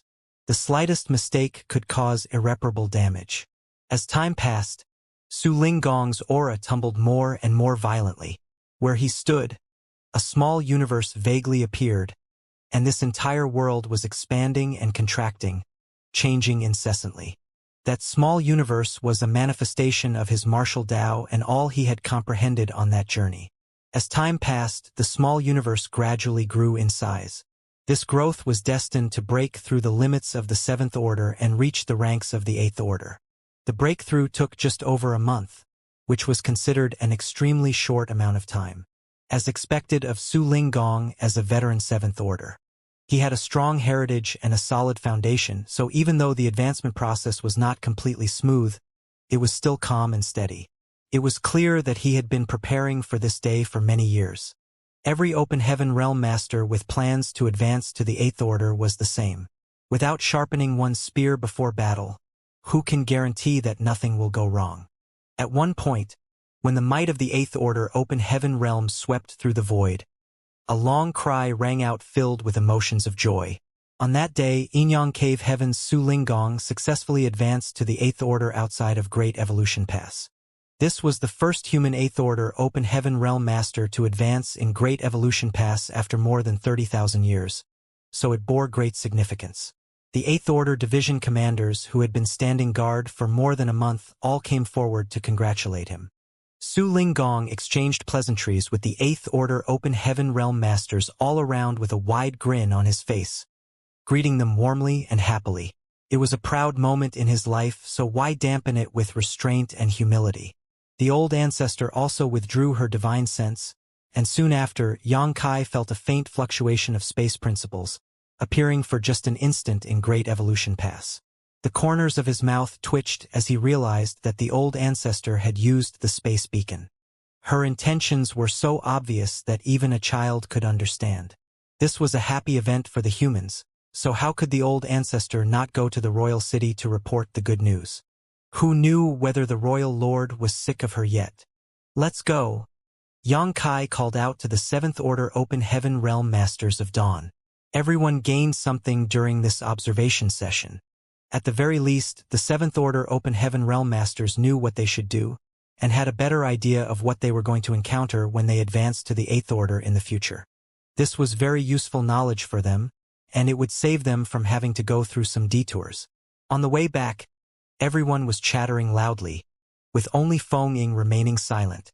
Yang Kai did not pay too much attention to this small detail along the way, and it was only when they returned to the courtyard that Feng Ying said, "Squad leader, I want to enter retreat." Yang Kai looked at her, a little surprised. "Did you have an epiphany?" Feng Ying nodded. Yang Kai smiled. "That's good. In that case, you better not delay it. Hurry and enter retreat." Feng Ying did not hesitate to return to her abode at once, activating the spirit array to isolate herself, and began cultivating in retreat. For Su Linggong to advance to the Eighth Order with one sip of soup was surprising enough. But now it seemed possible for that soup to birth two Eighth Order Open Heaven Realm Masters. Yang Kai even began to question whether there truly was some sort of mysterious effect from that beef given to him by the old ancestor. However, he did not notice anything special from the soup he drank, and even old ancestor Xiao herself said that it was just an ordinary thing. Ultimately, opportunities were mysterious and unpredictable things. For many of Dawn's members, the soup was just a tasty meal, but for Su Linggong, it was an opportunity for a breakthrough. Observing and emulating Su Linggong's advancement then resulted in an opportunity for Feng Ying. Opportunity after opportunity, it was a mysterious and inexplicable thing. Yang Kai had no idea where his own opportunity lay, but he knew that even if an opportunity were to appear in front of him right now, it would be difficult for him to grasp it because he did not have sufficient accumulation in the Seventh Order yet. Only when he had raised his cultivation to the limit and accumulated enough experience would he have a chance to advance to the Eighth Order. Still, Yang Kai had an advantage that could not be matched by others. There were countless living beings inside of his small universe being born, living their lives, growing old, getting sick and dying, constantly increasing his world force. Additionally, the World Tree clone was always refining that world force, allowing it to become purer and denser than any other Seventh Order Open Heaven Realm Master. The purity of his world force was the foundation that gave Yang Kai the power to suppress his peers in the Seventh Order. Despite being in the same realm, he was able to exert power several times that of an ordinary Seventh Order Open Heaven Realm Master, so he was naturally much stronger. In the long run, it would also provide him with a lot of help when he advanced to the Eighth Order. Yang Kai had no idea how long it would take for him to reach a breakthrough, but he estimated that it would take at least 1,000 years. Advancement in the Open Heaven realm had always been a long journey without any shortcuts. The renovation and reconstruction of Great Evolution Pass was in full swing. As a Grandmaster artifact refiner, Yang Kong was extremely busy too. He collaborated with other artifact refiners to refine different large-scale artifacts, and then installed these artifacts as array cores in various areas all across Great Evolution Pass. Now that the pass space arrays had been fully repaired, many messages from the outside world could be transmitted through it. As a 7th Order Open Heaven Realm Master, Yang Kai didn't have many qualifications to have access to any confidential information, but much news of victory was actually purposefully disclosed by the higher-ups, so everyone would eventually be aware of them. There was plenty of news of victory, as the human race's disadvantage on the Black Ink battlefield appeared to have vanished overnight. The battle between the Black Ink clan and the human race resulted in a resounding triumph for the latter in most of the recent battles as opposed to the constant stalemates of the past. On the whole, the Black Ink clan's forces seemed to be on the back foot. The human race joyously marched across the battlefield in celebration, and just like at Blue Sky Pass, forward bases were constructed in the direction of the Black Ink clan royal cities to reduce the Black Ink clan's capacity for movement. This was the change in the situation that had been in a deadlock for countless eons. On the battlefront, the purifying Black Ink battleships, Black Ink pills, and void yin-yang mirrors all played critical roles. If one traced back all of these innovations, it could be seen that there was one person behind them. Even taking the entire history of the Great War into account, this individual was without a doubt the one who caused the greatest change on the Black Ink battlefield. Yang Kai's days were incredibly busy, but equally fulfilling. It was even fair to say that the lives of the tens of thousands of soldiers in Great Evolution Pass were all fulfilling. On usual days, they would be busy repairing the pass. Then, they would cultivate during their breaks. Originally, it was estimated that Great Evolution Pass repairs would take 100 years. But in reality, everything was only finished after almost 200 years. The Great Evolution Pass of this day was completely different from when it was occupied by the Black Ink clan previously. It took about 200 years, tens of thousands of people from the Great Evolution Army, and enormous amounts of energy and resources to restore it back to the state of more than 30,000 years ago. It could be said that Great Evolution Pass was not any weaker than any of the Great Passes now. With the current Great Evolution Pass and the Great Evolution Army, the Black Ink clan would never retake it, even if their foundation was restored. Not to mention, the Black Ink clan could only turtle around the royal city, too afraid to cross the humans. For the past 200 years, old ancestor Xiao occasionally disturbed the royal lord, forcing him to remain on alert at all times. After such a prolonged period, rather than his injuries showing signs of improvement, they had worsened. He was, without a doubt, the most miserable royal lord among all other royal lords. Though Great Evolution Pass had been restored, the soldiers remained in a state of heightened tension. Everyone was waiting for the crusade to begin. The crusade was initially a secret, which only the highest-ranking members of the human race were aware of. However, over time, the soldiers of the lower rankings became aware of the direction the human race was taking. Naturally, after the seemingly unintentional disclosure by the higher-ups, the war with the Black Ink clan had continued for far too long, so long that it was impossible to trace it back to when it began.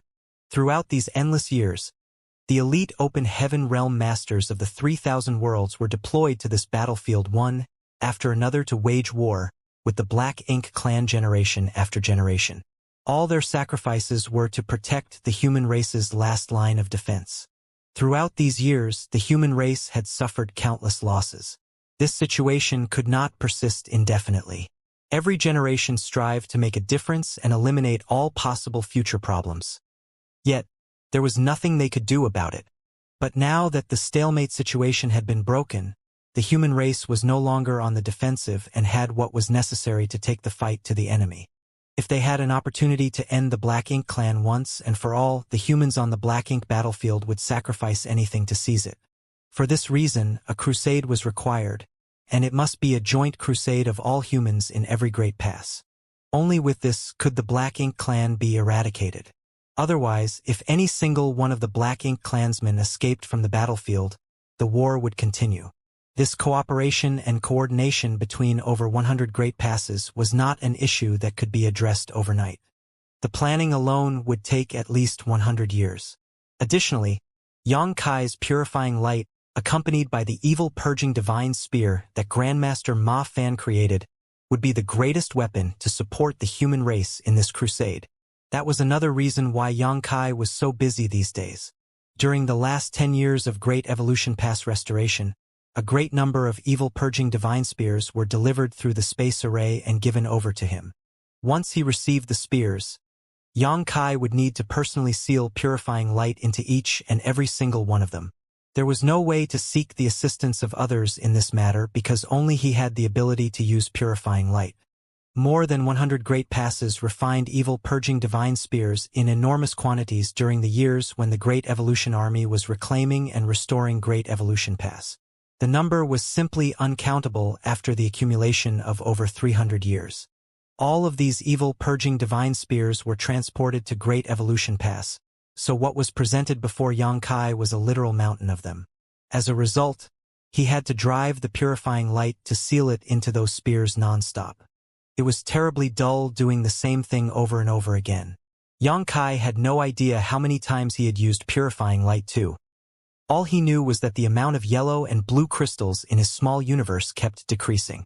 At this time, he was grateful that he had taken enough yellow and blue crystals from the chaotic dead territory. After all, he had no idea when or even if he could acquire more if they ran out. During this period of sealing purifying light, evil purging divine spears were still occasionally transported from other great passes. It was until a few years ago that the number finally began to reduce. Only after another few more years did Yang Kai finish dealing with all the evil purging divine spears. Yang Kai hadn't counted, but he could feel that there were at least tens of millions of evil purging divine spears sealed with purifying light. As a result, almost half of the yellow and blue crystals in his small universe had been used up, showing how huge the consumption was. There were two types of evil purging divine spear, one designed for use against feudal lords, and the other for territory lords. The former was easier to refine and also required lesser purifying light. As such, almost 90% of all the spears were of this rank. The latter was no more than 10%, but that was sufficient. Tens of millions of evil purging divine spears were divided among the 100+ great passes, with each one receiving almost 100,000 spears. If such a number couldn't make the crusade a success, then the human race should just give up any hope of defeating the Black Ink clan. In Great Evolution Pass, Yang Kai was summoned to the abode of old ancestor Xianxia. Some time ago, he finished dealing with the evil purging divine spears, and he had been cultivating in retreat ever since. The crusade was quickly approaching, so he was keen to enhance his personal strength, because only after he grew powerful enough would he be able to make a real difference in the approaching battle. However, he received a summon from old ancestor Xianxia after only a few days of retreat. When he saw the old ancestor, he realized that, as rumored, the old ancestor was not in a good mood. In recent years, old ancestor Xianxia had been disturbing the royal city regularly. Despite the fact that she went and returned whenever she pleased, she was still not in a pleasant mood for some reason. Yang Kai arrived and said cautiously, "Old ancestor, you asked for me? And I want you to travel to the no-return pass," old ancestor replied. The no-return pass? Yang Kai was taken aback when he heard the words. What for? He had heard about the no-return pass many times before. Although this was the human race's final line of defense, it was personally defended by the Dragon and Phoenix clan, with numerous other strong divine spirits among them. According to the information Yang Kai had acquired, a former Dragon Emperor and Phoenix Empress collaborated back in the Divine Spirit Ancestral Land in a great war against the Black Ink clan. At the cost of their own lives, supplemented by the 16 sacred treasures of different divine spirit clans, they managed to suppress and seal a Black Ink giant spirit god. At some point after that, the Dragon and Phoenix clans left the Ancestral Land to take up the role of guardians of the no-return pass. Even after so many years, they hadn't returned to the Divine Spirit Ancestral Land. Not only that, but ancient human great experts set innumerable restrictions on the periphery of the Divine Spirit Ancestral Land to segregate the inside and outside and completely prevent the Black Ink giant spirit god from escaping. Back then, when Yang Kai and Xiaolin Lang were chased after by Cheng Yang, they strayed into that divine ability sea and experienced a lot of hardship. Upon arriving at the Divine Spirit Ancestral Land, There were no signs of the Dragon clan nor the Phoenix clan, but a branch of the Phoenixes did remain, headed by Qing Yuan, Yuan Chu, Yu Zhua, and Hong Hu. Countless years passed as the ancestral land's ancestral strength wore down the power of the black ink giant spirit god, eventually turning him into a lifeless corpse. But to do so, much of the ancestral strength produced in the ancestral land had to be siphoned away. It was only after Yang Kai arrived in the ancestral land and helped unlock the demon sealing land that the ancestral land's ancestral strength began to be restored, making it more suitable for the divine spirits to live in. Su Yan, Zhu Qing, Shan Qing Luo, and the others from Voidland who had divine spirit bloodlines were currently cultivating in the ancestral land. All of them had divine spirit sources, and cultivating there would undoubtedly bring them great benefits. Hundreds of years ago, as ordered by Xianxia, Yang Kai left the Great Evolution East-West Army to circle behind Great Evolution Pass and search for the Great Evolution North-South Army. At that time, Yang Kai was able to sense the no-return pass from afar. That was all due to his golden divine dragon source. The dragon pool was located at the no-return pass, and anyone with a pure enough dragon source and sufficient strength could sense the location of the dragon pool. The feeling Yang Kai had at that time was the constant connection between his own dragon source and the dragon pool. It was said that the dragon pool was the origin of all dragon sources, their birthplace, so to speak, the root of the whole dragon clan. When Yang Kai initially first stepped into the 3,000 worlds, seeking out the dragon pool was one of his main goals. After all, it was only through finding the location of the dragon pool that he could further cultivate his dragon source. This thought, however, faded as he became stronger over the years. Unexpectedly, old ancestor Xiao actually requested him to travel to the no-return pass at this moment. He had no idea whether there was another deeper intention to it. "You'll know why when you get there. No need to ask so much," the old ancestor responded. Yang Kai hesitated. "But old ancestor, the crusade is approaching. If I leave at this time, you don't need to worry about the crusade. You're just in the 7th order open heaven realm. There won't be much difference with or without you. Even if you miss it, what would it matter?" sneered the old ancestor. Yang Kai went speechless. Perhaps the old ancestor thought that her words were a bit too harsh. Thus, she clarified, "The crusade is still in its preparatory stage. As long as you don't take too long, you won't miss it. If the barriers between the 3,000 worlds and the black ink battlefield were to be described as a wall, then no-return pass would be the only hole in that wall." This was also why the no-return pass was known as the human race's final line of defense.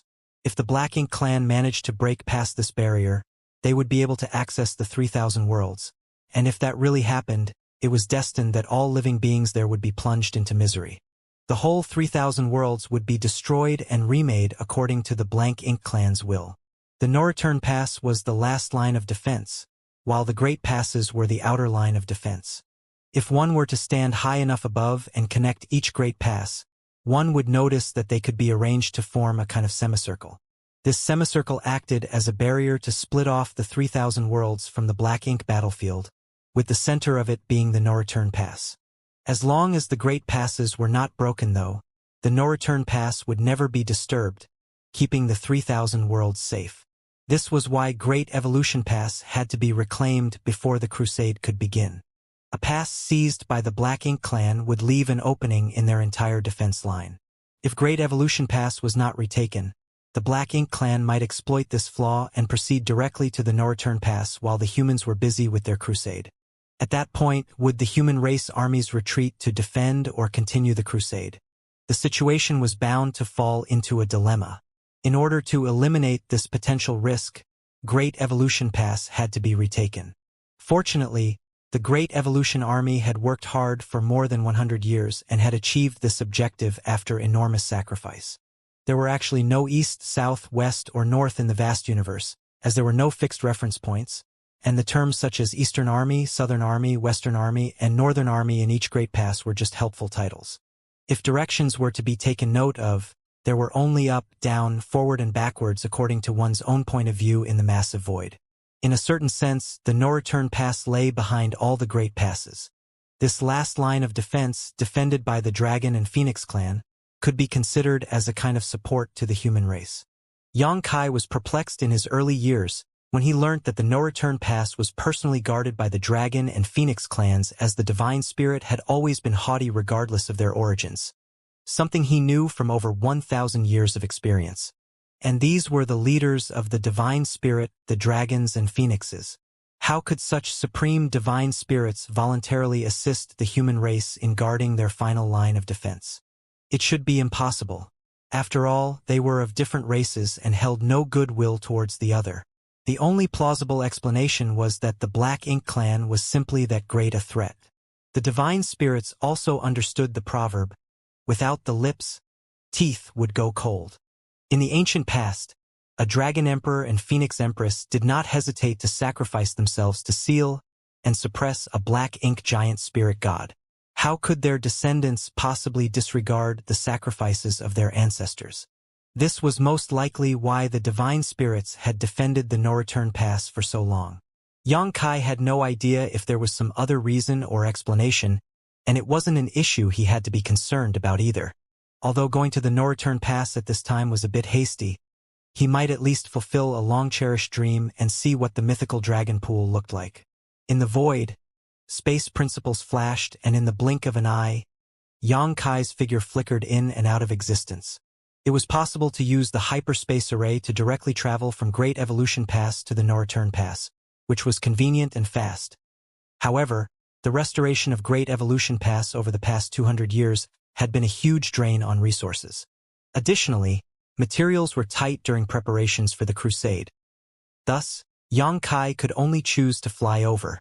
After all, like the old ancestor had said, he was proficient in Tao of space, so he had an advantage when it came to traveling.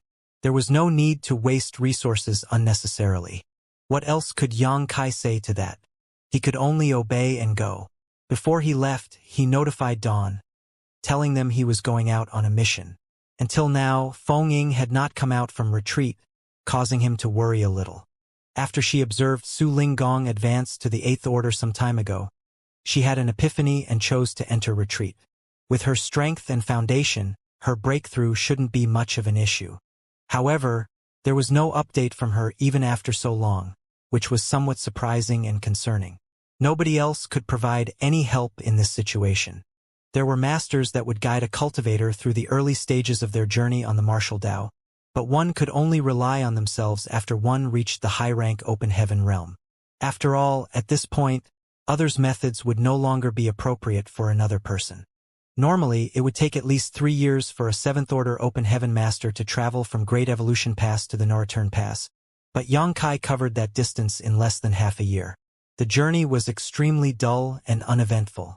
When a huge parasol tree came into view, Yang Kai knew that No-Return Pass was nearby.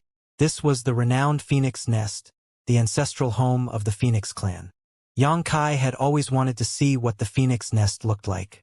Would a magnificent divine spirit clan like the Phoenix clan build a nest on the tree just like any other bird? That would be far too degrading. Naturally, Yang Kai wondered if the Phoenix Nest was only a label. After all, the so-called Phoenix Nest could be referring to a grand palace the Phoenix clan had built.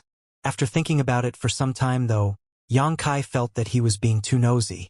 Since he had a dragon source in him, he should only be concerned about the Dragon clan, not the Phoenix clan. As he got closer, Yang Kai felt the pulsing of his dragon vein, giving him a sense as though he was returning home. He knew this was due to the connection between his dragon source and the dragon pool. After all, this was not his real home. This type of mood, however, unavoidably made him a bit anxious. It was as if he was a wanderer who had been away for many years and was not doing well, forced to return home, not knowing how to deal with the elders' questioning. However, Yang Kai did not get the elders' ardent questioning, but rather provocative dragon pressure. A figure dressed in green blocked his path. The figure was tall and dashing, and had a noble complexion, with bright red lips and glowing white teeth. But the gaze from him was not at all welcoming. He sized Yang Kai up from top to bottom from afar, as if he wasn't sure where to attack first. Yang Kai could tell right away that this individual was part of the Dragon clan, since the dragon pressure gushing from him was far too obvious. Based on the dragon pressure alone, this individual should be a Grand Dragon, which was equivalent to his present rank. As to who was stronger, it was beyond Yang Kai's knowledge, so he would have to see it for himself. Yang Kai was taken aback. He hadn't yet reached the no-return pass, so why did this man block his path? He couldn't help feeling that his obstruction was intentional. Since ancient times, many cultivators had traveled from the no-return pass to the other great passes, but few had returned here, yet the man blocking his way was clearly expecting him. This man's dragon pressure was extremely strong, implying that he was also one of the best among the other grand dragons. However, to Yang Kai, it was nothing more than a gentle breeze. Not knowing what he wanted, Yang Kai dared not show any hostility. So he took 2 steps forward and cupped his fist. Great Evolution Pass, Yang Kai, has traveled to the no-return pass under the instruction of the old ancestor. Allow me to ask, how should I address this fellow brother? I've been waiting for you. The dragon clansman in green shook his head angrily, opened his lips and roared. His dragon pressure solidified and rushed towards Yang Kai. As he roared, he charged towards Yang Kai, reached out and grabbed at him. His fair hands resembled a woman's in terms of fairness, yet they possessed deadly power. After all, he was from the dragon clan, and naturally had a powerful physique. Even space appeared to shatter under his grasp. Not only that, but Yang Kai also felt mysterious changes around him, which made him think he was surrounded by illusions. Time principles? Yang Kai furrowed his brow, wondering if this dragon clan member he just met in the no-return pass was skilled in the Tao of Time. Furthermore, his mastery over the Tao of Time did not appear to be mediocre. In fact, if Yang Kai had not also cultivated the Tao of Time, he would have most likely been completely overwhelmed by this mysterious change and been defeated without a fight. When Yang Kai came to his senses, the hand was already in front of him, and there was no way for him to escape. He didn't want to fight someone from the Dragon Clan just after arriving here, but according to what his opponent had said, he was clearly waiting for him. In addition, the moment he arrived, he was greeted by this attack.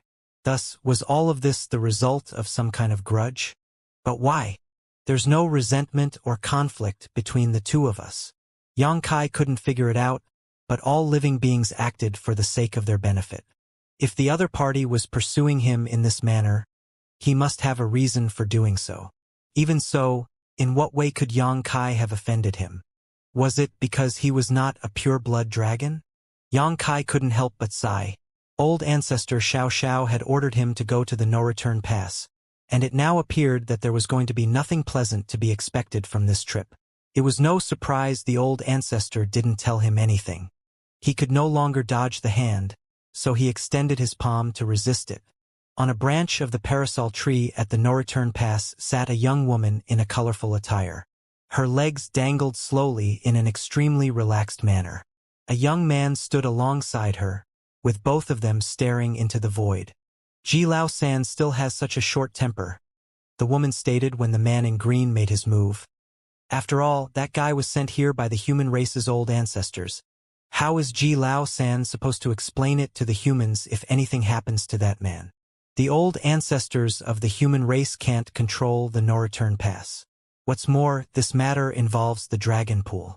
Ji Lao San has been waiting for this day for thousands of years, and when he finally got a chance, some human wants to jump the line? How could he possibly tolerate it? Said the young man standing beside her. The woman turned her head. Speaking of which, it's strange the ancient dragons consented to the human race's request. Were they out of their minds? People can hear what you say, the young man replied as the corner of his mouth twitched. When the woman in bright clothing realized, she stuck out her tongue and swiftly changed the subject. Obviously, the humans must have paid a high price, or else the Dragon Clan would not have agreed to it. How long do you think that human can survive under Ji Lao San's assault? The man replied, You're asking the wrong question. The wrong question? You should question it the other way around. How long can Ji Lao San survive the assault from that human? You are so optimistic about him? Do you know him? The girl replied in shock. I don't know him, but since the humans are willing to pay such a great price to send him here, it implies that he has great significance. And naturally, he would not be a soft persimmon that can be crushed so easily. The young man replied, shaking his head. The serious attitude of her companion made the colorful-robed young woman ponder. As he pointed out, the fact that the humans dared to send this young man over indicated that they had faith in his abilities and that he would encounter challenges once he reached the no-return pass. This human from the black ink battlefield was most likely one that should not be underestimated. As she rolled her eyes, the colorful-robed young woman asked, "Shall we make a bet then?" The days were incredibly monotonous for those who lived at the no-return pass. This was the final line of defense, and the 100-plus great passes surrounding it were enough to intercept the Black Ink clan army. When Great Evolution Pass was taken over 30,000 years ago, there were daring Black Ink clansmen that came from Great Evolution Theater to try and break through the no-return pass, but after experiencing the might of the Dragon and Phoenix clans, no Black Ink clansmen dared to approach it anymore. The Dragon and Phoenix clans, being the two most powerful of the divine spirits, were naturally bored as they remained at the no-return pass. However, they were bound by the oath their ancestors took and were unable to freely roam about. It was unusual for there to be such a show like today, so people naturally wanted to participate. "What are we betting on?" The young man replied casually. "Let's bet on the visitor and Ji Lao San. Who will win and who will lose?" The colorfully robed young woman replied. "The prize." The woman placed one finger on her crimson lips, went silent for a moment, then snapped her finger. "Whoever loses will give the human a tail feather." The young man glanced at her speechlessly. This way, the human would receive the reward no matter the result. The girl didn't give him a chance to respond before saying, "I bet this human will lose." As soon as she spoke those words, though, her jaw dropped as an expression of utter disbelief appeared on her face. She already acknowledged that if the humans dared to send this youth alone to the no-return pass, there had to be something about him that made him special. Nonetheless, Ji Lao San wasn't weak. He might not be able to do much harm to this human, but even so, she did not believe he would really lose. It should at worst end in a tie. Right after she had spoken, though, the visitor had somehow grabbed Ji Lao San by his neck, as if it was as easy as grabbing a chicken, and strolled over from the void. Their figures had appeared right in front of the pair after just a few steps, leaving behind a trail of afterimages in the distance. Space principles. The young woman with the colorful robe's eyes were filled with astonishment. With her ability, it was normal for her to notice that this human had cultivated the Tao of space, and to an exceedingly high level of mastery at that. Even she would most likely have to acknowledge his superiority. She had met several exceptional humans who cultivated the Tao of space during her long lifespan, but even so, none had reached such mastery over it. Xianxia had long been aware that a man and a woman atop the parasol tree were watching him, and that numerous divine senses in the no-return pass were also observing him. Counting the actions of the man who blocked him, Xianxia had no idea what the no-return pass had been expecting of him. The blocker's acts might have been due to something personal, but that didn't preclude the possibility of him being instigated by the higher-ups of the Dragon clan. Are they trying to test me? Xianxia wasn't sure why the no-return pass held such an attitude, but he could also be considered as half a divine spirit. Thus, he understood that he couldn't be too modest while dealing with other divine spirits. Due to the extreme arrogance of the divine spirits, only those who were more arrogant could speak to them on an equal footing. As a result, when confronted with the blocker's attack, Xianxia retaliated without holding back. Still, he just didn't expect this grand dragon to be like an embroidered pillow, pretty to look at but overall useless in the end. Xianxia hadn't even used any strength yet, but the opposite party couldn't resist. Thus, currently, he was like a stray cat being dragged around by Xianxia. This was the simplest conclusion to a battle he had faced since entering the Black Ink battlefield. Even the feudal lords understood how to fight back, but this grand dragon had no power to resist him at all. Xianxia raised his head and smirked. "Hello, pretty young lady." The colorful-robed young woman's face twitched and she replied, "You have a sweet tongue." Xianxia then passed what he was grabbing onto her, asking, "Does he belong to you?" She smoothed her hair and shook her head. "He's someone else's."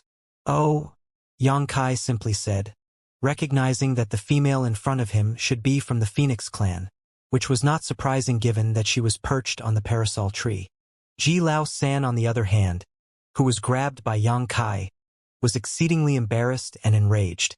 He had never experienced such humiliation and disgrace in the tens of thousands of years of his life. Worse yet, all the divine senses in the no-return pass lingered on him, exposing his embarrassment to everyone. He had shamed the other dragons as well. How was he going to face his peers and the Phoenix clan in the future? "Let go of me." He struggled hard and his cheeks flushed. He couldn't figure out how he was instantly seized without even delivering an attack to his opponent. In his eyes, the other party was nothing more than a seventh-order open heaven realm human. Although a Grand Dragon was technically equivalent to a seventh-order open heaven master, if a battle took place between them, the Grand Dragon always had the upper hand. No seventh-order open heaven realm master could compete with a fully grown Grand Dragon, which was the Dragon Clan's advantage as the head of the divine spirits. This seventh-order human, on the other hand, simply lifted his hand and easily captured him. Ji Lao San felt like he was in a bad dream when he recalled what had happened just now. When he came into contact with his opponent, his strength was immediately restrained, making it nearly impossible for him to access the power of his dragon vein. This was the reason for his humiliation. "Quit squirming." Sensing the Grand Dragon's struggle, Yang Kai forcefully shook his arm. That caused Ji Lao San to feel dizzy for a moment, but this only made him feel more embarrassed and irritated. Such humiliation was worse than death for an arrogant Grand Dragon. Dragon force erupted all over his body, and even the forceful suppression couldn't stop it. When Yang Kai noticed something was wrong, he scowled and lifted his hand, throwing Ji Lao San away. Then he said, "You and I don't know each other. Why did you attack me?" Ji Lao San's dragon force was out because he unleashed his own dragon bead. This was a move that was equivalent to risking his life. Still, Yang Kai had felt he could merely resist the power of this dragon bead. In fact, if he hadn't released him, even if Ji Lao San could escape, his dragon bead was certain to break, severely damaging the latter's foundation. Yang Kai had a dragon bead too, so he could identify what just happened and what would happen if he took certain moves. It was not prudent to half-cripple a Grand Dragon before he even entered the no-return pass, so he chose to let Ji Lao San go. It was necessary to demonstrate one's strength when in front of those from the Dragon Clan. Nonetheless, it was equally important to do so in moderation.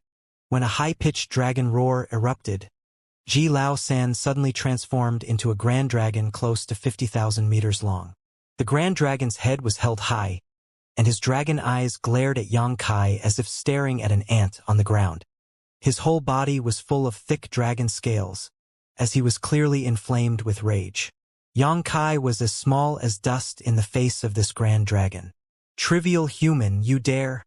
The Grand Dragon roared violently, and the void around him shook. With a disgruntled expression, the colorful-robed young woman on the parasol tree lifted her hands to cover her ears. "How dare you humiliate me like this? You must pay the price with your life in the name of the Dragon Clan." When Ji Lao San finished speaking, he opened his lips and spat forth his dragon breath, enveloping the ant in front of him. Dragon breath was the most common attack method of the Dragon Clan. Though common, it was extremely strong, especially when delivered by a Grand Dragon. Even a feudal lord would vaporize if hit by such a blast. What's more, time principles were woven into this dragon breath, so along with terrifying destructive force, it also seemed like the withering of 1,000 years was carried along with this secret technique. No seventh-order open heaven realm master could survive an attack like this. After Ji Lao San's rage had subsided a little, his dragon eyes suddenly widened as if he was struck by lightning. Against the force of his dragon breath, there was a figure that was moving upstream. That figure didn't seem hurried. In fact, it seemed like it was taking a stroll in a garden. Arriving slowly at Ji Lao San's massive dragon head, he put out his hand to tenderly tap it while saying, "Anger will only bring harm to the body. You should calm down." With one tap, the majestic and massive Ji Lao San felt his dragon vein shiver violently. Being unable to sustain his dragon form, his body shrank rapidly and returned back to his human form. Yang Kai once grabbed him by the scruff of his neck and said while facing the no-return pass, Great Evolution Pass Xianxia has come to the no-return pass under the command of the old ancestor. Is there anyone here? Noise broke out as the no-return pass gate, which was originally closed, opened. Xianxia bowed from a distance before entering, dragging Ji Lao San along with him. As he entered the inner sanctum, figures on both sides stared at him. The young man and woman Xianxia saw on the parasol tree earlier were also present. Those stares were a mix of scrutiny and curiosity. Being able to stand here indicated that these people were either dragons or phoenixes, and they had long known that there would be a human with a dragon source coming to the no-return pass. However, both clans did not know much about him. They had been defending the no-return pass, so all the information from the outside world reached them from word of mouth. Rumors from the 3000 Worlds or the Black Ink battlefield. The Phoenix clan was relatively carefree compared to the Dragon clan. After all, this wasn't their clan's business. In fact, they'd all come here to watch the drama play out. The Dragon clan was different, however. They didn't stop Ji Lao San from picking a fight and causing havoc. It was probably because they desired to test this visitor's skill. After all, a visitor from the human race only brought disadvantages to the Dragon clan. Rather than testing him, though, what made the Dragon clan speechless was that they didn't witness how the human fought against Ji Lao San at all. Ji Lao San seemed to lose all strength to resist after this human simply waved his hand. Since when did the Dragon clan become so weak? If that was the case, how did the Dragon clan establish such a domineering reputation? Apart from being perplexed, what happened to Ji Lao San surprised the whole Dragon clan. If they did not have the answer to this question, the Dragon clan would be unable to sleep comfortably in the future. Xianxia couldn't resist smiling and nodding at the people on both sides, regardless of how powerful or old they were, as if they were all here to greet him, though that was far from the case. After walking a short distance, another figure blocked his path. It was a woman, who looked at Xianxia with fiery eyes and dragon pressure radiating from her body. She was also from the Dragon clan and a grand dragon at that,